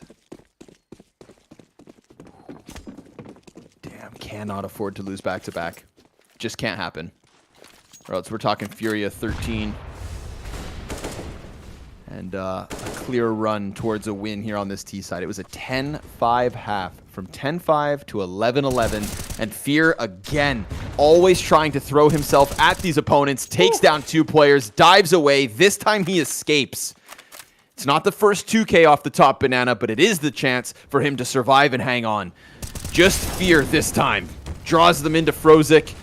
He's going to try to hide behind Nubox. Frozik looking to support. Fear will still die. They cannot afford to lose this 2v5. And the spam damage comes through. There it is. Head trick delivers. Kawes has to double back and grab that bomb, but he's only got 43 HP with 4 opponents already looking for him. He'll just hide in the corner and see what comes to him. He's got a minute to try and milk this. They could just be throwing bodies at the situation. They don't need to over-rotate or anything. There's basically no way Kawes can win this. No reason they shouldn't swing in this spot, and they eventually get it through. So, all right. NAVI Junior survive, and that is Fear with no flashes behind it, just 2 really good angles that melted down the T's trying to run forward. First duel 167 health, takes a spot of nade damage, and doesn't go to the corner, which Bruninho expects, and even escapes the refrag. So what more can you say than Fear just picking his fights beautifully? I love that extra little risk not to hug the wall. Easy second, jumps back. Last tack pause comes through from FURIA Academy. And so they avoid that scary reality that would have been, you know, the one-off, brokenness, 1 survivor, total economic collapse. But their challenge isn't over, right? We've seen this Fear fight towards Banana now, back-to-back rounds. We've seen it work for him. And we'll see if FURIA Academy are expectant of it or whether it's another key piece of round 24. Still, 1 round away. Solid start to this T side. They needed it, considering 10-5 half from NAVI Junior. The lead has gone, but Head Trick looks to attack from a different angle. I love that. Come at them from the opposite end. They've been conditioned to watch Banana, and they don't expect him, but Kawes jumping up recovers that, and Frozik can't finish it off. Unbroken could. Unbroken could still chase this. He hears the movement falling back from ult, and as he peeks around the corner, he gets 1. But it is still traded back. Kawes surviving every fight so far. This man is basically unkillable. Oh my god, if he gets another one. No, he gets another one, dude. He has 39 health. This guy is something special, man. He's got a little extra.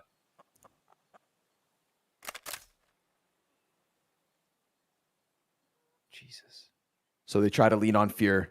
This is the guy that started off back-to-back rounds with Banana fights. Now in the mid-round moment, he's got Nipple right with him. Deep nade. Oh, it's not enough. They hear Koala him running stands away on and 8. Fear stays. The bomb is still here. Cow is going to see nothing, so now they're just going to leave, surely. If Nipple kills Kawes. If Kawes gets another one, I'm done. No way. Is he? Oh my god, he is. Nope. Okay. Recovered. But they killed Fear in the meantime. So B site suddenly becomes open, and Nipple Gonna bite down on ZMB, running into the B site. It serves up a perfect distraction for FURIA to lock in this 2-man A site post plant. And now Nipple knows he's been pulled in the wrong direction. He's been fooled. Wow, Cowes. 3 kills with 39 health. Seriously. Critical. I mean, the first one's the craziest too, right? Because they were not ready for anything coming down mid. He wasn't looking in the right spot. He just reacted and completely destroyed that mid push by himself. Then refragged an ult and came back to ult and got another kill. And this is the reason that FURIA Academy find themselves in a tied position with just a few rounds to play.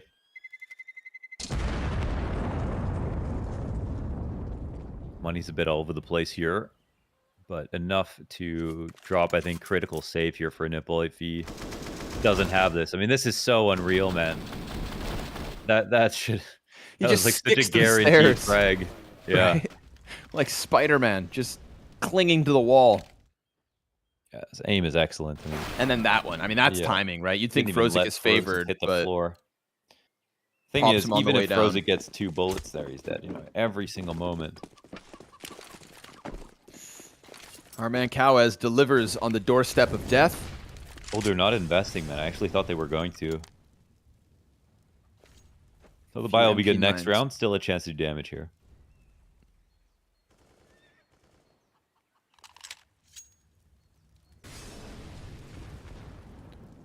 Boost comes through. Players getting closer to top banana. FURIA looking for anything. Anything easy. Any corner.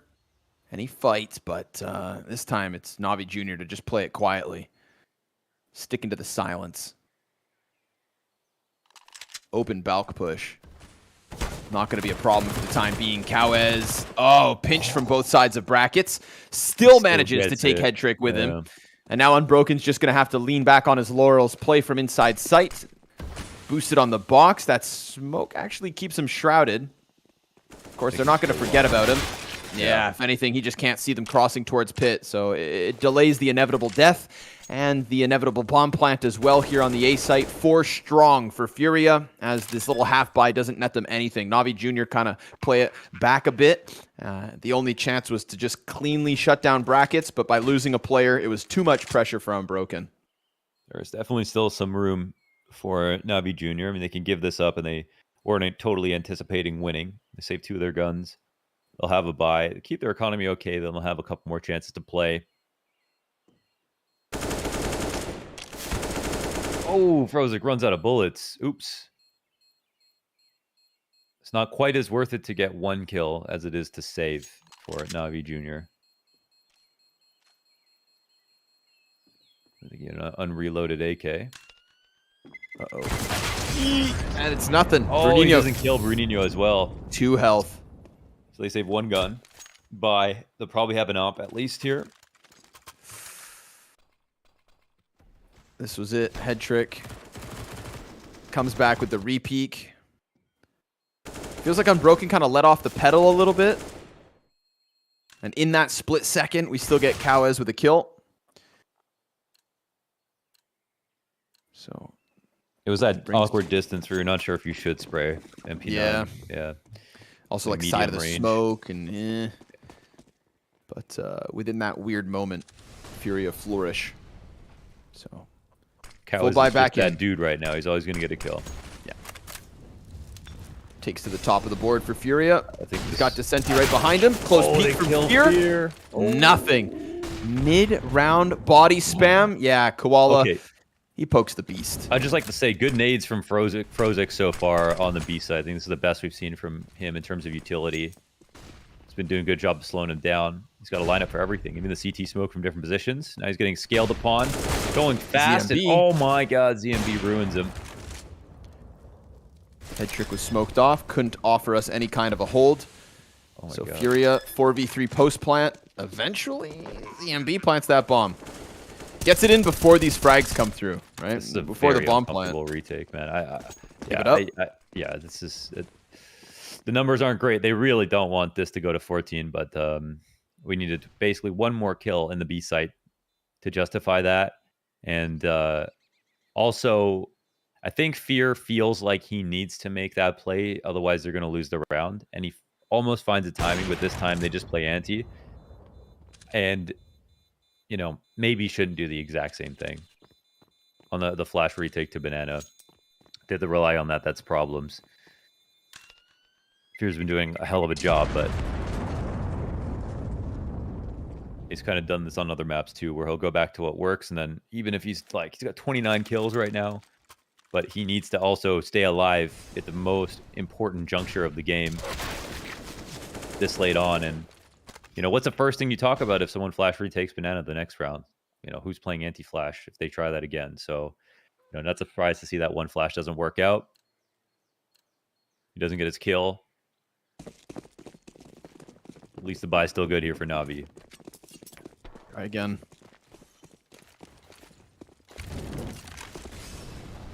Furia quick to answer. Nades go deep. It's just ZMB on the op.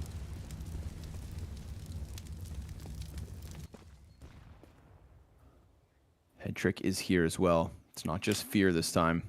Not just Frozik supporting the 1, but the 2 instead. Oh, we get the op fight. ZMB versus Head Trick. Missed shot from Head Trick.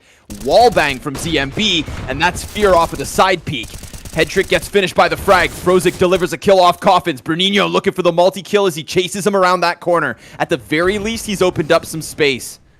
Forces Frozik back. They could boost, and they will, but it's predicted. Doesn't get stopped. Bruninho, he's going to fall victim to Frozik, who is absolutely delivering this time. 2 kills as Furia Academy continue to try and fight for this site. Bomb plant comes through from Cowes. No banked nade here. Unbroken, a couple steps too far back, and it's the double up in construction. Descenti checks the far flank. Nothing there. Okay.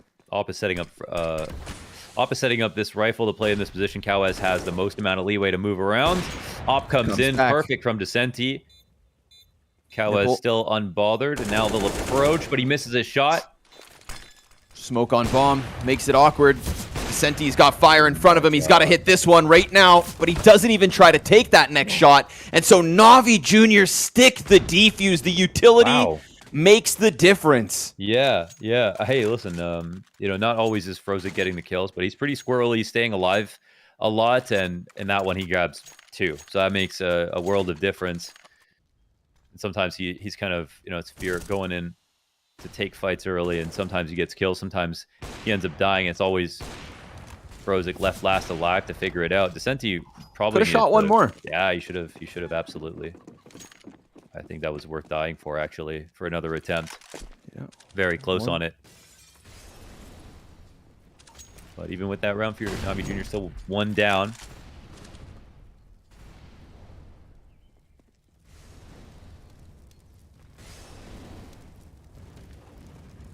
Cool to see a little bit of a difference there from Fear as well, right? Plays off the front of oranges, off of Head Trick's op shot. So an extra layer to try and stop what has been problems on Banana.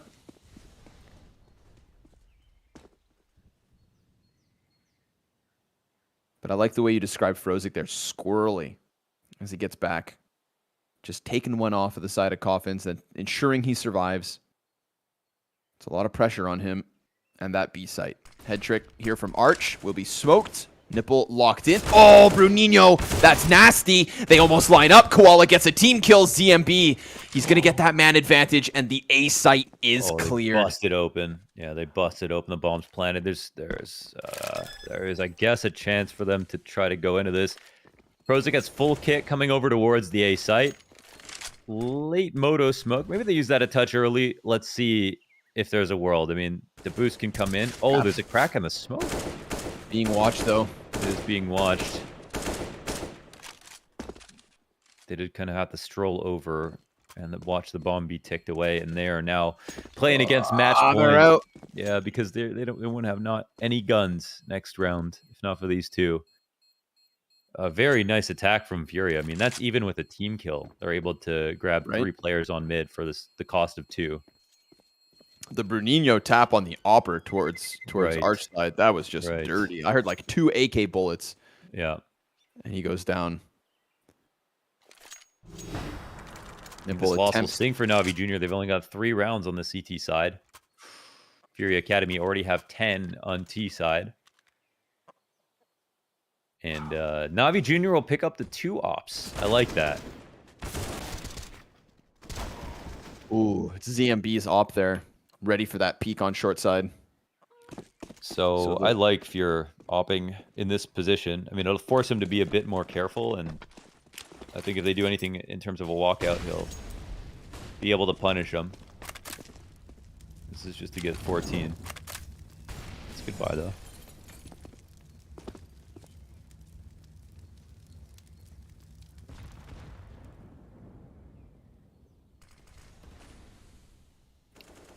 Ooh, an apartments walk. Maybe coming at this A site from balcony. Oh, man, a hall spot versus something 2 different. ops. That is really good. Right? Unbroken's going to be under pressure. Smoke's a little bit too late. He just gets stomped on. He doesn't even turn. Koala's out so fast. 3 versus 5, or Furia Academy pieced together an 11-round T side to take this out of the grip of Navi Jr. Oh, man. Double op retake. Suddenly, this becomes such a burden. Incendiary already put out, and because of the smoke grenades here from Furia, it's time that's just burning so fast already. They've got another Molotov on Descenti. Oh, and they just draw them forward. CMB still late mid, and that's it, folks. There's no way for Head Trick to get around this corner. Bruninho keeps it clean. Back-to-back headshots versus Head Trick. Furia Academy over Navi Jr. They are going to win this head-to-head twice. First on Mirage, now on Inferno, and they keep themselves ahead of the rest of the pack in Group B. Furia Academy, sick T-side. Absolutely. I mean, that's a statement win. First of all, like the fact that they do this on Inferno, they're taking Navi Jr. on one of the strongest maps as far as I'm concerned. Navi have been getting better and better. And while this one was closer, it's still a win. And it's such an amazing comeback as well. We're talking from 5-10 down into winning the pistol into getting 11 rounds on T side, like eclipsing the CT performance here. Destroying on Banana, a good mix of individual plays, but also really good execs. I mean, they were halls popping, lanes hitting, and they were, with their entering players, winning a lot. And we kind of saw one-tone aggression from the CT side in the form of Fear, you know, taking a lot of the responsibility on his shoulders. And maybe that's for good reason. I'm not exactly sure, but I feel like at some point it needed to change up. It needed to be a bit more dynamic because Furia Academy, they responded to it. And as soon as they did, there was really nothing else over on B for Navi Jr. They just got destroyed. So, well played, man. Well played, Furia Academy. Really impressing this season. Yep.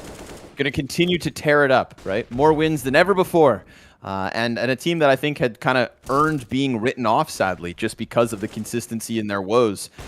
But that dynamic, changing up plays, dealing with Fear, right? Once they got past Fear on Banana, once they had him a little bit further back in sight, then they finish off the half with those varied A hits. 22 ADR. Damn. And still loses. Oh, that's tough to swallow. Yeah. Fear, he's been the consistency for Navi Jr., but also a consistency in you know, some of the I would say like the redundancy, right, of trying to fight Banana a little bit on that CT side. Yeah, that's the hard part. It's like, man, would the game have even been close without him? But at the same time, like that was once they figured out how to counter him, it just became more about the individual at the end. And yeah, it's just hard to blame somebody who has 120 ADR, right? Like the rest of none of his teammates even have, I think, above 80. So, well, Descenti's next best competition was 77, and it's very even across the board for Furia Academy. We could definitely say that, that Kawez was the star of Furia Academy. Amazing moves. That's seriously crazy plays. That round with 39 HP. Yeah. That's a tough one for Navi to have to deal with. But awesome match from Furia. Going to keep themselves right up there with Big Academy and Astralis Talent, who are, of course, the 2 next teams to take to the server. The only team who has beaten Big Academy is Astralis out of their 6 games so far this season. They'll see if they can keep that over top of them with the 2-0 head-to-head. We'll find out after a short break.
Welcome back, everybody. Map 4 of the day, set up between BIG.OMEN Academy and Astralis Talent. These teams have played 5 times against each other in 2022, and right now BIG Academy have 4 of those wins over Astralis Talent, including the most recent, Vertigo. Wait, is that true?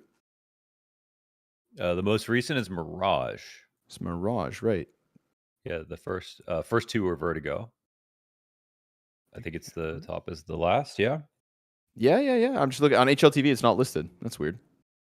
Sorry. In the I read their match page head-to-head. at the bottom. Yeah. Yeah, the head-to-head. I just see Vertigo. Oh, I'm an idiot. I was reading it from bottom up. No, you're not. Okay. Woo!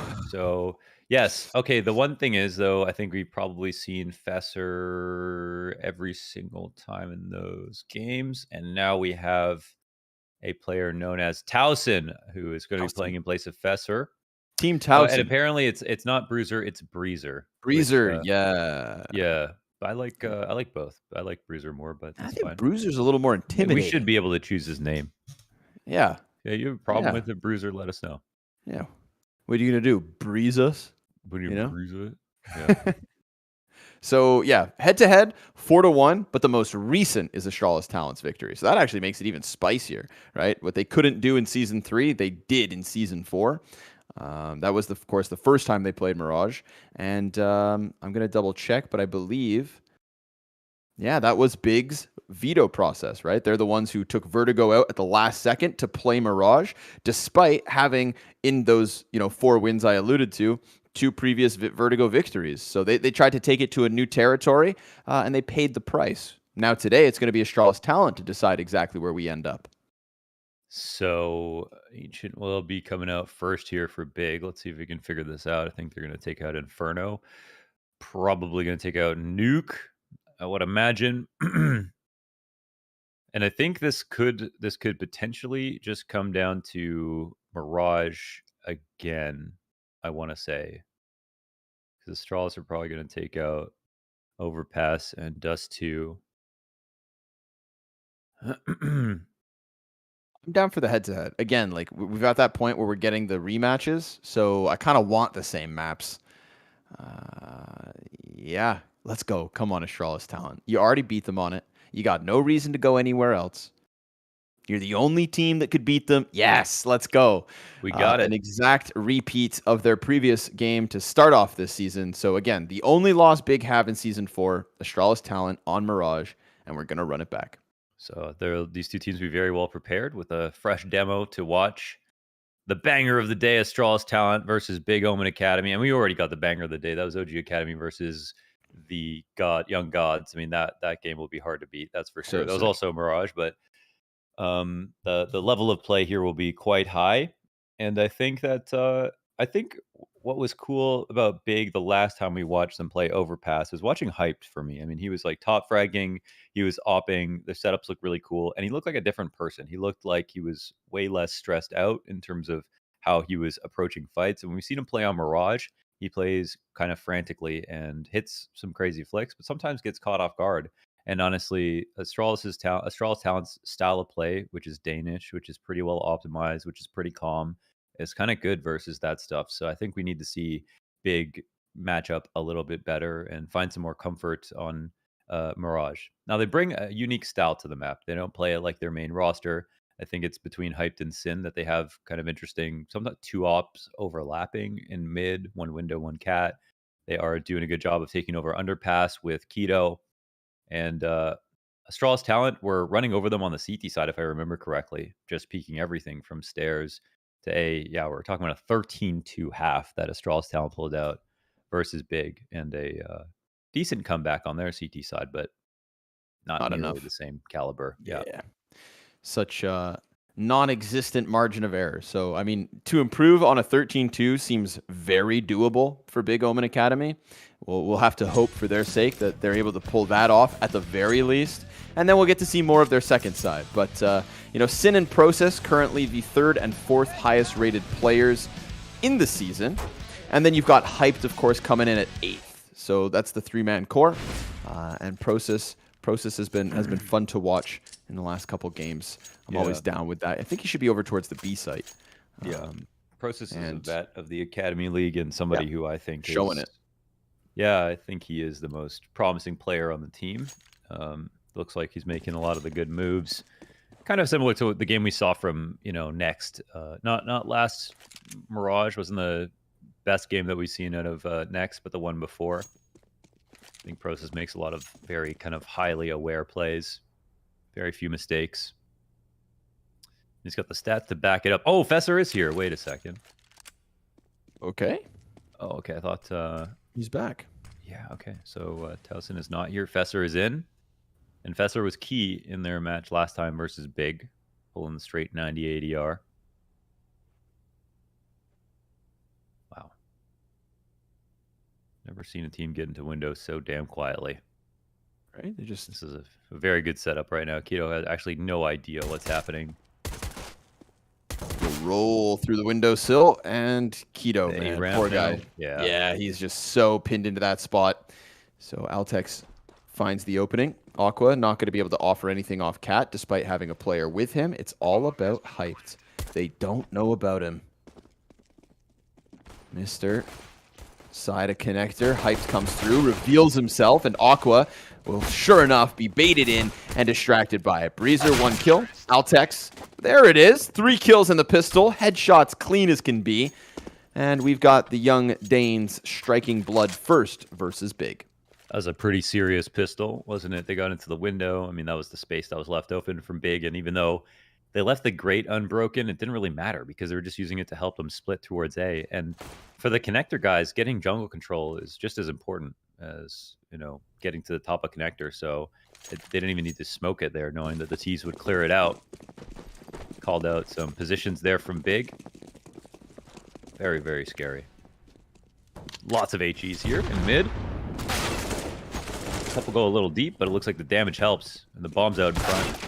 Flash was good, but Breezer still able to connect to Sin. Altex attacks him down from underpass, looks to chase through the connector killers, and the smoke bounces off. Not a problem. Altex actually happier for it. He's got Fessor over the back. Too easy.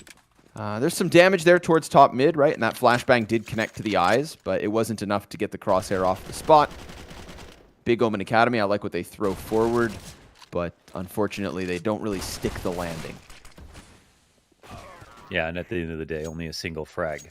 So that's what matters the most. Big don't have money to go back into this. Some fast window smoke, and they're leading over towards A, but with a touch of mid control. Oof, looks like they're going to scrim up this ramp. No problem. We'll jump across. Nothing to slow them down. These guys haven't even hit a speed bump so far. Just tearing through the CT side. And pipe 1, maybe? No. Damn. Next. Nope.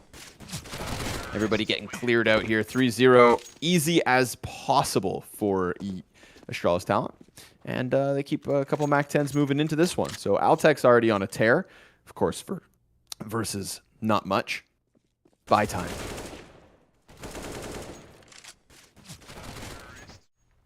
Most of Big's opponents haven't even been close to beating them. 16-3 over FURIA, 16-5 over Apex. And the better teams, they 16-13, Young Ninja 16-10 them the first time around. It's about as close. So the group has a little bit more parity, although also a slightly lower level on average.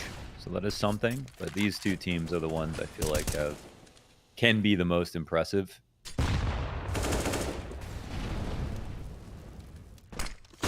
Outside of FURIA, of course. Whoa. Oh my God. Getting chased. The attack. The counter utility is good. Aqua. I think Stops that one. coming from Hyped, and another op shot. He's taking it all into his own hands. Throws the flash first, then lands a couple of kills. Vigo with some sort of an answer, but he loses Fessor back in the apartments. So it's just going to be him locked in behind Van. Hype wanted to end it all on his own. Gave a chance there for Vigo to gun down another body, but Op will be saved with 2 survivors. Big use rifles to solve their early problems.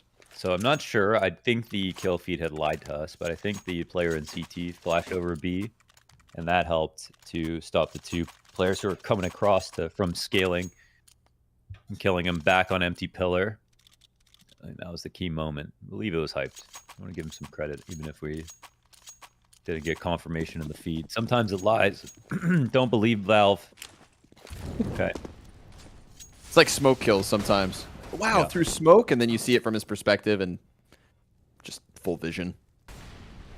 Keto gonna get real close. Vigo, who wins this? It's both AKs. Keto just a little bit quicker. I'm so surprised the amount of times Keto goes down there that they don't just immediately flash it and swing every single time. Boy, missed Or shot. played a trade, yeah. Oh man, he has to put that out, and he'll just die to the AG.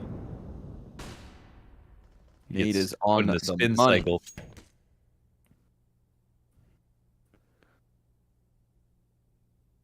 Aqua waiting for something to come out from the apartments. That's where the bomb is. Get this lean back from Mister to try and join them before the commit comes through. No support here. Because of the lack of mid control, we've got an occupied Sin watching the window push. So there is a lot on Aqua here, and he doesn't have much to stop this. MP9 is all that stands between them and this B site. And now Altek's getting closer. Aqua. Oh, he's able to survive. Bomb's still down in the apartments, so there's a recovery mission here for Astralis. Things are kind of getting split apart. Still a chance to come out from Connector, hyped, waiting, and Fessor just tucked as the smoke soon fades. Do they even want to run this risk with 20 seconds left? Mister has a flash here. Now Not an sure if they op. want to try to pull this out, yeah. Nah, they're going to let it go. So all of a sudden really shows you Aqua having to hold that B site with the MP9. Critical moment. Yeah, they were laying down the grenades to separate him from his teammates, and they did a good job of that. And it came down to the gunfight, which is exactly what Astralis talent wanted. But Altex will lose it. And the MP9 up close is obviously pretty threatening, but at the same time, his position known, not much utility to fall back on. Critical frag. Yep. Make sure that there's no extra turning point in that one there for Astralis talent. If Big win this game, there will be, what's that, 6-1? Yep, exactly. And with revenge against the only team that beat them, and wow, that's worth popping champagne over. And on top of it, it's, you know, not like, oh, we got a win back because we put them on a map that we wanted elsewhere. You know, you got your head-to-head revenge on Mirage. They're not there yet. Still trailing by 1. Vigo hoping that Keto wanted to come back for a second duel, but Keto knows better. He's going to flirt around with the bottom of Connector instead, and that could give him a chance to kill Fessor, but he just gave up the angle. Fessor going to hunt him down, and sure enough, the headshot the way of Fessor. Aqua again in an awkward position here. Better weapon to use, but still just jumping around, trying to draw him into Sin. Nearly works, and Altex holds off. They got a lot of good info right there. I mean, the cat player plus Aqua back in the side. Oh, and Aqua, he'll stand up to the challenge. Not going to let Altex cause him any more problems. And Fessor wins one in the window. 3-on-3 process. You know, we go over to defaults. It doesn't even matter. Finds Vigo head turned. Bomb now only picked up by Breezer in the 1 versus 3. Wow, they let the situation get pretty ugly right there.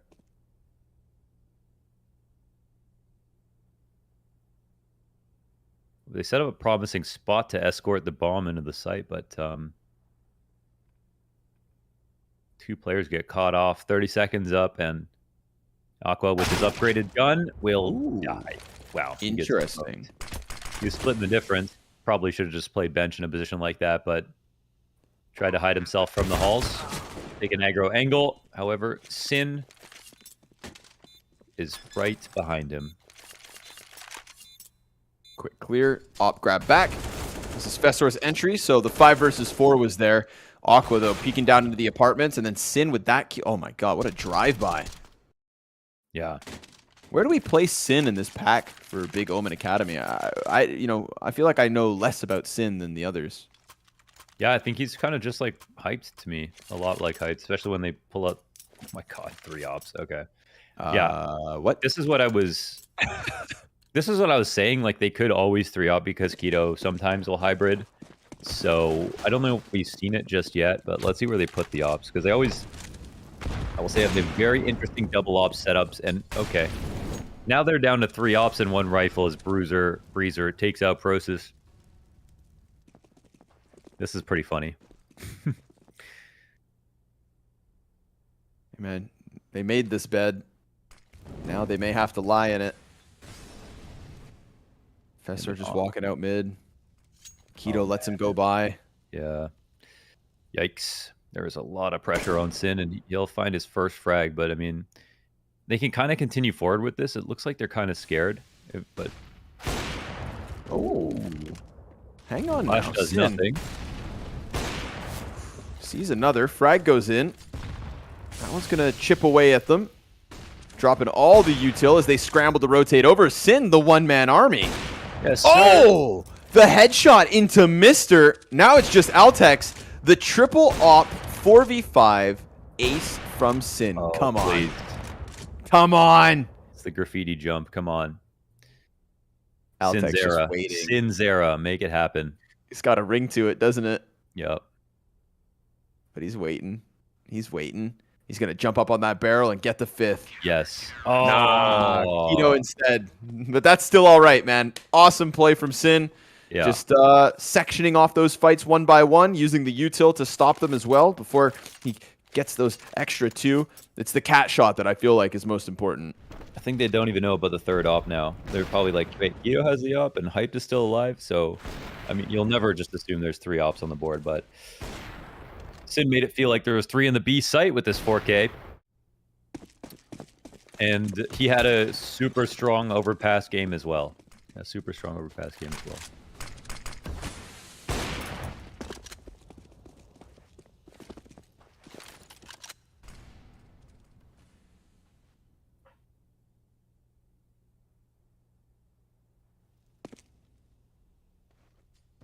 They really don't have much eyes here, so Hyped, he's waiting for the window play. We've got Keto with, again, ops, of course, 3 of them. But Keto's jumping up. Oh, man, Prosis, he almost let that happen. Prosis will get killed by the push from Breezer. So at least the T's were all there fast enough to swarm. And it looked like they had a little life on this, but then they're met by the ops. And they all get chopped down, one after another. Palace player, ramp player, 2 inside a jungle. Mr. Not able to get the better of Aqua, so all 3 ops still going. Yeah, they're still going, and I think Astralis Talent now know. I mean, between all the players, I don't know if they've all got a kill in the same round, but Rifles providing good cover, ops working, and honestly, I think Astralis Talent have gotten to positions where they probably should have turned their default into some kind of coordinated site hit, but have like tried to continue forward to get some individual duels. And if they do that versus 3 ops, they will lose. So it's pretty much ops are great versus lurky teams or lurky styles.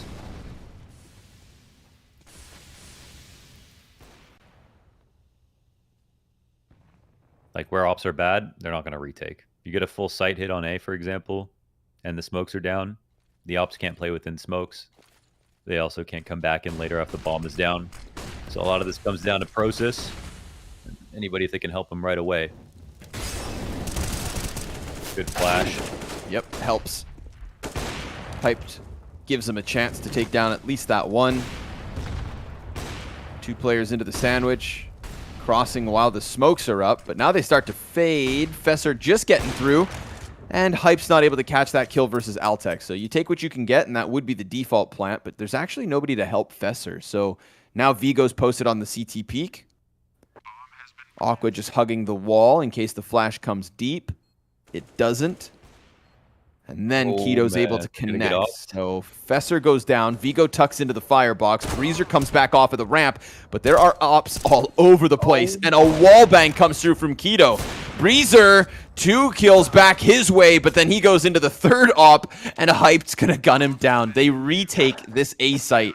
They had positioning there from Astralis Talent, but it felt like nobody was really able to get comfortable in the post. They kept swinging a little bit when they just basically needed to tough. You wait the ops out, they are useless. At Breezer, was able to kind of take first contact, that would have been a dream. But they aren't supposed to be swinging into those. So, yeah, very unlikely retake, made possible by some good patience. And I mean, they hit their shots. So, yeah, big. The worst thing about that round is they lose, one of the ops. They don't want to rebuy into another run, but that was probably overkill. Now they're still in the 2. But man down. Gets killed as one of them. Fesser's just going to run by. That actually opens up k1to to come out from connector, but Fesser's position goes unchecked. Because he's so fast about it, tries to turn back towards Cat, will get the triple. This one is all Fesser, trying to fight to get Astralis' 4th to the board. Bomb starting to creep back towards that A site, but Fesser just unravels all that mid setup on his own. No support whatsoever. Well, slow down to a crawl, come back to A. If they nail process, it'll be easy. Now he gets spotted. Doesn't get traded. What a shot on Breezer. Still alive? And will he escape? Yeah, he will. And where's his teammate? Over in CT, and Process grabs another frag, man. Process is squeezing water from stone. He hides. There's Vigo to come through. Gun's empty. Sin, 1 versus 2. Vigo's got the bomb. They've both been spotted. Peeks out. Oh, but he didn't get the kill. Fesser now locked in. Decides to cross, and Sin can't deliver anything in the 1v2. So sure enough, as it should be, right? 3 kills towards middle like that. I mean, that of all the rounds, Astralis talent have to close. Quite scary with the shots there from Process, of course. I mean, it was a beautiful adjustment up into Palace. It was the exact right time to peak. How come everybody has trophies? Because they're all sportsmen.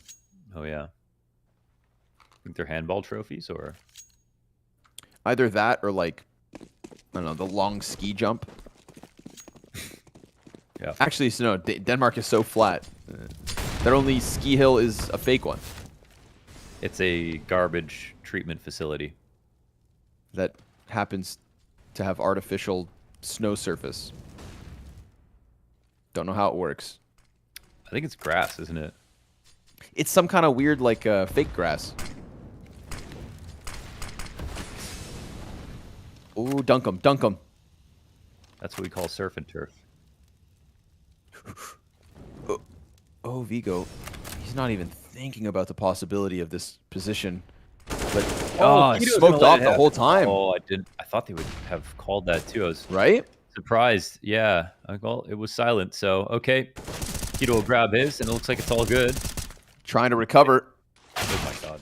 Wow. Beats that with a nade out. Oh, that deserves to get headshot. Yeah, I think so. Can't fight Fesser with a nade in your hand. What are you thinking? It's Fesser. Hyped is sometimes on connector, sometimes he's on B. Who knows? He could maybe get the kill inside connector as well. Ooh. Little ball cap of Moses peeks out from the connector, takes him down on Cat, and damn, Fesser. Astralis talent with another. Well, alrighty then. Look at the monochromatic.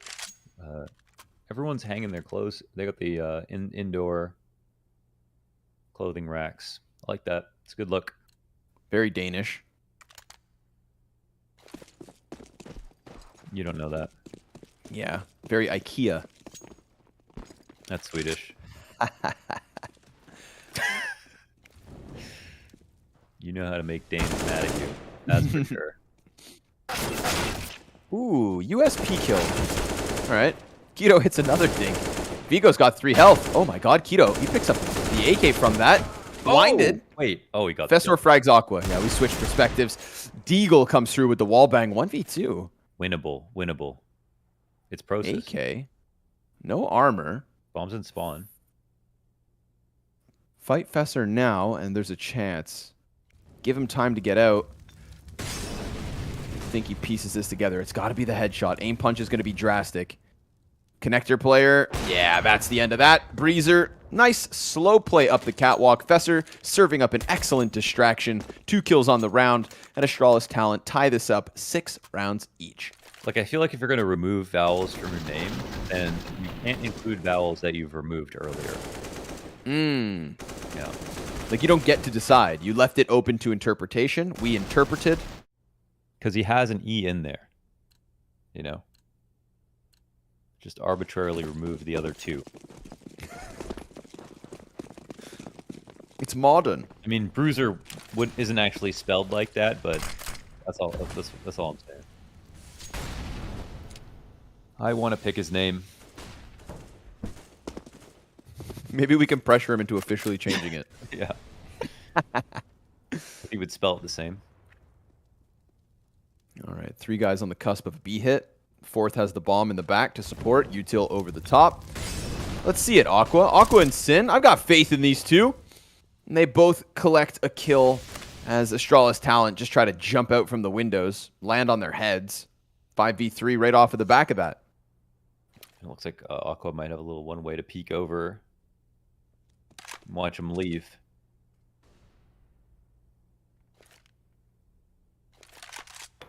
Indeed he do.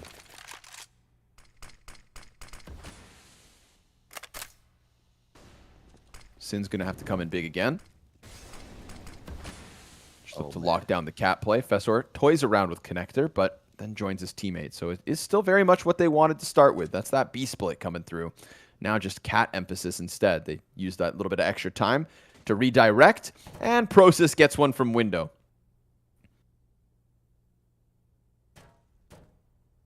Fessor still looking for the timing. But he walks right into Sin. And now the bomb carrier finally trickles by for Aqua to finish this off. So Aqua and Sin, rock solid B defense. Astralis Talent won't be going back there anytime soon. Totally solid. And we are seeing the slow crawl, so they're attempting it, but I don't know. The positions for Astralis Talent aren't incredibly compelling here on Mirage. We've seen some good maps out of them, but I don't know. They look okay. They're keeping up. They're finding some entries. It's looking pretty calm, but the pistol round was the coolest.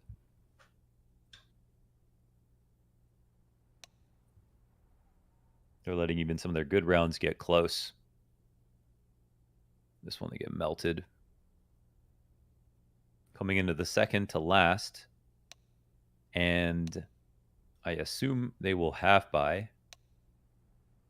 Even though they have a good amount of money.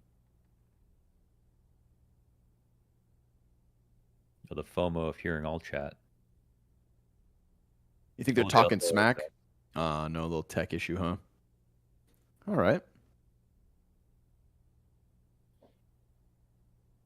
Aqua's had a pretty decent season overall. I think he has been pretty impressive.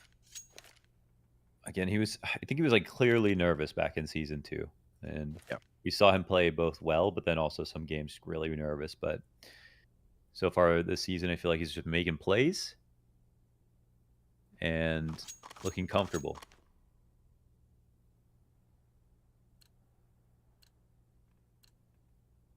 Welcome change, because Big are a team that were content to make changes, and he wouldn't have held his seat had they not seen the promise. And we know that Big are one of those teams that integrate players properly and, you know, have a whole org behind them.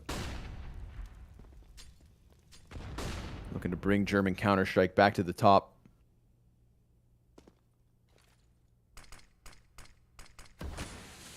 Two-player underpass push will be caught out by Process if they commit to this. And they'll have to wait as well to engage.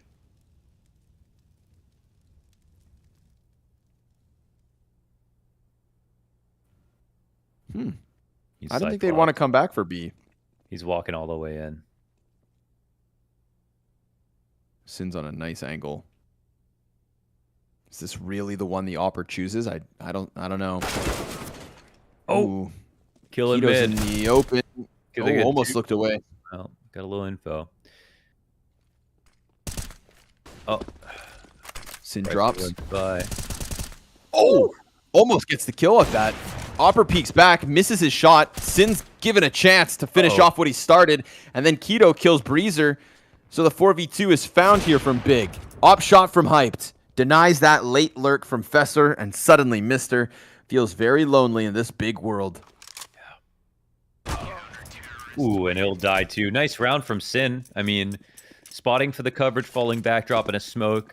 Kind of zoning is, whether he realizes it or not, influences that rotation, spams that smoke as it comes around.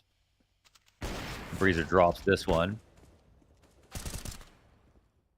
And dude, they're not scared of anything that Astralis talent they're bringing. This very like lurky play style is just getting called out in every single direction.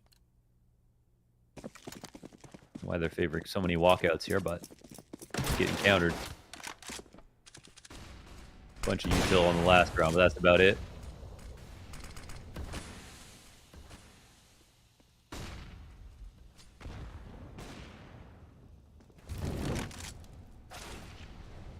Ooh, Deagle kill. Come on now, a little spice offered up from Fester. Still the front runner on the A site, but now his teammates have showed up, so they're going to have to get that next piece, that next move. Next kill forward. M4 dropped instantly thanks to Hyped. Controls the site. Altex on the stairs. He's got a player pressing next to him. Keto shot in the back. And now they can just try to pressure into jungle. Sure enough, Sin can't survive as Mr. closes that gap. 50 health for Breezer. These players have lost their guns, so it's going to have to be the Deegs. Breezer, oh my god, the bullet goes right by him, but Aqua able to pick that up. Altex tucked into the connector. 3 shots in the mag. Nade lands on him. They have wind of this position.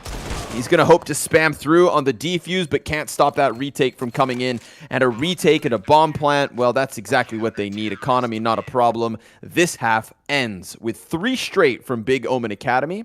That streak of 6, of course, right in the start of it. And a comfortable CT side, all things considered. But T side was the question, right? T side was the question. Was it the 13-2 half last time? Yeah, it was a 13-2 half last time. Oh, yeah, that's right. Astralis Town had the 13-2 half. Yeah, that's right.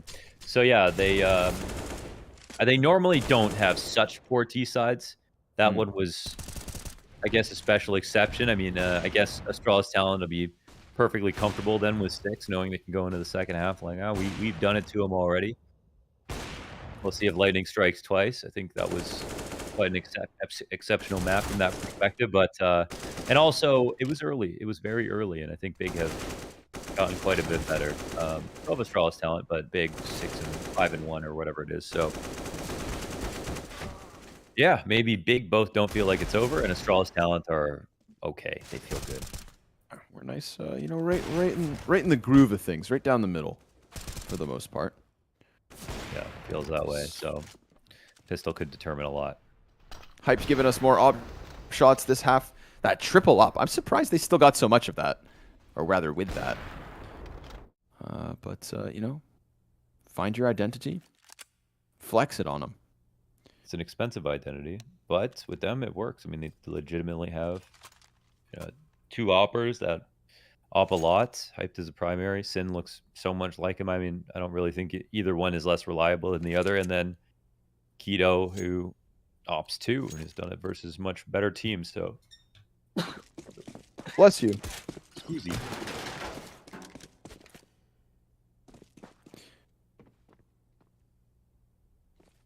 Flash, smoke, Molotov, and an A-site hit comes in. Mr. tapping back. Smoke goes down top con. Molotov inside of the jungle, so it's the early utility, not for the post. Professor sees that deep commitment, so now emphasizing CT to retake. We got one guy on the stairs. Nobody's watching it. They've got 3 sets of eyes over on jungle, but nobody watching that con smoke. So a freebie comes through from Breezer. CT utility starts to get thrown out. That's 2 kills off of jungle. The 3rd player comes wide. Hyped. Oh, through smoke. And Fesser right back. They're going to jump on top of that bomb. Kit included. They need to get it. And Sin. Oh! The P253K. Damn. All right, Sin. That's wicked, man. They killed both players instantly when they tapped the bomb. Right to the head. The smoke can obviously win the round, but and this is a nice round from Breezer with the 2 kills he got, but they didn't expect 3 to be tucked in. Hype turns around, executes him. And between Hyped and Sin, I think that's 4 frags, so extremely well done. Half the rounds that they got last time they played against Astralis Talent, one right here, and I guarantee you what didn't start with a pistol. Yeah, they just won very late into the half. So even if they're worse on T side, now they can be less worse. Mister down early, trying to get that Deagle kill on ramp, trying to stop him. Fesser, nade hits Process, and the Deagle comes through smoke. Oh boy. Oh boy. More shots towards Palace. 6 HP left. Peek from Ticket down for the count, and Breezer in the 1v2, but he's got a scout. And Aqua could get wall banged. Won't. Bomb plants his. Smoke creates a bit of ambiguity. Where did the planter go? Breezer asks. Looking for some upgrades. Any tools that he can add to this clutch formula. Peeks out and finds Sin standing in the open underneath of Palace. An 11th for BIG.OMEN Academy off of the back of pistol conversion. Yeah, the off angle there at the end is good. It's kind of an expensive round, but they survive it. Sure, it's Frost talent. Still have some confidence here. Nice second kill from Sin. I think he actually gets all three. 16-9 so far on the game. Leading.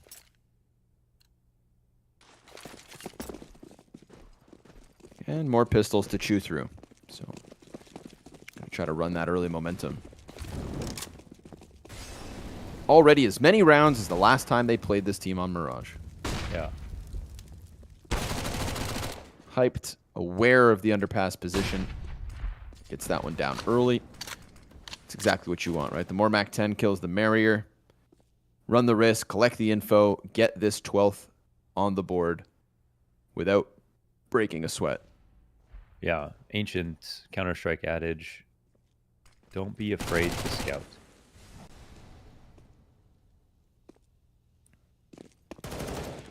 That's it. That's the whole adage. That's all? Yes. Oh. Well, still useful. They clear the sandwich. That's the bomb. Bomb. That's the bomb. Goes forward a little bit. They have a molly? Yeah. Oh, well. A little awkward, but I think they'll figure this out. Ooh, Mister tries to chase and Aqua catches that one. So things get sketchy for a second. Everybody gasps and then realize, we've got the utility to recover. 12-6, sure enough. Say, okay, boys, this is the round we were waiting for. We've all got the utility. We've all got the ops. We know we own on CT side. Let's prove it. I'm sure they knew Mirage was coming. I'm sure they knew.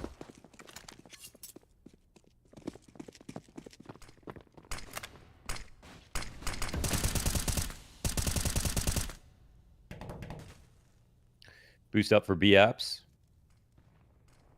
Regular default, waiting for pushes. Palace controls a popular one in the WePlay Academy League.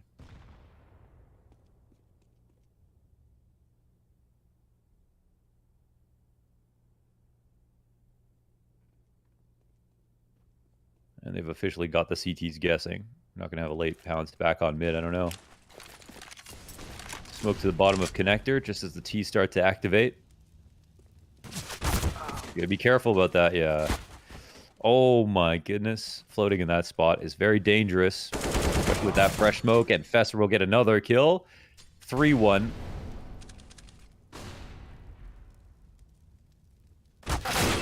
No answer. Hyped. Got decimated. Jesus. Yeah. Gets popped right through the edge of the box. So Fesser on the CT side. He was a key piece to their... Ooh! Oh, man, that was disgusting. That was yes, disgusting. Sir. Bombs over in middle, so this will be really hard. Okay, Breezer will win that. Nice try. Nice kills. You can kind of feel it when that late smoke comes down to the bottom of connector that the spam will come right after. I mean, they didn't see Process, but they knew that big. We're going to start working on connector control, so I think feeling a little obvious there. Of course, he could have survived. We don't know, but you're going up against silenced M4s. They're going to be happy to shoot. So they got the pistol in the second half. They got a 9-6 half. But as soon as we get to guns, they lose.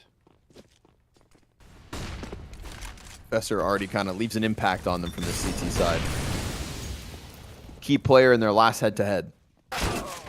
Starts off clean. Mister, always happy to fight from top stairs, it seems. Sin can't get that double. Just the one. Mister's got this locked in for now. Man advantage, of course, Astralis talent.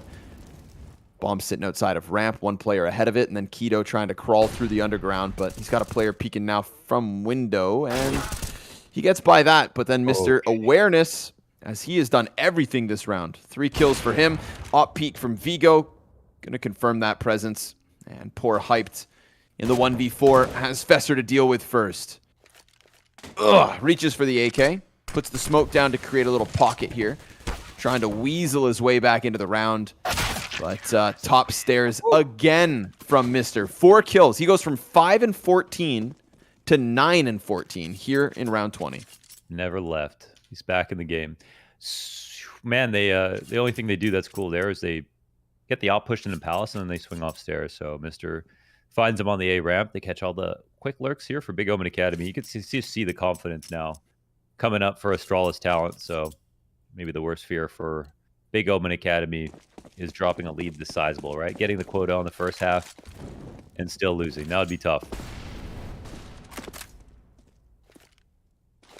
Not to say the job is finished, though. Ooh, still here, always here. Forever his. Stairs control from Mr. Just flying up the scoreboard. He's almost positive after 2 rounds. Just racks up the anti-ecos. Keeps that one nice and clean. Keeps Astralis' economy blossoming. Sips his Faxa Condi like a true Dane. Did he? Yes, he did. Oh, man. That's Denmark fuel. Glorified 7-Up, if you ask me. Can make that joke because they don't even know what that is. I don't have it. Do they have it? I don't remember. I don't know. I feel like I never see it in the fridge. Flash towards top mid. Gun bunny back in from Big. Mac 10, Galil trying to find entries towards middle, but Fesser's problematic in connector. Oh, yeah. Problematic for Big, that is. Aqua, Mac 10 jumping around. Gonna gun down Breezer. He can't control it, but then it gets a little too crazy, maybe. Fesser takes the place of the backdoor play. We got 2 Ts in sight with bomb. Can't win their duels deep. Hyped to a quarter health. Fesser 2 HP, and that op shot misses the mark. A chance here for Hyped, looking for the fight versus Vigo, and he's still worried about the market play, but Fesser goes all the way towards mid window and then does decide to double back. Hyped can't manage the kill versus the player towards Arch, and so it's Astralis talent with a 10th. What a crazy, crazy round. Okay, that was a moment where they got a little bit too overzealous. I mean, Astralis Town are ready to swing on the door, and they really didn't need to, I think, push all the way in with the op in play, right? Getting this kill on empty pillar, that should be the beginning and end, and I think Aqua goes a little nuts, try to go farther than this, and they start to get peeled apart. I mean, imagine that doorway if the op was just sitting back, waiting for them to exit. That would have been it. So, good opening kill, but it was also the first frag for Fesser inside of Connector, who has been winning almost every single time.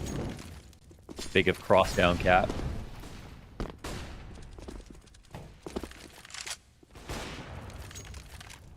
Ooh, and Vigo with another opener, man. This lead is dissipating. It's damn near vanished. Mr. tries to react. He saw it right before he got flashed. Luckily for him, Fesser right behind him. Team play tethering as one of the ops gets aggressive inside of Palace, carves out a nice position and some control off the back of it. BIG.OMEN Academy waiting for their chance to fight towards mid, but a flash over top from Breezer, who Fesser kept alive. So what goes around comes around. Helping hands back and forth for Astralis Talents 4v2.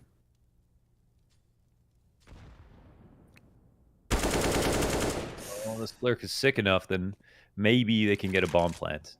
Getting some leverage there inside of jungle, but Vigo still stands calmly inside of the halls. Doesn't have much to fear. Gonna wait for the plant to come down. Aqua puts himself in an interesting spot. I mean, it's very open, but at the same time, it's a nice off angle. Go a bit deeper here, and I guess they were only partly aware of Vigo and its potential for him to be inside of the palace. Whoop. Baited. Further bait, and Altex will take him out, and Astralis Talent win another rifle round. And the plant means that I think they could buy again, considering we're on max loss. But that doesn't make it any more fun. Right? Yeah. Feels kind of impossible at the moment to break anything through. Vigo Perfect push. Comes back to have massive impact. Look at him just toying with him. But the buy could be there. Are they going to go in? Talking it over first. Honestly, I timeout. would. Honestly, I would. I would definitely. Because, I mean, they don't need an up. That's not their core problem, that's for sure.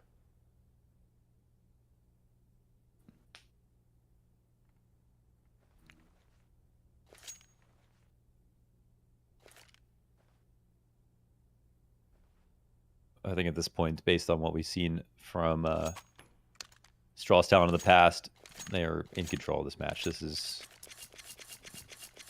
not a lot of proof that Big can win at this point. Coming into T side, so yeah, they purchase up. They've got enough grenades.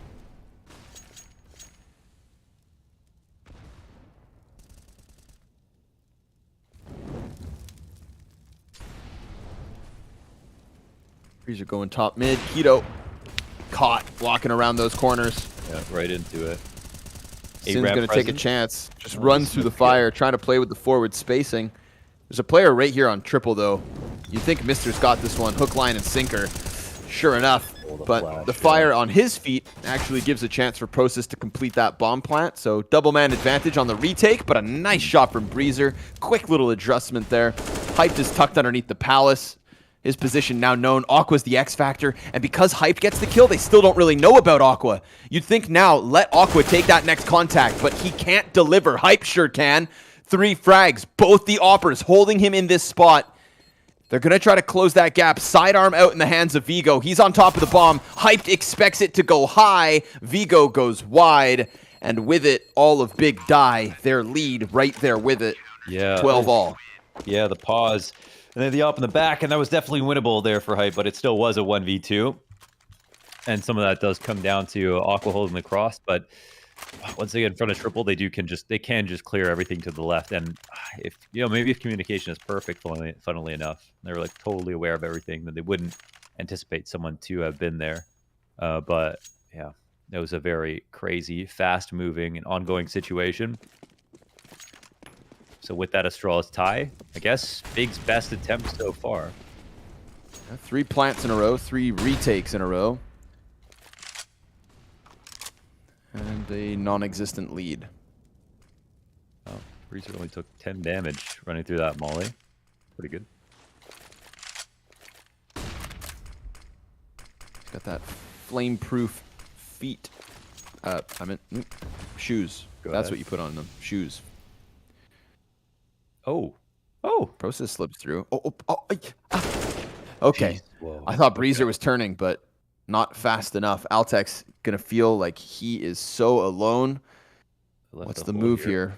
Fight Process before the rest get in position. Oh, man. Good work. It is. Now the CTs will move over. Vigo's got the hype frag, then he loses the player in sight, so Vigo takes up the mantle as the only player here. Oh, and Keto, headshot over the smoke. Critical kill to turn this one back into a likely round win. They boost a player up. Aqua making the most of the bomb plant's position. Had a slow crawl towards this bomb site for the retake. Mister in the apartments. He's got Sin on the close right. Gets spotted and dealt with. Sin sizing up the situation, hits a headshot, Fesser over towards Cat. He's looking for the trade frag, can't manage to find it, and so he's just going to concede it. Big Omen Academy going to get around on the board because of that split through the window, and also Keto's very important kill coming over the van. Yeah, we had Breezer run out mid, I think through the molly into connector, didn't see anything or got flashed, and then made his way back around and through market, and there was a timing in that moment, so I don't know. It wasn't smoked inside the window. I mean, I think Big just moved at such a pace that they either stuck one down Cat or ran up from under. I'm not sure if he got himself into the window, but that was tricky. I mean, I wasn't even aware of it. So, okay, they pull one out. I feel like you've got to have one of those rounds a half.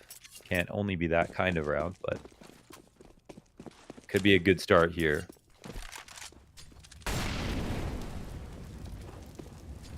Still double ops to face, and one of them gets aggressive. Hyped. Nice. Get Breezer. 5v4.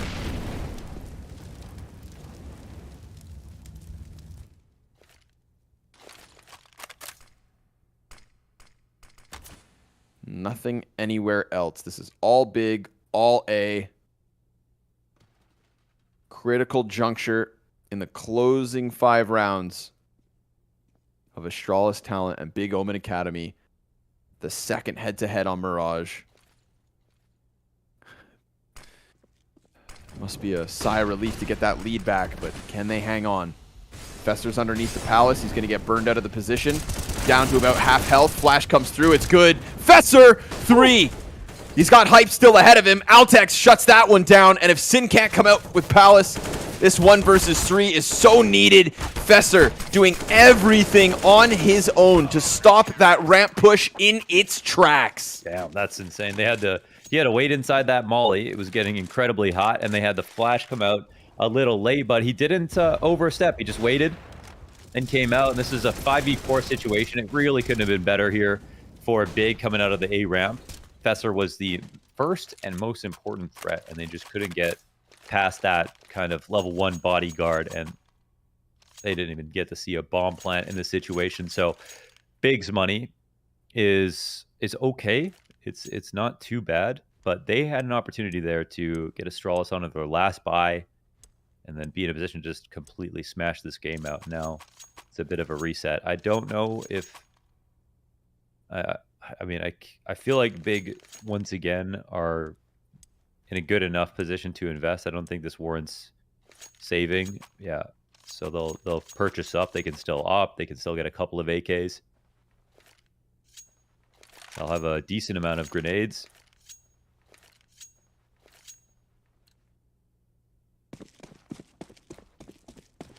And Astralis Talent back to winning. So 7 out of the last 8 rounds. 1 hero on CT side.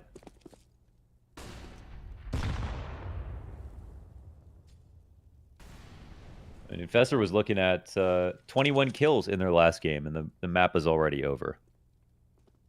So, already exceeding expectations. Of course, a much closer map.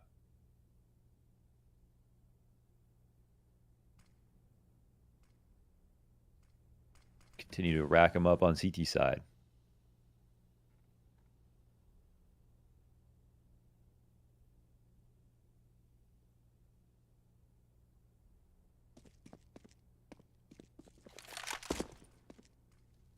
Smoke going down to block off Fester's vision. He's on the cusp of that 30K.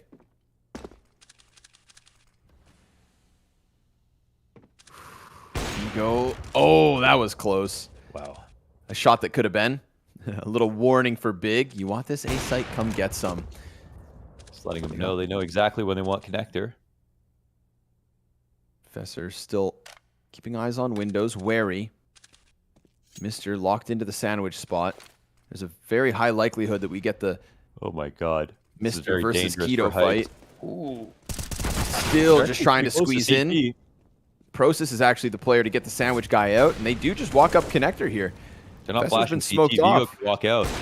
That's a freebie for Vigo. Can't stop bomb, but can at least bring one with him. Aqua and Keto kill a piece. 4 versus 2. Big. They just slice past the smoke of jungle. Get into the bomb plant, even though nobody holds CT. Plant wasn't stopped. Altex and Breezer looking for a way back in. And it doesn't look like they're going to take this risk. So we've got Big Omen Academy just walking their way up connector into the A site, getting a 14th round off the back of it, putting themselves 2 away from the win. And Breezer, he's not even going to be able to save. The CT's cash is okay. But lose the next. If it's a 13-15, then they may have problems. For now, I mean, yeah, we just Altex survives. No op. No op this time around either. Any little benefit will be huge because now, okay, yeah, we've got a lot of, like a big win streak for Astralis Town, but 2 of the last 3 have been won for Big. These are some great trades, and at first it felt like Astralis Town were just so clued into exactly what Big were trying to do there. They had all the positions they needed. The op and CT wasn't going to get hit by the rifle in Palace, and they didn't even flash to retake it. It didn't bother. They had the top con smoke that they used to secure connector control, also cover their plant versus Cat. they felt good about that, taking over jungle. So, a bit scary here for the Talent now that they've given up a couple of these rounds in the fourth quarter. And that is one of the troubles, of course, of starting to have to present a huge comeback. I mean, you give your opponents time to learn. 2 ups. Ego and Breezer are going to try to keep it up. Oh, they have 2. Wait, they have 2. They saved one at the last second. Altex just reached for it. Okay. Whoever survived. Just got it off a ticket. They crunch the numbers. It's going to cost them a lot of utility on Mr. and Fesser. But they know what they want to use. Little smoke exec. Full exec. It didn't work last time. Oh my god. All over the place. Sin, he's going to try to post up over default. Gets his fight versus Mr. Hands are busy with the Molotov. Fesser can't find that lineup right away. Sin shaved down to half health. Keep trying to go for default to get this kill, but they don't get it. They really want it. I think this is a position where you actually want to work on the mid flank, you know, because the Astralis Talent now establishing. They're getting in comfy. I think this retake is entirely possible. Smoke on A ramp. That's 2 players out of the fight. Wide swing. Sin goes out onto default. Hype tries to come out through that smoke. There's another player back on ramp, and then, of course, the Palace player in Keto. Fesser taps that bomb once. Oh, no scope. And the Ops get those final 2 kills, so Astralis retake easy. I think when they were practicing, the idea is get up on default and win that duel in TD spawn. If they get that, then they can tip the scales a bit, slow down the retake, and cause some distractions. Make it seem like they could have taken over CT, but right here they had big numbers. They had the smokes they needed. And because Big going right into the execute, you've got full retake utility, right? Your B-side players haven't been doing anything in a default. So maybe they should have been a bit more stubborn about trying to find that kill or taking over CT or whatever it was. But in the case that it didn't, I think they needed to go for a big flank.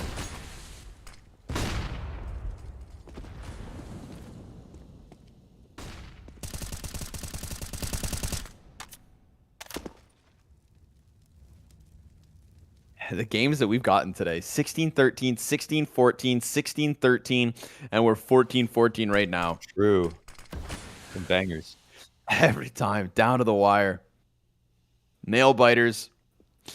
And Makes Big, sense they for want that rematches. revenge. Yeah. They want it so bad. Or else Astralis take away 2 wins, the only team to beat them, and they do it twice. But it's not over. Big gonna try to redirect 3 players in mid, deep smokes on con and window. Little pocket created here for Fesser as he throws one to the bottom of con. Or does he not? No, never mind.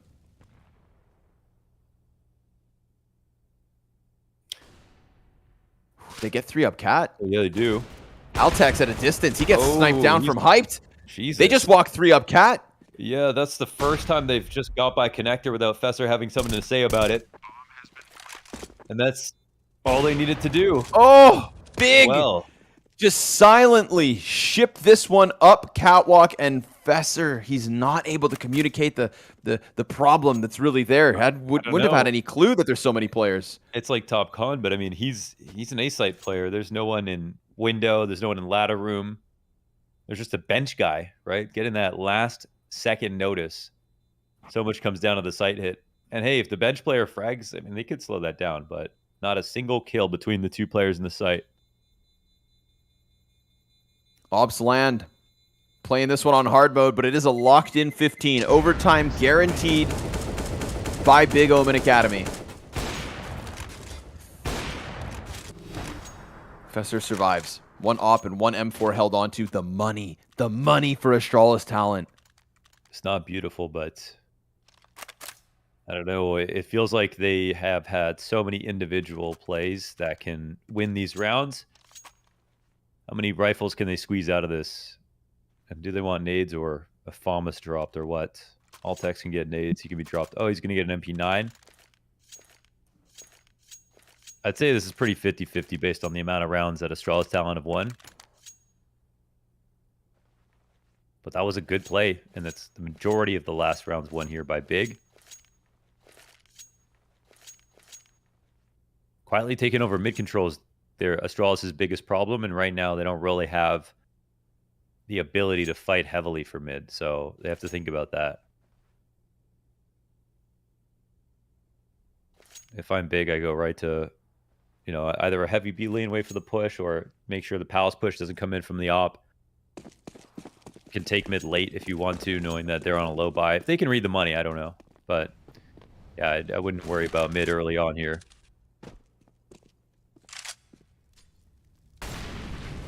There's that B lane.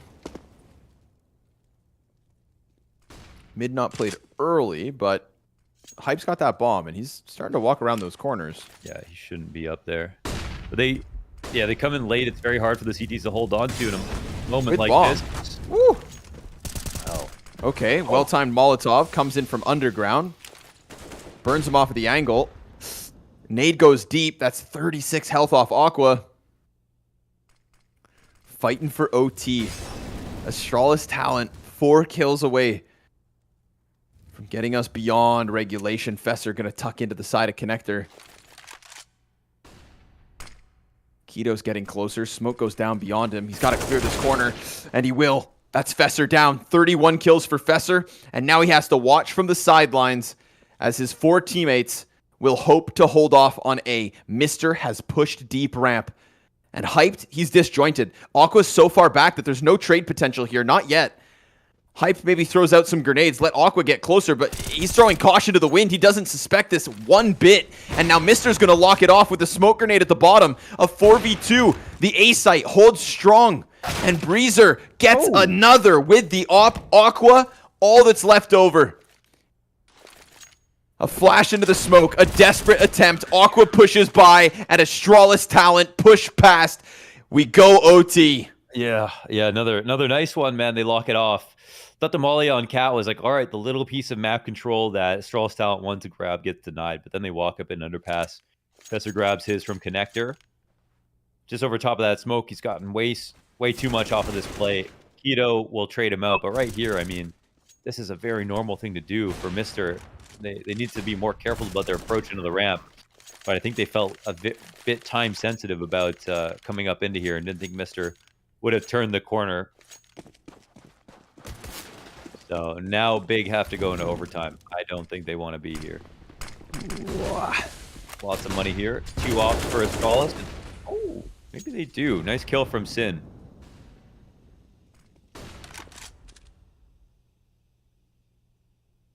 Ooh, Breezer almost. That was close. Yeah, he was floating. He wasn't too far off. Still 3 guys in this right side mid pocket.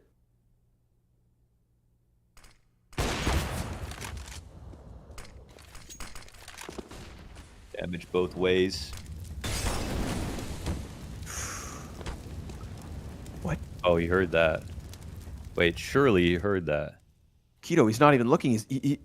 Keto's backing up. Keto's Keto just tried to back up. They know. Right? What? Oh no way. Get followed, right? Surely. What is...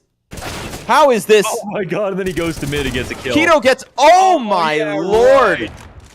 Altex off of Cat with the recovery they needed after that.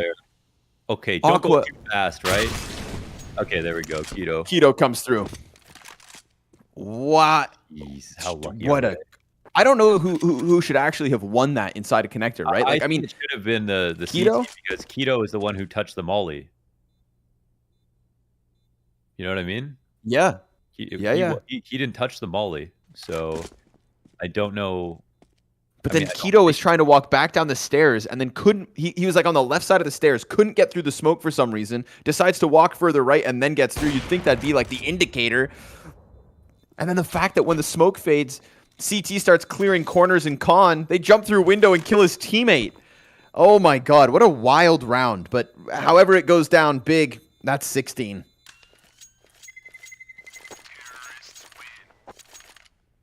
Damn. Yeah, man, they've won the majority of the last rounds here. They're T rounds. They're getting it together.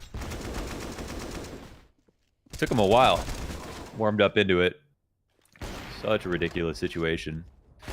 Nice attempt from Altex. Very quick. 2 ops again.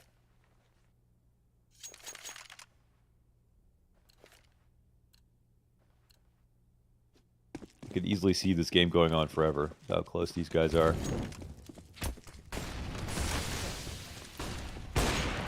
Ooh.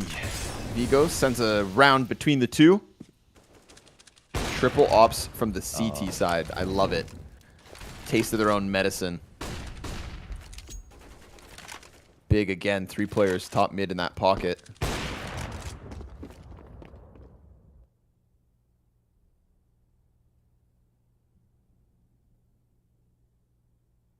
Aqua hunting, but Altex again, right? One of the other ops. The other op. Oh, they're triple opping? Yeah, that's what I'm saying. Oh, what Taste the of the old hell? medicine. Hyped. He'll catch Fesser. So there's actually, 4 ops in the play. And the T-side op connects. Get a bomb plant, and suddenly Astralis Talent could be in for some trouble. Flash goes over the catwalk play. They're going to try to pressure Altex. He's not being able to hold apartments anymore, and he misses his chance to kill one off of Cat. But then Vigo, he comes out from Market, and they run right into that double sniper setup. The answer back is hyped, dodging the following op shot. Altex, he needs to deliver, or Breezer could lock in this cross. Altex, 1 HP. Aqua finds the headshot, 30 seconds. Mister comes through from Market, and the bomb needs to be picked back up. Hype flashes, gets Breezer to miss a critical shot, and they could wait out this Molotov. Hyped again, back through that window. Breezer now split between the two, and Hype delivers 4 kills, 25 to the board in OT as Big continue winning. They just pop up like a bunch of dummies, target dummies here for Hyped. All in pre-fireable positions, and it's his flash to get him across with the bomb. That's really well done. First frag from Astralis. And then all these Danish oppers appear. Vigo with a nice flick on the second, and a pretty losing position there for Big if it wasn't for Hyped. Showing us why, of the 3 oppers on the team, he's the primary. All the oppers in the world couldn't stop Hype that round. Shots back and forth. Breezer's going to get the better end of it this time. Vigo down into the tunnels. Oh, Aqua wins the fight with the AK. Gets back that man advantage. Big gunning for that 3-0 T-side overtime sweep.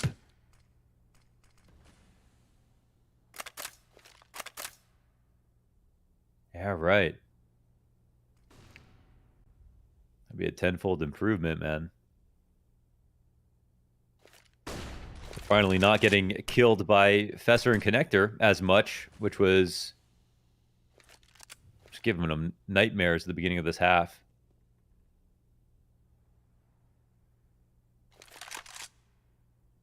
Fesser will come and peek down. He's up on the bench. Kind of in danger of actually getting killed. Tito. Oh, he'll spot it, and Fesser will kill him in 1 bullet. T's walk back to A. Will Fesser understand what the intentions are this round? We've got 3 on this side. Late smoke into window. And that'll get Fesser to rotate out. Mister, lock this in. Give yourself a chance in OT. Gets popped by Process. Missed shot from Breezer. Double down off of the Palace push. Fesser's got this long range angle.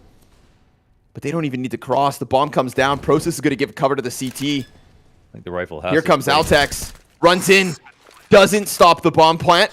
Sin gets into the post.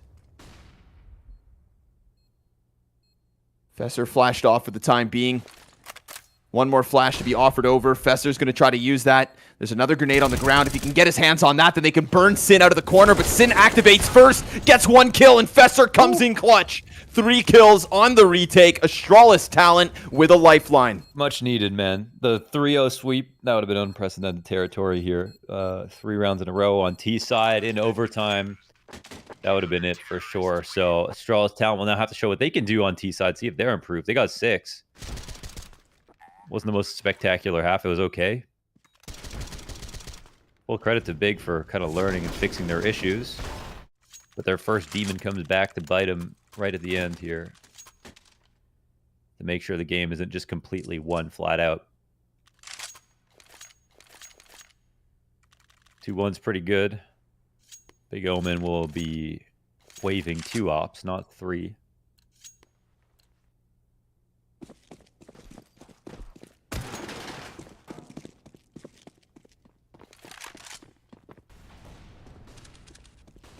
Contact immediate, but when Sin scopes up, they're gone. Good delay there for Sin. Oh, and Hype finds one. They get aggressive in the halls. Yeah. Straight into into the take palace. Hall's control. They know he's a lurker, so Process will slink into here. Now they just need to make sure B doesn't get taken over. And no lurks come, and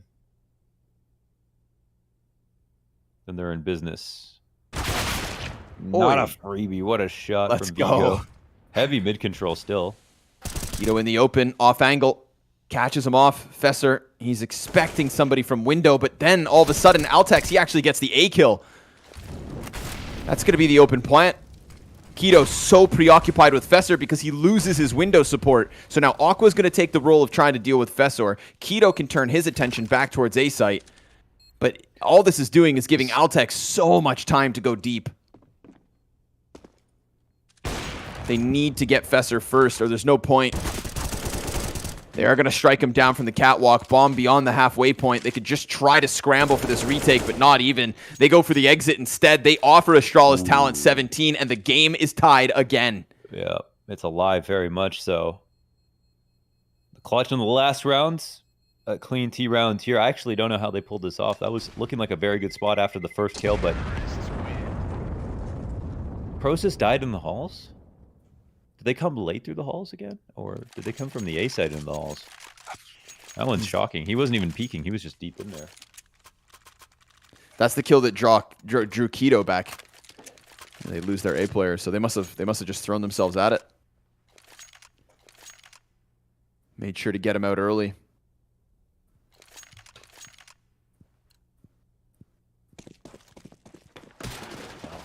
Okay. 2 ops again. Someone's getting 18 off this one. Yeah.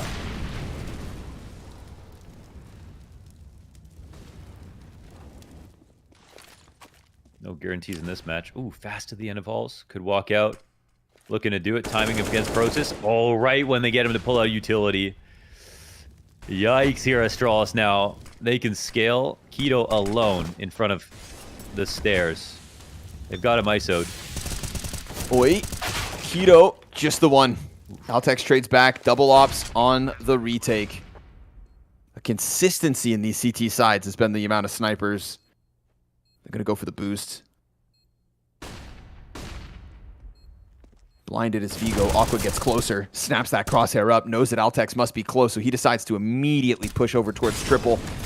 It's evened out, and Sin, he actually gets the advantage back the way of Big. But the stairs player, Breezer, he's locked in on this. Gets his kill on Aqua as he crosses over. Hyped can't get this ball rolling from the CT spawn, and it is only him to try and push it back. He doesn't even have time. He literally runs out of time. Just tries to save the op instead. And that is Astralis Talent with 18 double OT at least for them. Yeah, that's guaranteed now. I mean, that was super good. I mean, I don't know if they're going to slow down at this point. How's the money? Because we're talking about 12.5K. 16. 2 ops have been bought, but they did 16. Save. Is it 16? It's 16. Oh, okay. All right, then they're safe. No problem. Yeah, their only problems, Astralis Talent. Oof. Oh, that's a big shot. Hard to see.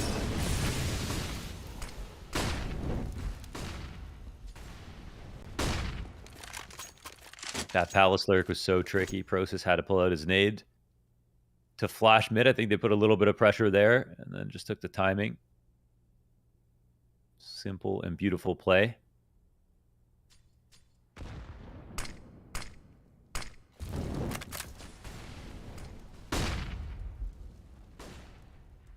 They're back to the top mid play. Holds the con. Oh, it's so fast. This guy's on the cusp of 40 kills. Damn. Pushing Big to the brink. Both of the ops still up. Sin, he has delivered on this site. And he's ready. Gets the bomb drop, but they've already got footing inside of the site. Mister's even deeper. Sin, he's pulled too many directions. And now Aqua's going to try to make a pocket for his push out. Tries to clear that corner. Does a bunch of damage, but can't manage to get Mister out of it. Bomb's gonna go down. Aqua jumps out, throws caution to the wind. Process the exact same thing off of the back of that flash. He gets his footing forward. Can't find anything else. The incendiary chucked in. Process just wants contact. 2 in. We've got just Fesser left. Over towards bench. Gunning for 40. 39 frags in this 1v2. And he goes down as we go further. Double overtime. Yeah, let's go. All the way. Let's keep this going. Holy. Big don't want them to have that 2-0 head-to-head, and they will fight every step of the way. That was man, such a good attempt in the clutch there by Fesser. In the final few seconds, delayed on the peak, waited, and Process just outplayed him a little bit, thinking he would swing to the right. Process delayed for the left side swing and gives Big Omen a second lease on life, man. That was, as soon as Aqua jumped through the window, I thought it was pretty much over. I was like, okay, they're just trying things. But that info was enough to help Process get out, get some kills. Started out 5v4, ended 1v2. They don't close there.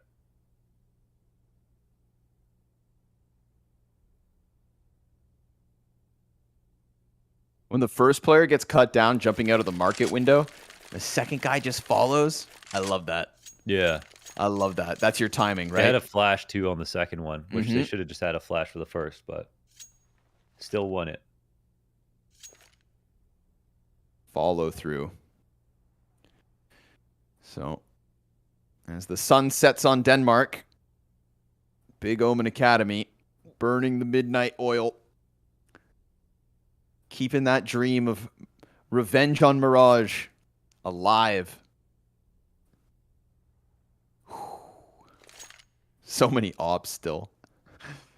Makes sense, right? Now that the 16K triple op setups, they're making the most of all that money. Yeah, I guess why not? I mean, they were saving for them in regulation, so eat your heart out in overtime.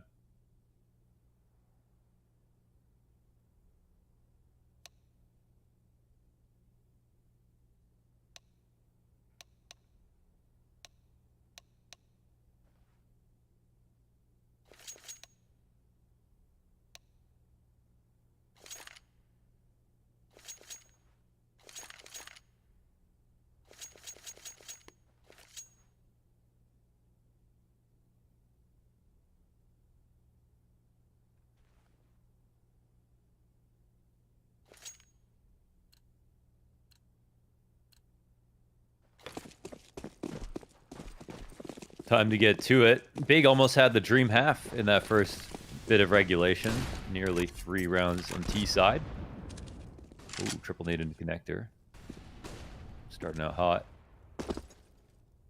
Okay.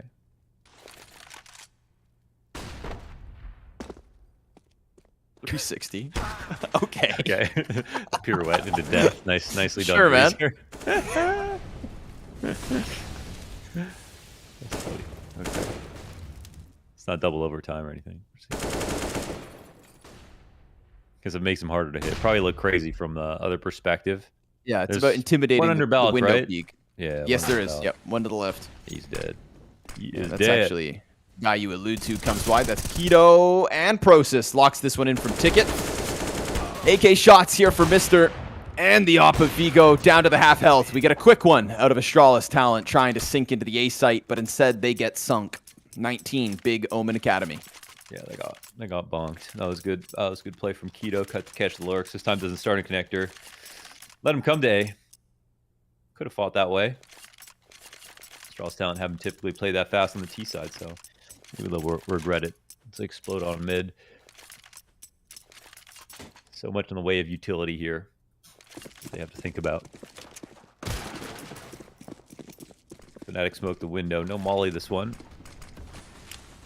Just gonna look to molly top boxes.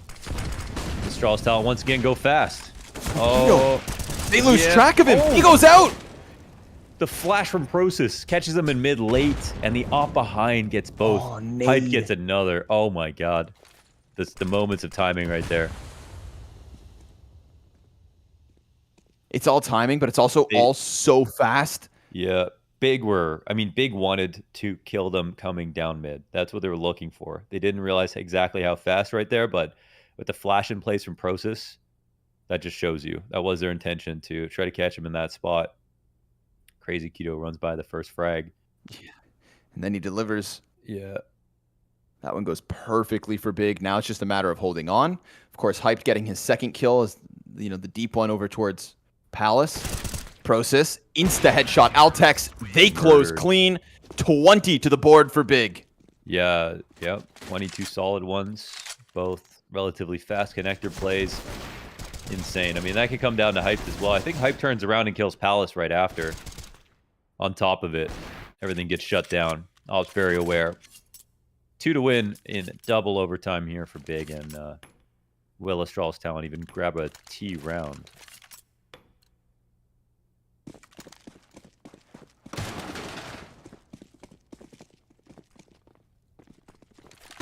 Oh, missed jump. Professor puts out the fire. Keto versus Vigo. We've seen this before, and Keto wins it again. Can he escape, though? Can he escape? They letting him out? Yeah. Oh, okay. Oh, no. He stuck around for a second, and Professor just takes out his legs. There was still the op. Now the late ramp smoke. Tees can't walk out. The ops rotation's a little slow, so there's a chance to get out, and yeah, they're going to make it fast. Hyped actually goes towards B, so it's just a rifles. Bruiser goes up on top. Sin doesn't know what's coming, but it's over the stairs. It's all in on sight. Hyped. He gets one off of jungle. Oh, he's got a bad smoke here. 3v3 sees the first. We've got a guy on stairs, but that's the op up close. Oh my god. What the hell? Sin. He gets killed by Mister. Aqua's going to try to drop the nade onto the planter. Sure enough, tons of damage, but the cover comes in from Altex. Hyped. Needed in the clutch. Oh, gets Mister on the plant box, but then jumps over into the scope of Breezer, and it is Astralis Talent with at least one in double OT. One at the very end to give them a chance to end this on their own CT side. Yeah, that's right. Okay, they're doing a good job of this, winning at the tail end. One pick back. Such crazy positions, man. Astralis Talent need to keep it fresh. They just try to screw out the ramp. You have a moment where Hyped is rotating over towards V. They can get out. Normally can't jump stairs like that. Off in CT would have been dangerous. But Breezer makes the play. And back to 3 ops.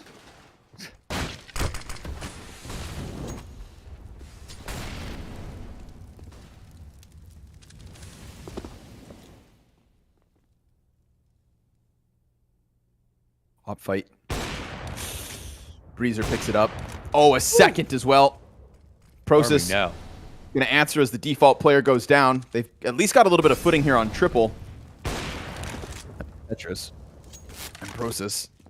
Oh, now he's caught out. Stairs fight from Fesser. He's been so good from stairs, but it's only a one and done. Good assist. Keto killed. Vigo swings. The ops all stand the test as Astralis Talent tie at 20. Here's the opportunity for Astralis Talent, first of 3, and to prove their CT side is that good, but we've seen Big have some ideas. They go a little slow. I actually don't know what they'll try next. They've started to avoid the Fesser fights in connector early on, coming back later, or going for the B walkouts. They've called out a couple of setups for Astralis Talent where there were holes, but once again with 3 ops, they have to be very careful. Almost would have made sense to go for another full A exec. And, Sin takes out one of them. That's on the Palace push. Oi. Vigo jumps back across. Sin will recede. Stir up a big reaction here into the ramp.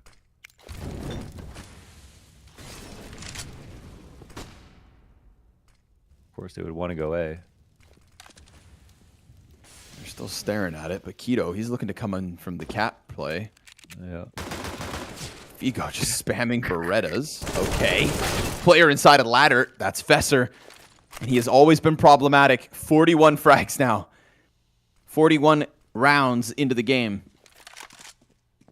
Vigo peeking around the side of the ticket. Sure enough, catching Process as the smoke pops on bench. He's going to lose that line of vision. Sin comes in with the trade frag. Remember, Mister, he's still coming back from ramp. They could lose track of him. They're watching. Aqua, oh, he wins the fight. And now we've got Big 2 kills away. 21 kills. It would be just a chance to close in double OT. Inside of the smoke, but hyped. He peeks into Fesser as he's playing with the nades. Altex, swarm, and he goes down. Big again will have match point, but wow, only one. Yeah, only one. Damn, they've done so well. That was a huge round. It's all this late action around connector once again works out actually beautifully, but after Vigo gets this frag, it's like, all right, well, it seems like the CTs are going to stabilize again, and the 3 ops will be the remedy, but not quite the case. Oh, to win on T side would be so sweet for Big. And to get to a triple overtime would also make sense. And Big somehow have a attack pause or 2 left over. They'll call in to talk. Last time they took out Breezer coming into Palace with an op. Not sure if they won that with an op themselves. But in overtimes, there is going to be a lot more spawn-based stuff. And it becomes a game of concentration.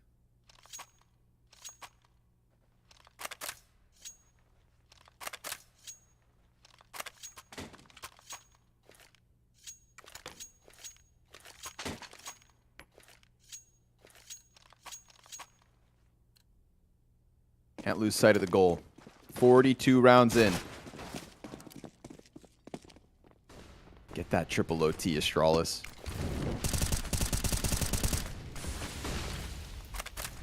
Fesser having changed up his spots. Couple rounds now. Looks like he's going to support Breezer down in the underground. Oh, Process. Don't take a step to your left. Ah! Missed shot. But now Breezer's a little nervous. I don't know. They don't have any things in play. Oh, the catcher. He chases. My God. Process just runs after it. Damn, that's the last thing I expected. What a move from Process. Right up to the end of B, and Vigo goes down, one of the ops. Keto out mid. Oh! Another one dead. This is it.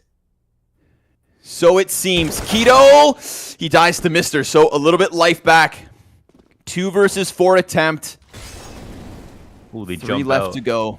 This is a lurk now into B. Oh, Altex gets one, and now they can go back. The bomb has to make this rotation. Yeah, there's no sense in coming over too fast. One health has to on play height. this balance between does he want to die, does he want to push, and I don't think he needs to push.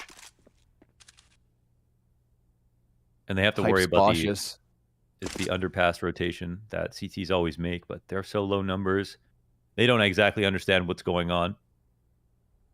There's uncertainty on both sides, and Altex is about to walk in. This. Aqua needs this, gets it, keeps himself on 73 HP, mirroring that of Mister.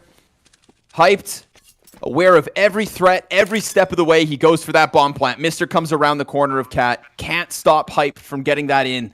And Hype leans back towards bench. Tap down. A 1v1 for a double OT win. And he doesn't know where Aqua's at. The peek over the window is where they end it.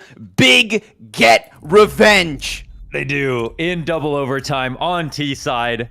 And honestly, after winning the pistol, this comeback that Astralis staged looked so impressive. It looked so confident. It looked like it was going to be completely unstoppable. And instead, what we got was Big learning at a certain point, winning 5 out of 6 T rounds to get it into overtime. And then in overtime, nearly winning 3 straight on T side. You know, tremendous that they were able to kind of figure out how to beat the Astralis talent CT side, which felt indomitable for a while. And they've done it. They up to 6-1 now. They got revenge. They beat every single team in their group. So with that, undisputed best team of the group. And again, a marked improvement, at least here on Mirage versus Astralis talent. I'm getting so excited to see, you know, next week when we get to the play-in, when we start shuffling up the groups and we kind of finally get to unleash BIG.OMEN Academy, who have been training in this chamber on their own versus the B teams. What do they have versus the Fanatics, the OGs, the MOUZ NXT? You know, can their record really be that good? Is it indicative of them really taking off this season? This was a grind. They had to get through those triple ops. You know, and for a T side that was already put under question to then have to get through triple ops so consistently, pretty sick. And Astralis talent, unfortunately, I think they missed out on a certain bit of individual level. Fesser, lights out play from him. But there were at times, you know, a space made by some drop shots. Yeah, nobody else had those big rounds. That's for sure. I mean, they gave everyone else an op too. Yeah. Come on, guys, do something. Yeah. But I don't know. I feel like actually, what's funny is I don't think Astralis Talent's T side was really that interesting. I mean, BIG.OMEN's T side was pretty cool. I mean, it was also a little rough, and that's why the game was so close. But I feel like they actually came through some cleaner rounds overall. They used a nice balance between their fast strats and executions. Astralis at some point were just kind of trying to lurk or run it into connector or make something fast happen. Try to get in the mid round as fast as possible, and Big were happy to work a little harder, I feel like, this game. So a couple of moments where, of course, Astralis Talent actually could have ended it right there in the first overtime. But Big did have a few good players. I want to say Keto again showing his value to this team, kind of, you know, coming in as the tier 1 player that's meant to inject, you know, bigger and better things into the Omen Academy. He has constantly kind of survived and existed within the middle of the pack, but taking on some important moments, right? That push at the bottom of connector, not getting frazzled by that one. I think within the overtimes as well, Keto, just kill count-wise, starts to step it up. But we look to Sin, we look to Hyped, keeping themselves at the very tippity top of the BIG.OMEN Academy camp. And then, of course, Fesser on the other end. Such a top-heavy performance as we welcome him back into the server. So the head-to-head stats, Fesser and Sin, I mean, how can you keep up with this? We're talking a 42-round game of Counter-Strike, and he still has over 100 ADR. Yes, yeah, just nearly over a kill every single time. And then the game plan for Big started to adapt to the fact that, I mean, he was getting so much value out of those connector plays, and they just, instead of trying to kill him, they just kind of avoided him for a while, made those fights come in later. And Fesser still found ways to get, you know, kills on retakes, the clutch on the A site, nearly winning the game on the B site. But what was really smart from Big was just, I mean, we're talking about a game that went double overtime, and 4 of his teammates still only 24 or so kills. So it makes sense to save him for last, I think. And that was some good moves from Big for sure. Another crazy game of CS. They've been incredibly competitive today, but that's where Launders and I are going to end this. We've got one more game coming up. The other boys will take you through that. It's Prospects and MOUZ NXT after the break. The two of us, see you guys tomorrow. Enjoy.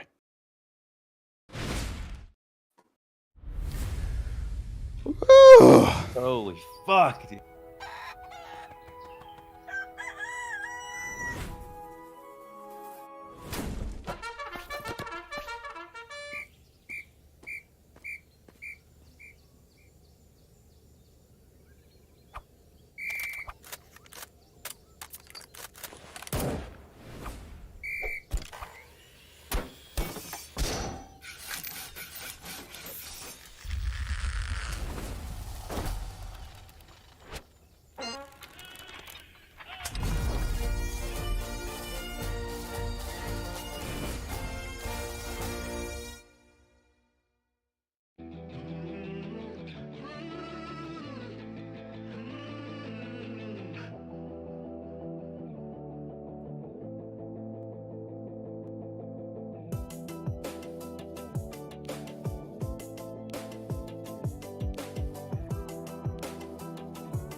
Hello, good evening, ladies and gents, boys and girls, and welcome to the WePlay Academy League Season 4. We'll get there in the end. My name is Cody Cast. Joining me as Icon once again for the Late Night Gang to close out the evening with your final game. And yeah, thank you very much, Scorny and Lauders, for carrying us through the entire day. Some fantastic games. And I'm sure all of you guys have just kind of carried on watching that Astralis Big Academy game. I mean, nuts. It went to double O team. Could have even gone even further.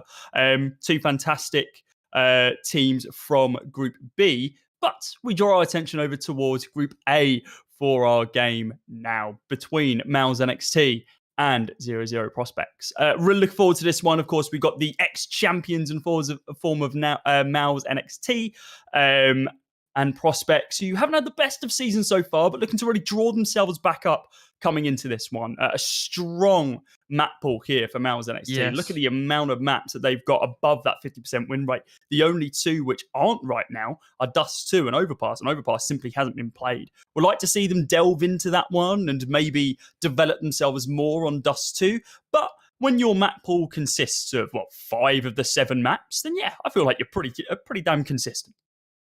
Yeah, absolutely. And all of the MOUZ NXT players have extremely high rating right now on HLTV. I believe 3 out of the 5 players are sitting over a 1.1 rating.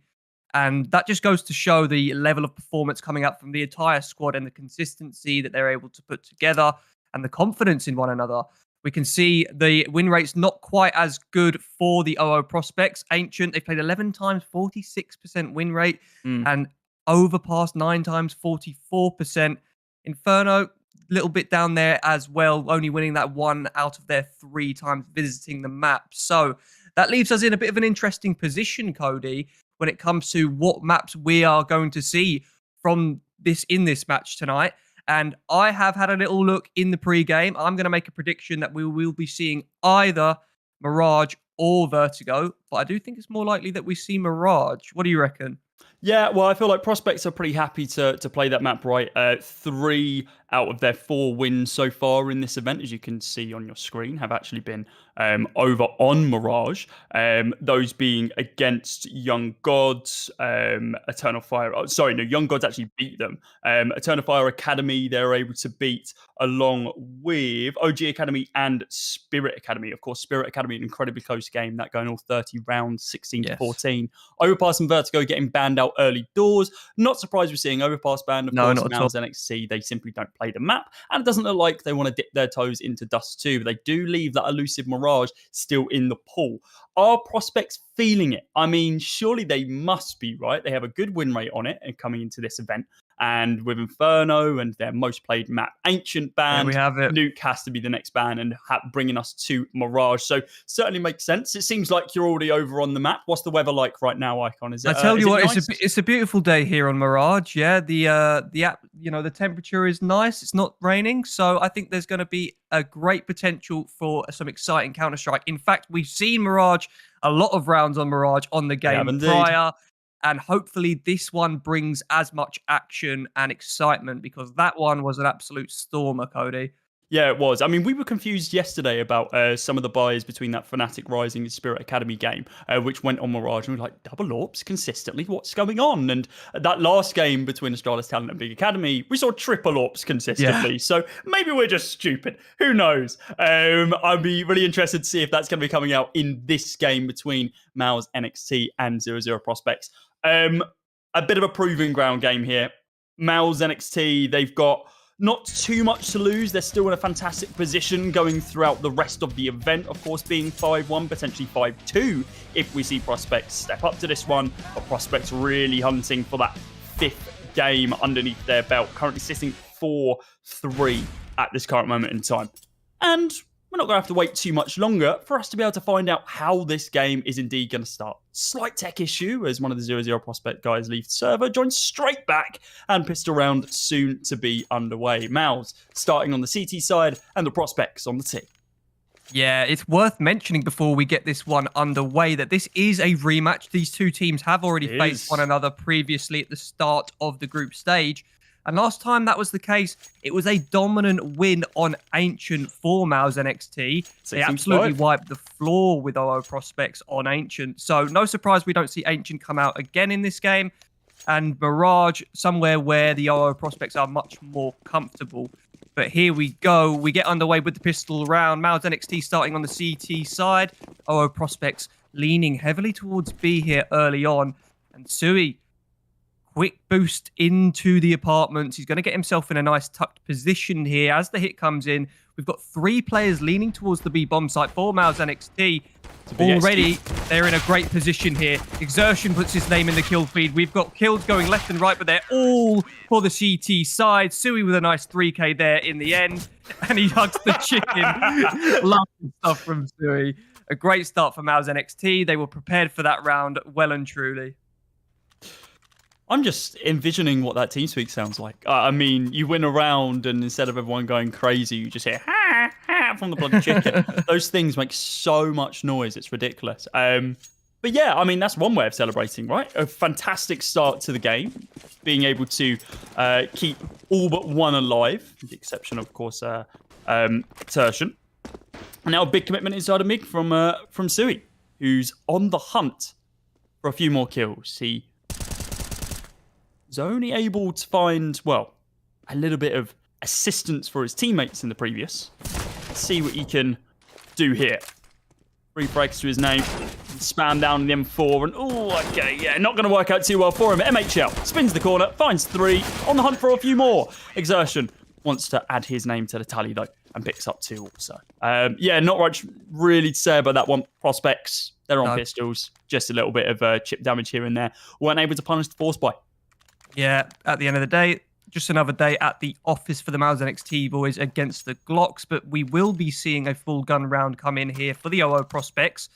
And this is going to be a little bit of an indicator as how we will see this half play out. Of course, OO Prospects, they're going to want to have a bit of a layered, structured approach here. Maybe sell some early mid control, as we have seen is really such a common thing these days to contest mid control in the early stages of your T half. But it looks like it's the CTs for MOUZ NXT that want to contest it. This smoke towards underpass, good for the control for now, but Jimbo's managed to catch Jim Fat immediately. Exertion's out on an island here as the B hit comes in. He's able to get the first kill. Oh, almost the second as well, but Lax trades him out, and the B site is now in the hands of OO Prospects. Sui's rotation unable to cross the window before going down, and a 2 versus 4 situation for MHL and Zane. I don't see them even bothering going for this, especially now with Zane hitting the ground. MHL, surely you're on damage control at this stage. Bring the FAMAS forward. At least you'll be able to throw that over to a teammate, and MOUZ NXT will have to force up into the next round. He looks like he's going for a bit of a peek into the site here, potentially trying to catch off some saving players. But he loses his head for it. Only good for the one onto Spook. And the first gun round for both sides goes the way of OO Prospects. Yeah, that's a really great round for Prospects to be able to win here. I mean, it's got to fill them with a lot of confidence considering how the first 2 rounds went. Very, very convincing pistol round, of course. There's no contention in that second. Now they have rifles in their hands. They're able to quite easily dispatch their opponents and ensure full B-site control. They get the bomb down, they put that extra money in their back pocket, they buy up where they need to. Economic advantage certainly isn't in their favour right now, and MOUZ NXT do still have an answer in the form of MHL with York, Exertion on the M4A1S, and light weapons surrounding them. 2 from Arses, and MP9 from Sui. Excited to see what damage they can do. Chen's going to be able to swing around the corner, finds himself one, picks up a second as well, upgrades himself to the AK, with MHL finding the kill inside of mid. Now in this 4 versus 2 situation, Adex and Jimbo, a lot of work for them to be able to do here, to be able to still solidify themselves as in this round. And Adex, well, he is going to be able to find that opening kill. Nice move. To be able to bring us down to a 3 versus 2. Still an opportunity here for Jimbo to be able to make some noise, but Jim Fat does the work, taking down Jimbo. And Adex, now the question is, do you go for the swing and bring yourself more in line with your teammate's economy, or do you try and save? It looks like he was kind of indifferent about what he wanted to do there. He could have got the kill. If he got the 1 tap, he was happy. If he died, he didn't seem too fussed. It's going to be a 3rd round there for MOUZ as they begin to, kind of level the game back out just a little bit more from an economic standpoint. Yeah, very active in the early round there from MOUZ NXT. Of course, aware of the fact that they're on the lesser weaponry. They go for the close range fights on the ramp and they trade out effectively. Exactly what you want to see. And they've recovered the momentum, recovered the economy now. And OO Prospects on the back foot here. They've got the Deagles in hand, and it's a bit of a half buy for them as they'll be able to get full guns out going forward. So, honestly, it's up to the Deagles here to get some quick entries, and there's one. Spook rips Jimfat's head off, and already a man advantage for the side of OO Prospects. Exertion, though, with a forward position on Catwalk, is going to be able to trade things out and maintain the all-important mid-control. The Scout's been handed over, and Ursin rips Exertion's head clean off. MHL unable to get the quick trade from Connector. Now this round gets a little bit interesting, Cody. You can see we've got one man on the CT side towards the B-bomb site in Sui. He's out on an island here. MHL controlling the window and jungle area. But right now, the extremities towards A are not being covered. That's not a problem for the time being, though, as OO Prospects are all grouped towards middle. And the one man in Jimbo just holding the push through T-spawn as well, making sure they keep hold of that map control. Oh, a fight coming the way of MHL here, potentially. But Zane takes down Lax elsewhere towards the top of middle. The no-scope hits through the corner of the wall, and that's spooked down to 13 HP. The jumping USP, that's a risk from MHL. I'm not sure if he needed to go for something like that with the superior weaponry, but now a one-man advantage once again for the OO Prospects. They do have the AWP in hand, but Spook walks into Connector before he's able to pull it out. And now 2 versus 2 once again. Jimbo and Ursin. Ursin hits the ground, and it's all up to Jimbo, who can't hit the shot. MOUZ NXT pull away with a 3-round lead. Don't feel like Prospects need to be too upset about that one. The fact they're able to pretty heavily commit, barely commit into this round, into a heavy commitment of MOUZ NXT, and they were able to bring it down to that 2 versus 1 situation, almost a 1 versus 1 as well with the taps on Sui.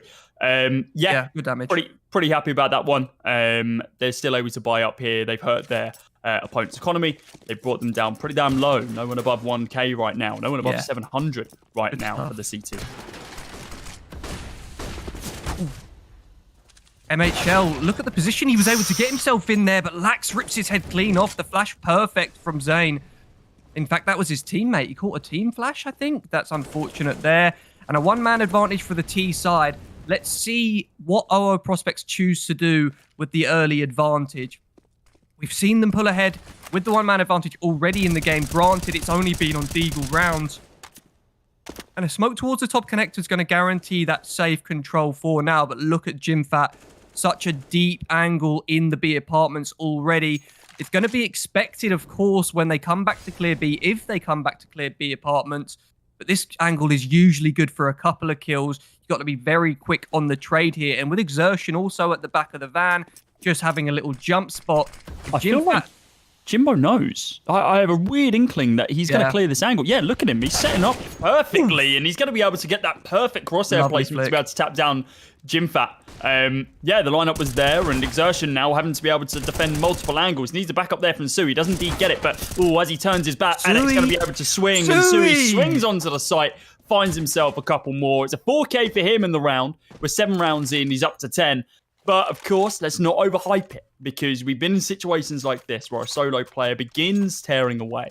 We're in this exact same position yesterday between that game of Fnatic Rising and Spirit Academy, where Fnatic Rising brought themselves up 6-1, and then it all fell apart. Their opponent, Spirit Academy, able to win 13 rounds in a row without any form of real contention. So can't really count out Prospects as of yet. It's only a 4-round deficit. Let's see what they can do here. It's Deagles across the board, going for a bit of a miracle round, but the chance is there.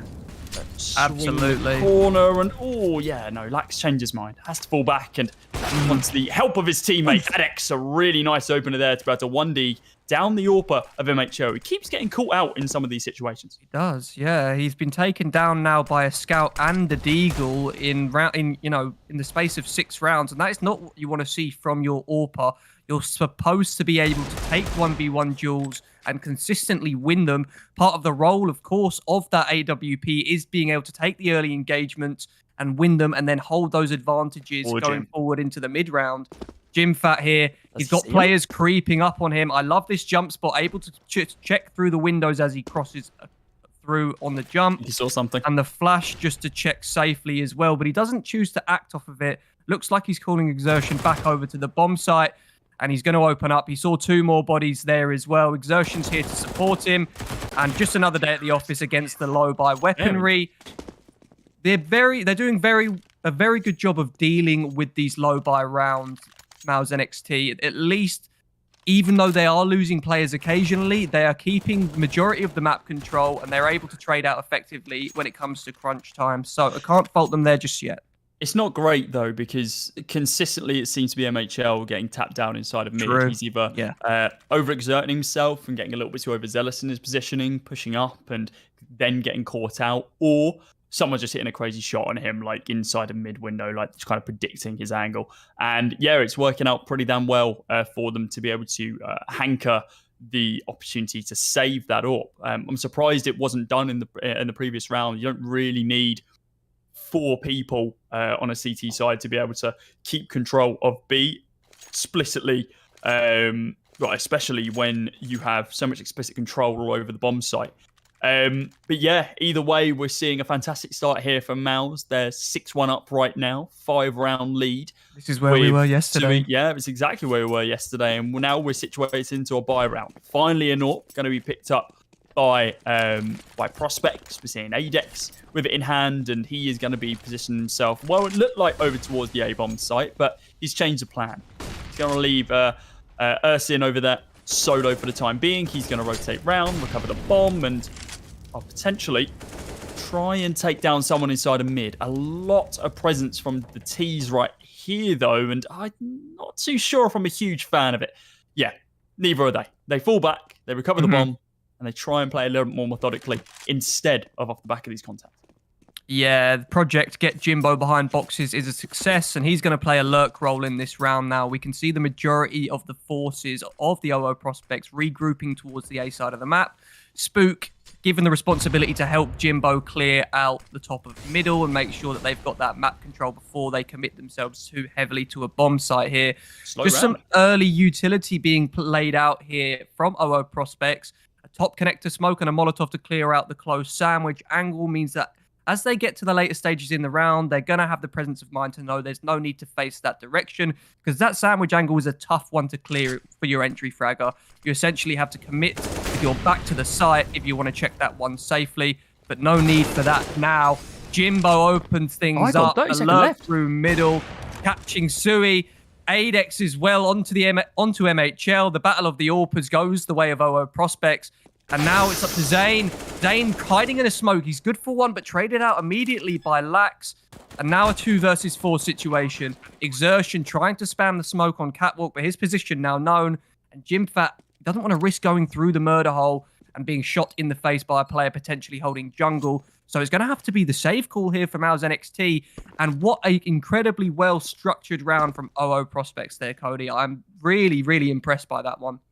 Yeah, I was getting a little bit worried as the time was ticking down. Sure, they had decent positions, but we had 33 seconds on the clock before there was any real engagement, before anyone had actually seen each other. It was all just kind of hearsay and like whispered secrets from the rest of the team saying, oh, they might be around there, they might be around here. And then chucking utility and finding damage that way. But instead, it is 0-0 prospects to open up the round, not only the first kill, but then continue their commitment onto this A-bomb site. Yeah, quite laboured in their approach, but it works. Still got enough money for a buy up here when needed. MOUZ NXT, same can't really be said. They can force into this if they wish. MHL almost certainly isn't going to be buying anything, probably going to be recovering that. Yeah, that dropped MP9. He wants to be saving some money here or not. He just full commits into the util, full armor and a defuse kit. I was thinking he wanted to be saving for the AWP, but doesn't seem like that wants to be the case. They want to hurt their opponent's economy as much as possible instead of saving for their own bigger rounds. Ursin, fantastic approach now, all the way down mid. So much presence and no contention from MOUZ NXT. There's no one to stop them here. Another smoke going down, and wow, that mid presence is just so overwhelming right now. Ersin going to swing the corner. Flash goes in. It's a perfect landing onto Exertion. He has to fall back, but Exertion is good for it. Takes him down to be able to bring this now to a 4 versus 5 advantage, leading the way to the CT. Sui decides, you know what, I just want a couple of kills here. Pushes up through Palace, finds Lax, but on the other side of the map, see a couple of kills go to the way of Prospect. Sui, Molotov goes in to Connector. Still in this 3 versus 3 situation. A minute on the clock. And Jimfat, well, he's getting a little bit bored. He wants to go for a lurk. Sui finds a kill onto Jimbo over towards that A-bomb site. Does realistically level out the round a bit more. And, oh, okay. Adex, an uncharacteristic miss from him. Molotov going to go down just to be able to stop some of the angle here from Sui. Needs to be careful about how he wants to play this one. Yeah, I think he spotted like the gun barrel through the wall or something. It was perfectly aimed to be able to attack onto Adex. And, well, Adex is going to be able to come out on top and secure the round. But once again, a laboured attempt. It wasn't easy, and it came down to a 2v1 situation, which, realistically, MOUZ could have won. Yeah, I mean, I'm a big fan of the early round there. The way that OO Prospects were able to get Ersin in a great forward position with the help of that utility. The smoke halfway up catwalk to defend him from the connector angle. He gets himself all the way into the short peak straight away. And so much map control conceded by the MOUZ NXT side in middle that round. They tried to focus towards the extremities and unfortunately didn't work out for them in that round. Now, we do see the full save coming in. One flashbang on the back of Jimfat. And that goes over the top of Connector for Exertion just to have a little look. It's damage.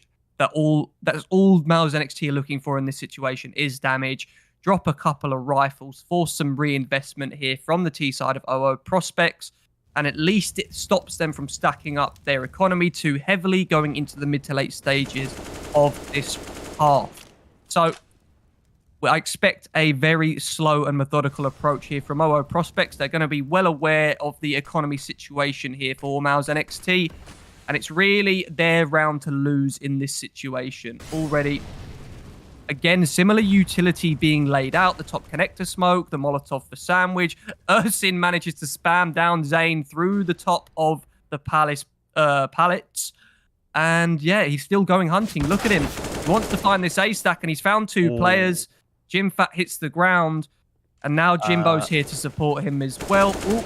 I mean, you say that. Sui's just been allowed to push on through inside a Palace. He thinks that Jimbo's been covering the angle. And, well, now Sui just a little bit too slow to be able to catch the low HP Ersin. However, this round should never really be in contention, right? I mean, no. If they get 1 kill, they're happy. I mean, Exertion's very happy there. That's the AWP. That really puts them in a position, well, of economic fortitude, let's say, because they're not in a position to be able to buy up AWPs. They definitely aren't. No one's close right now. So if Exertion can save this one, take it through to the next, maybe even find a couple of kills, just about to hurt the T-side economy, then yeah, fantastic. But it's going to be quite difficult for him, especially when he's not the primary player. Does get punished on both of them with shots. And yeah, I mean, it's certainly difficult to hit a player when they're moving that fast. Lax and Ersin, they do tag team up, though, to be able to take down Sui. And it is now 6-4. 0-0 Prospects. Now just 2 rounds away from leveling this one out. Yeah, right now there's a massive potential that we have a repeat of the half that we saw yesterday, Cody, because it was 6-1 and then it bounced all the way back 8 straight rounds and became a 9-6 half. So that's definitely on the cards right now, but I don't expect that to happen. MOUZ NXT are a much more tried and tested team than the Fnatic Rising roster were. So I expect them to bounce back in this gun round at the bare minimum. MHL, no AWP for him in this round. He's on the M4. And once again, mid-control being the port of call. But look at this. This is all smokes and mirrors right now. Exertion playing behind these smokes has no information as to any T players towards the boxes. But it looks like he's going to disrespect this as the smoke fades. He wants to take this information, and it's the right call for him. He's made a gamble off the back of it. And I think if he's able to get out here in time, Sui only good for 1 kill. Spook trades him out. And right now, this is a very interesting situation with Exertion in the position that he's in top mid. He continues to go hunting, though. I feel like 0-0 Prospects missed their opportunity there. They had some fantastic smokes inside of mid to really sell this kind of fake that they are going to be setting a lot of people inside of mid. Of course, the bomb was dropped down inside of T-Spawns. They didn't have the opportunity to be able to commit over towards B. And it's realistically allowed MOUZ to put themselves into a really fortuitous position. And, well, now you see Exertion doing the exact same thing. He's been able to sneak behind enemy lines due to the ground he was able to make up inside of mid, and catches the bomb. In that process, finds himself a kill, and another kill picked up there from one of his CT teammates, and does just leave Lax. An opportunity squandered here for Prospects. It seemed like a great idea on paper, but in practice, it seems like they might need to go back to the drawing board. It's 15 kills for Sui, 10 for Exertion, the two leading players on MOUZ NXT. They bring themselves another round closer to that round victory. Now just one away. They're up to 7. OO Prospects down on 4. Are looking to really clap back here. Still another fall by round for them due to a couple that they've won back-to-back. And a naught picked up here by 8X. Is it going to get shut down before it can do anything like we have seen historically with both-sided AWPs, as a matter of fact? 8X usually one of the last players alive, potentially not popping off as much as we would like when he's on the AWP. And similar situations for MHL. When he's had it in hand, he gets picked off either early on or survives towards the tail end of the round, not having too much impact. Set up here over towards the A-bomb site, and, well, this is standard, right? Ooh, interesting load of smokes being tossed out here. A CT smoke in response, trying to sell the fake that there could be someone under the Palace balcony. But the Molotov's there to clear that one out. MHL's caught the lurking Lax towards middle. And Zane doesn't want to commit himself too hard to this bomb site. This is now an advantage retake situation, and the smoke spam just kills the bomb planter as the bomb goes down. 8X able to trade one back, however. So a 2 versus 3 situation. 8X on very low HP, but of course he's got the AWP in hand, so not always a factor when you're running this gun. Spook, his position now spotted, and he's got a lot of work to do here. 8X here to support him, though. Spook takes the 1v1 gunfight against Jinfat and is able to win it out. And 8X good for 1 on the AWP, but Zane nicely done with the kill through the box. The headshot reigns true. And MOUZ NXT bounce back once again. They put 2 straight on the board, and we will not be seeing what we thought we were going to see potentially. They have now solidified that win in this half, Cody. And I'm liking what I'm seeing from MOUZ NXT. They have made an adjustment off the back of how they've read OO Prospects play. We saw in the early stages of this half that OO Prospects were faking mid-control quite heavily and then headed towards extremities. And it looked like, for the time being, MOUZ NXT were respecting that. They were not taking information towards middle, and it was costing them in those late round situations. But since then, they've been taking aggressive fights. Exertion's been going ham towards underpass, towards top middle. And this round, he's done just that once again. He's able to open up the round with a kill. MHL takes down 8X as well. Exertion with a second. And great stuff from MOUZ NXT. The adjustments that they've made have been very successful. And already, it's just Lax. Khalil in hand in a 1 versus 5. What can you really expect him to get done in this situation? Sod all. He's going to die. Honestly, he's managed to upgrade himself to an AK, but I don't even know if that's going to be enough against 5 here. Yeah, it's certainly a good round here for MOUZ. A couple of kills here for Exertion, of course, getting a little bit aggressive. Fantastic flash there from Sui to be able to back up his teammate, just be able to clear the angle. Of course, they don't have full information he was there, but it's good to just risk some of these things. And Exertion seems to be a risk taker.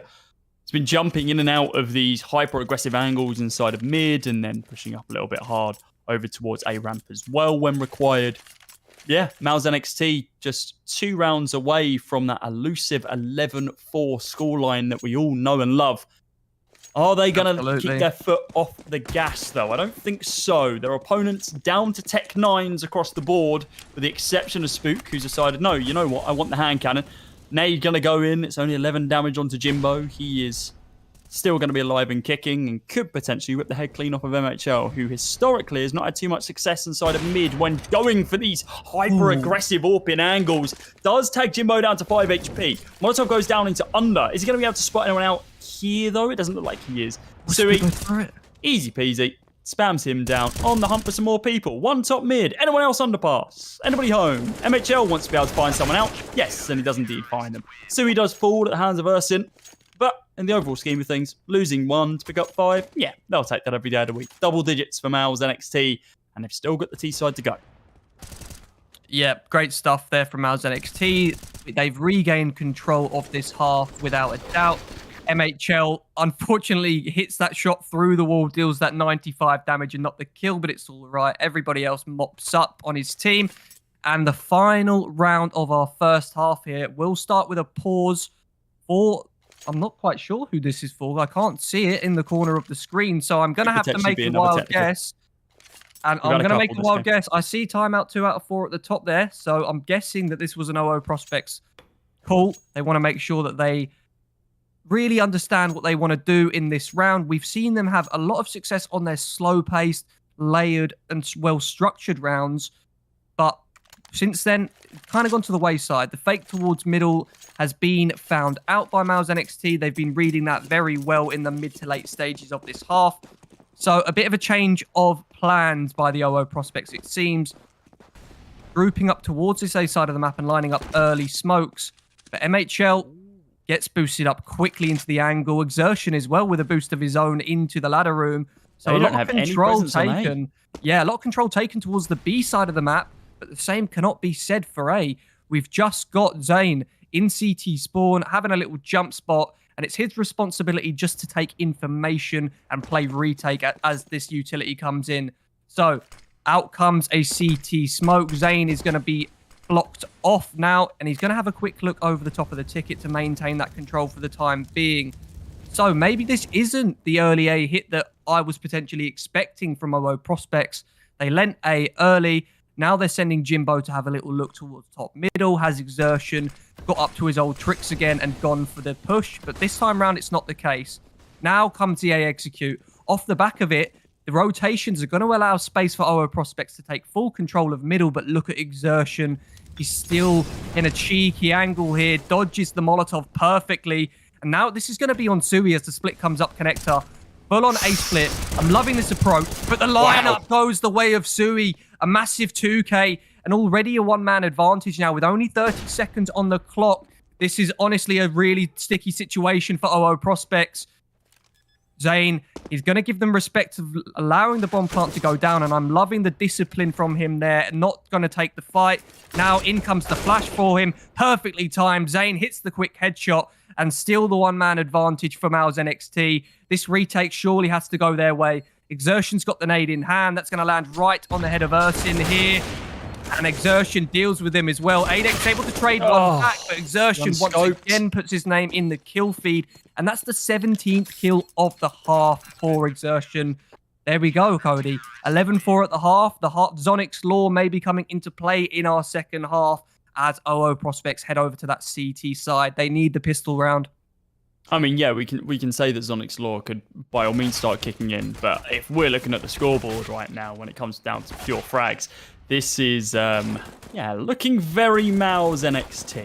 Yes. Every single player, with the exception of one, has equal to or higher kills than the top fragger of 0-0 Prospects. I'm quite surprised about that round and how it kind of developed. We saw early on, it looked like 0-0 Prospects were indeed going to be able to fully execute onto that A bomb site, quite regimented early doors, and just go for it and see what they can take from their opponents. But instead, they throw this fake smoke into mid, which they once again make nothing out of, essentially just wasting utility with all due respect. Then setting themselves up over towards A and then waiting for 30 seconds, losing a couple of trades, then double thinking it and moving back towards mid, and then go, oh no, we should actually be committing over towards the A-bomb site, go towards the A-bomb site, and then, well, as you saw, it all kind of fell apart on the mid collapse. 19 kills for Sui, 17 for Exertion. Top fragger on 0-0 Prospects being Adex, who's had not the most impactful frags on the York, but has been picking up the pieces in other ways. Let's see what they can do on the CT side, the more disciplined and reserved side, stereotypically. Strong KD and ADR from the top two players on MOUZ NXT, though. Look at that. A 149 for Sui and a 117 for Exertion as well.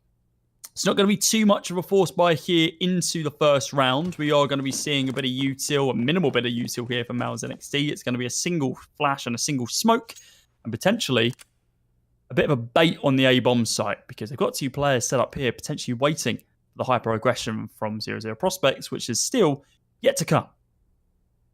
Yeah, absolutely. It's worth mentioning now, while we have the time before the action kicks off, that the highest rated player for OO Prospects right now is ADEX, sitting at a nice 1.12. And Spook not far behind him with a 1.11 of his own. So respectable ratings there from these 2 guys. But unfortunately, haven't seen too much from them just yet in this game. Oh, Lax rips the head off Zane straight away. And Sui given the responsibility of utility towards the A-bomb site. But of course, as you already mentioned, this is all a fake. Spook's played this well. In this comes, incredibly well. In the B hit comes, Spook's able to pop Exertion's head clean off. Traded out by Zimfat though for the time being, and a second for Jimfat, but not the third, as Ursins cleans up the B hit. And it is all down to Sui, excuse me. His position was already known because the utility was thrown. So the OO Prospects are going to be well aware of his deep B-Apps spot, and he hits the ground. Ursin with a 3k in the round. And there we have it. The all-important pistol round that needed to go the way of OO Prospects does indeed do so. And now, with no bomb plant for MOUZ NXT, it's back to the drawing board. Do they force up onto the Tech 9s and play a fast round? Or do they concede this one and we see the rifles going into round number 18, I wonder? Bit of a force here from the CT side. Couple of MP9s just to bolster that economy, but they're situated over towards that A-bomb site. Quite interesting. Usually see at least one of them posted over towards Van on B. Instead, they're committing one of the rifles over there. MHL, very, very nice one tap there to be able to take down ADEX. Quite interesting as well there is the fact that, of course, using the M4A1S, you don't give off any tracers. So that was borderline completely blind, just kind of reading the situation, reading the audio cues and going, okay, let's give this a shot. Yeah. Ersin is going to be able to recover that M4A1S and trade on through from that MP9. But is there anything else he can really find on this side of the map? I mean, you've only got Exertion over there with... So much real estate, though. Yeah, a strong presence situated over towards B. It is going to be the single smoke thrown to be able to block out shop. And Lax, well, he just stays on the bomb site, waiting for someone to peek into. Anybody home? Yes, there is. Hello, it's me, with Jimbo backing you up as well. Spam's now coming through to be able to deal some more damage to these Ts, and honestly, it hasn't worked out too well for the rifles. Oh. It's really not worked out for the rifles. Ursin's going to swing on this angle, tries to line up a couple, but the single forced up Galil from Jimfat is doing some work. Spook, MP9 in hand, nade goes in, Sui. Oh, you're lucky to still be alive, my friend. Down on 1 HP. It needs to be a crisp, clean tap to the forehead a couple of times over to be able to take down Spook. But he's just playing for time right now. He knows that Spook no longer has the util that has simply just been committed, but still goes for the swing just to be safe. And M4 is going to be saved. And a round which looked very much like MOUZ could have taken it does fall away at the last few moments. 0-0 Prospects, they take themselves up to 6, saving an M4. But in the overall scheme of things, economy pretty hurt. Yeah, there's definitely an argument to be made here for MOUZ NXT to force themselves back up into this one. MHL would be able to get an AK armor and a bit of utility. And the rest of the guys, well, Jimfat as well, an AK of his own. Some Galils come out. And yes, it's going to be an interesting round, this one, because, of course, ADEX able to get the AWP out in hand. But we will see some weaker weaponry being brought into the round in the hands of Ursin and Lax right now on the MP9 as well. So 2 AKs in play, 3 Galils for the T side. And this is all about the opening frag here. Will ADEX be able to get anything done with the AWP in hand? Right now, situated towards CT spawn. And he's having a little look towards the A-bomb site, making sure that he's got a safe peek towards ramp right now.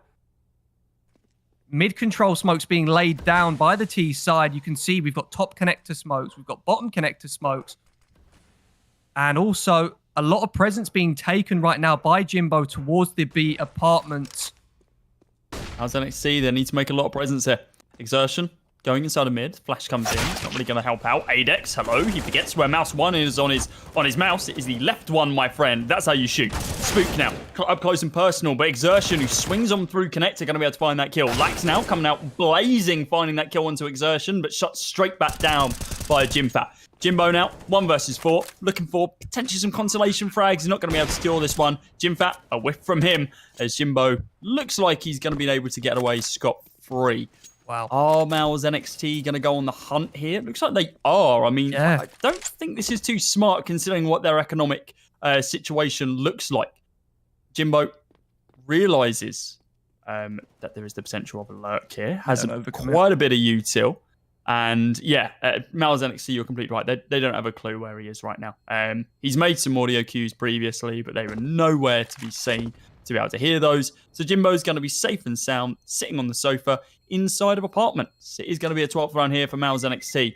Oh, are you going to go for it? He does. Oh, he wins hits the duel. swing, and yeah, he wins the duel perfectly. Jimbo going to get taken down, and well, now head in the hand, 0-0 prospects, thinking, wow, what on earth was that round actually for? We lost so much, gained so little, and allowed our opponents to slip 1 step closer into a lead. With the bomb plant as well, finding all 5 of those kills, does start teetering the scales in the balance for our current T side. Deagles across the board, a deco buyer, as I like to call it, over on that CT side. Are they going to be able to pin this miracle round together, or is it going to fall apart at the seams before it even starts? MHL has an inkling. Exertion has a little bit more than an inkling. Spots him dead with his eyes. Going to be able to spray some blood on the back wall, and even more over towards short. Jimbo taken down as the first frag of the round. Yeah, that previous round was such a swing round because of the fact that, of course, MOUZ NXT, they forced up into it off the back of a bomb plant. They got 4 kills in the round prior, and only 1 surviving meant that OO prospects were in a sticky situation economically. So now, coming into this round, Jimfat was able to pick up an AWP that they didn't have to buy themselves. They picked it up off a dead CT. And look at already the positioning taken by the T side of MOUZ NXT. They've got the 2 opening kills into this round. Of course, just against the low buy of the Deagles. But this is looking like a 13th 100% here for the NXT side as the bomb goes down. And it's the responsibility of the prospects in this situation to just get a couple of kills and stop MOUZ NXT from being able to stack up the economy that they really gave themselves a big boost to be able to do in those rounds prior. I kind of disagree. I feel like this is a situation where prospects don't need to be hunting for anything. This is, if it was earlier in the round, yes, finding a couple of those kills would have been great. But at this time, they need to hold on to what they have because their economic position is in tatters. At least they have half armor, I suppose, if we're trying to look for a silver lining here. But yeah, they need to just have something going into this next round. I mean, now they can buy some SMGs if they really want to. But I doubt that's going to be the case. Probably it's going to be seeing Deagles bought up once again for Jimbo and Spook, or maybe even dropped from some of their more bountiful teammates. Lax and Jimbo probably going to be the 2 players buying up here and potentially dropping over. But yeah, it saves 3 players having to buy up armor and Deagles once again. And well, actually, as the round continues ticking down, doesn't look like we're going to get armor commitment from Jimbo. He's just buying up to the PT50. Spook purely on that USPS and nothing else. They do have that stack here from MHL. Anybody home? Anyone have gone for the swing? No. Lax has gone a little bit aggressive. Exertion, what he calls it straight out. Needs to be a little bit cautious about this one because the AK is going to get dropped as the over-aggressive CT player actually proves that the aggression is just the right amount. Yeah, nicely done there by Lax to win that duel versus Exertion. Now he recovers an AK-47, throws it over to Ursin, who of course has the armor in hand saved from the round prior. So that's an example of where these saves, Deagles and armor can have a massive impact. Let's see though, will they be able to get anything done? Ursin with 2 quick trades. That's really good. Massive impact from Ursin so far in the round, and already a 1-man advantage here for the prospects. Jimfat and Sui with it all to do now. Jimfat has found Lax lacking towards the A-bomb site. And this round does get interesting now. We can see the positioning of the Ts, both grouped up towards jungle. Adex shoots Jimfat in the back of the head. And now Sui in a 1 versus 2. This round has fallen to the wayside from MOUZ NXT. And it all stems from Exertion losing that duel in Palace. The AK getting thrown over to the armored Ursin. And Ursin didn't see that round. Ursin, yeah, missing each other by the skin of their teeth there. And Adex Hunting for information, hits the adjustment on their Very headshot. nice. And what a round there from OO Prospects. Massive round. And it gets them back into the game now, Cody. Nico would be incredibly jealous of that first shot accuracy on the Deagle. I mean, if only he had that at the previous major. Either way, it's a round which OO Prospects realistically should never have won. They had a player on a USPS, a player on a P250, and 3 Deagles inside of that round. And what they've done is overwhelm their opponents, play it fantastically, play the positioning very, very well. And while they did not have the utility to be able to use to their hands, they're able to use their teammates as utility and bait them out here and there when required. Bringing that down to that 2 versus 2 and then being able to bring it back down to the 2 versus 1. Fantastic from them. A lot of util committed here from the CTs right now just to be able to stop any form of hyper-aggressive push from MOUZ NXT over towards this A-bomb site, which simply isn't happening right now. At MOUZ, they are currently just sitting, waiting for that correct opportunity, and they're happy to run the time down right now, even if it does mean allowing the CTs to get into some more of these advantageous positions. Double flash comes in. It works out perfectly to be able to take down JimFat. We do see another trade come through. Sui going to be able to pick up one of his own, along with Lax trading that straight back. Now at a 3 versus 3. Bomb can go down in just a few moments' time. Oh, Exertion changed his mind. As a matter of fact, he drops the bomb off the top of Sandwich. MHL through the smoke, the blind shot to be able to take down Lax. Orp versus Orp now as Adex. Huge. He's going to be on to full. Right shoulder peeking, and it seems like it doesn't even help. Jimbo now in a 1 versus 3. Low HP on MHL. A couple of taps could do the job, but he doesn't get that opportunity to be able to do so. Exertion swings on through. They shut down the round. And that was just some fantastic team play. Some fantastic use of utility. Some great positional advantages used. And yeah, at the end of the day, textbook for MOUZ NXT. Yeah, really is. I have to commend the calling from MOUZ NXT in that round. We saw OO Prospects were in a setup to hold down middle for the mid stages of the round. MOUZ NXT perhaps reading into that, maybe the preparation made them aware of the fact that they do that, and they just split straight into the A-bomb site. Of course, there was a bit of a lucky kill through the smoke there from MHL, but it doesn't matter. The round goes the way of MOUZ NXT, and they are now 2 away from closing the door on OO Prospects. Adex with a double kill, the collateral on ramp, and Ursin with another kill of his own as well, means that this round has just fallen flat so quickly. What on earth just happened? As every time I sing the praises of a team, they lose an eco. I don't understand it. Just stop talking. I'm going to stop. You are the definition of a caster's curse. Because what's just happened here is a round which I was realistically going to be saying, oh, well, Adex has just brought up an AWP here just to be able to bring himself in line with the rest of his team's economy. Lax has done the same. I mean, just a little bit of util doesn't really matter. This round does not happen if that collat doesn't happen. And it's crazy that we've seen quite a few collats between you and me across the We have indeed, a swing on the corner here from MHL. Was looking to be able to take down Ursin. Not going to be the case. Sui does not have the crosshair placement. And an 8th round here picked up by 0-0 Prospect. All 5 players surviving. The glass cannon AWP doing so much work from Adex there. And the M4 save from Lax. 2 AKs brought over. Ursin staying alive as well and finding some money for an M4A1S. That just puts MOUZ straight into the dirt. They don't have the money to retaliate in this round. As a matter of fact, it looks like they're going to be taking a timeout, which makes sense. Yeah. They need to just kind of reset their mentality because at this point, what happens? Because they just got absolutely clapped on a force buy round. It was a heavy force buy, but the game would have been over if they lost. If 0-0 Prospects lost 100%. There was no opportunity for them to be able to come back. But MOUZ NXT completely punished. They do have some way. They've got taken out a loan to be able to afford these weapons, it would seem. 3 AKs, a Galil, and a Deagle from JimFat. They're trying to rub off on some of that 0-0 Prospects luck that we've been seeing in the past few rounds. Can they make it stick this time round? There's a setup over towards the A-bomb site. Nothing fancy over towards mid, no presence. Purely the smoke to be able to bait out some rotates. And now the setup. 3 people inside a palace. A heavier commitment than what we have seen in the past. A couple of players set up over towards T-ramp. Smokes in hand, util available and ready, and here they come. Here comes the execute. The retaliation smoke comes out. Ursin with a nade straight down to ramp. It does quite a bit of damage to Xerxon and Sui. The bomb is going to get planted in a couple moments' time. It seems like 0-0 prospects are allowing this to happen right now. Spook saying, hey, buddy, move out the way, please, for love of God. Nade comes in, lands directly on the head of MHL. Spams continue. This is a 5-on-5 retake. I hope these guys have been practicing on their own servers. Spook now going to fall back over towards CT. Ursin just peeking up the stairs. He's playing incredibly risky right now. Can he spot the head of anyone? Tries to see MHL. Can't see him, but he spams him through the small angle in the box, and he does indeed manage to do some form of damage. Opening kill there from one of the CTs, but here comes the collateral. Straight away from Prospects. You give and you take. It's now on a 2 versus 2. Make that a 1 versus 1. Sui knows he just had to play for time. It doesn't look like 0-0 Prospects going to be able to win this one. Jimbo going to tap the bomb at least once. He's only got a few seconds remaining to be able to hold this one. Pros don't fake as he tries to hold it, and Sui realizes the situation. He does fall to the bomb after grabbing the AWP in his hands. All 10 players dead, but a 15th round gain from MOUZ NXT.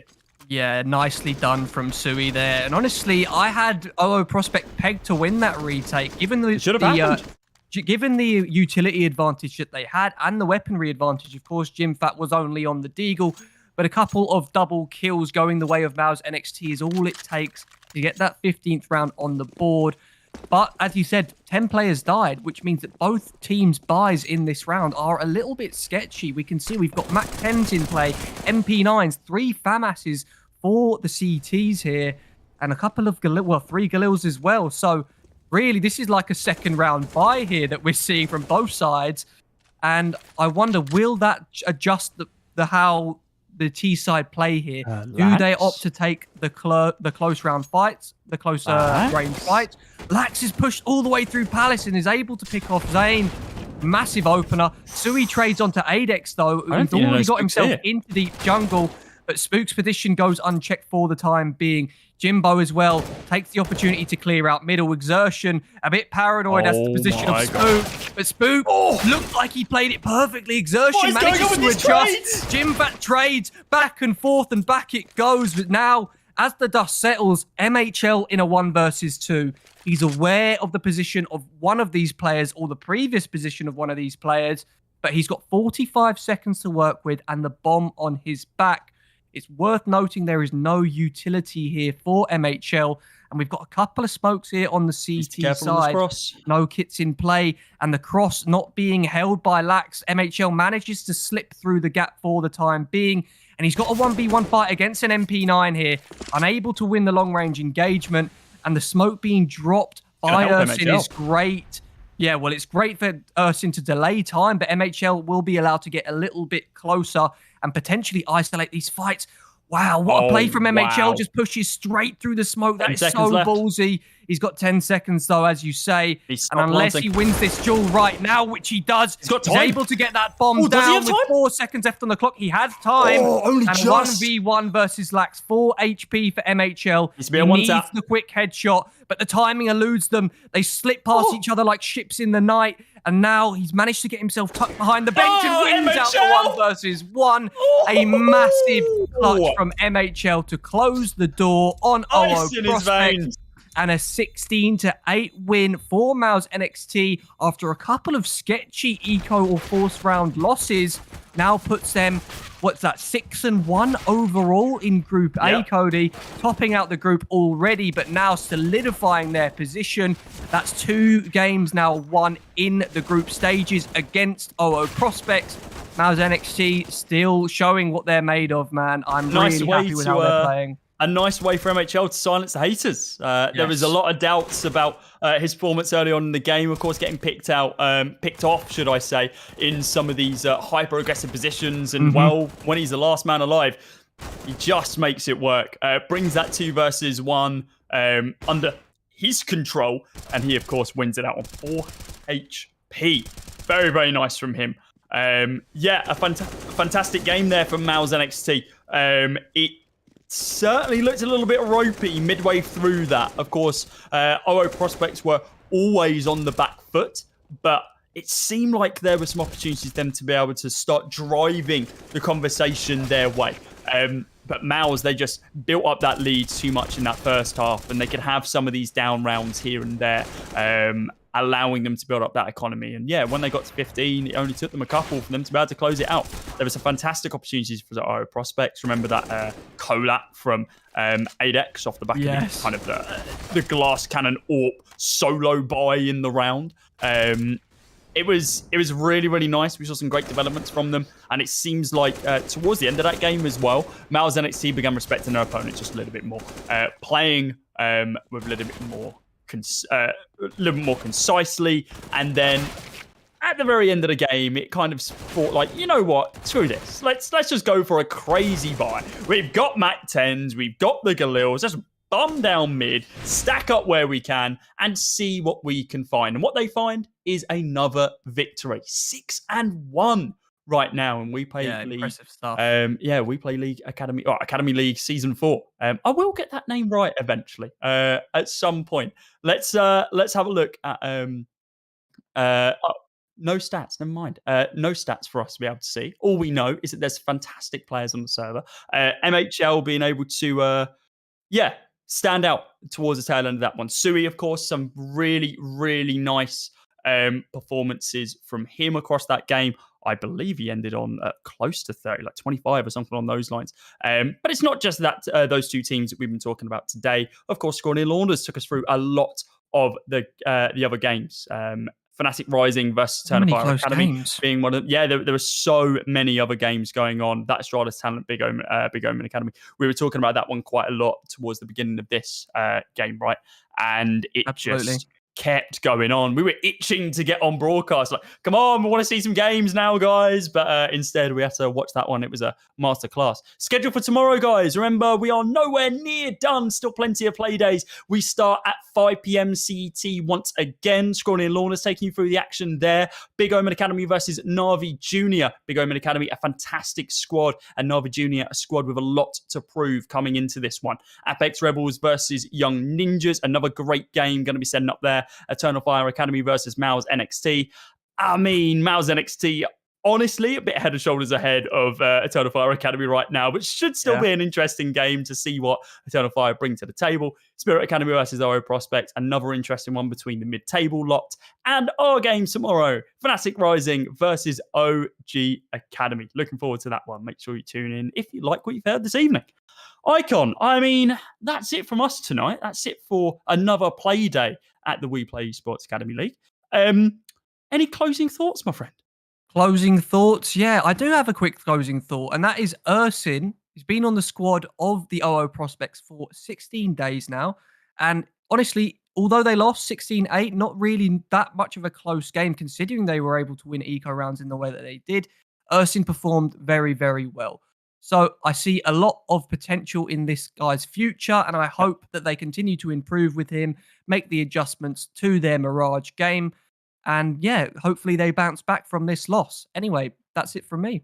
Yeah, I mean, they're not too far down, right? They're now 4-4, very like solidly middle of the pack. So not out of contention for the play-ins, which of course are going to be kicking off later next week. Guys, thank you very much for joining us this evening. That is all from us. Remember, we kick off 5 p.m. CET tomorrow. And if you're interested in seeing our game, wait until the end of the stream as well, and you'll see that final one with myself, Cody, and Icon. But for now, guys, have a lovely rest of your evening. Thank you very much for joining us. We'll see you tomorrow. Bye-bye.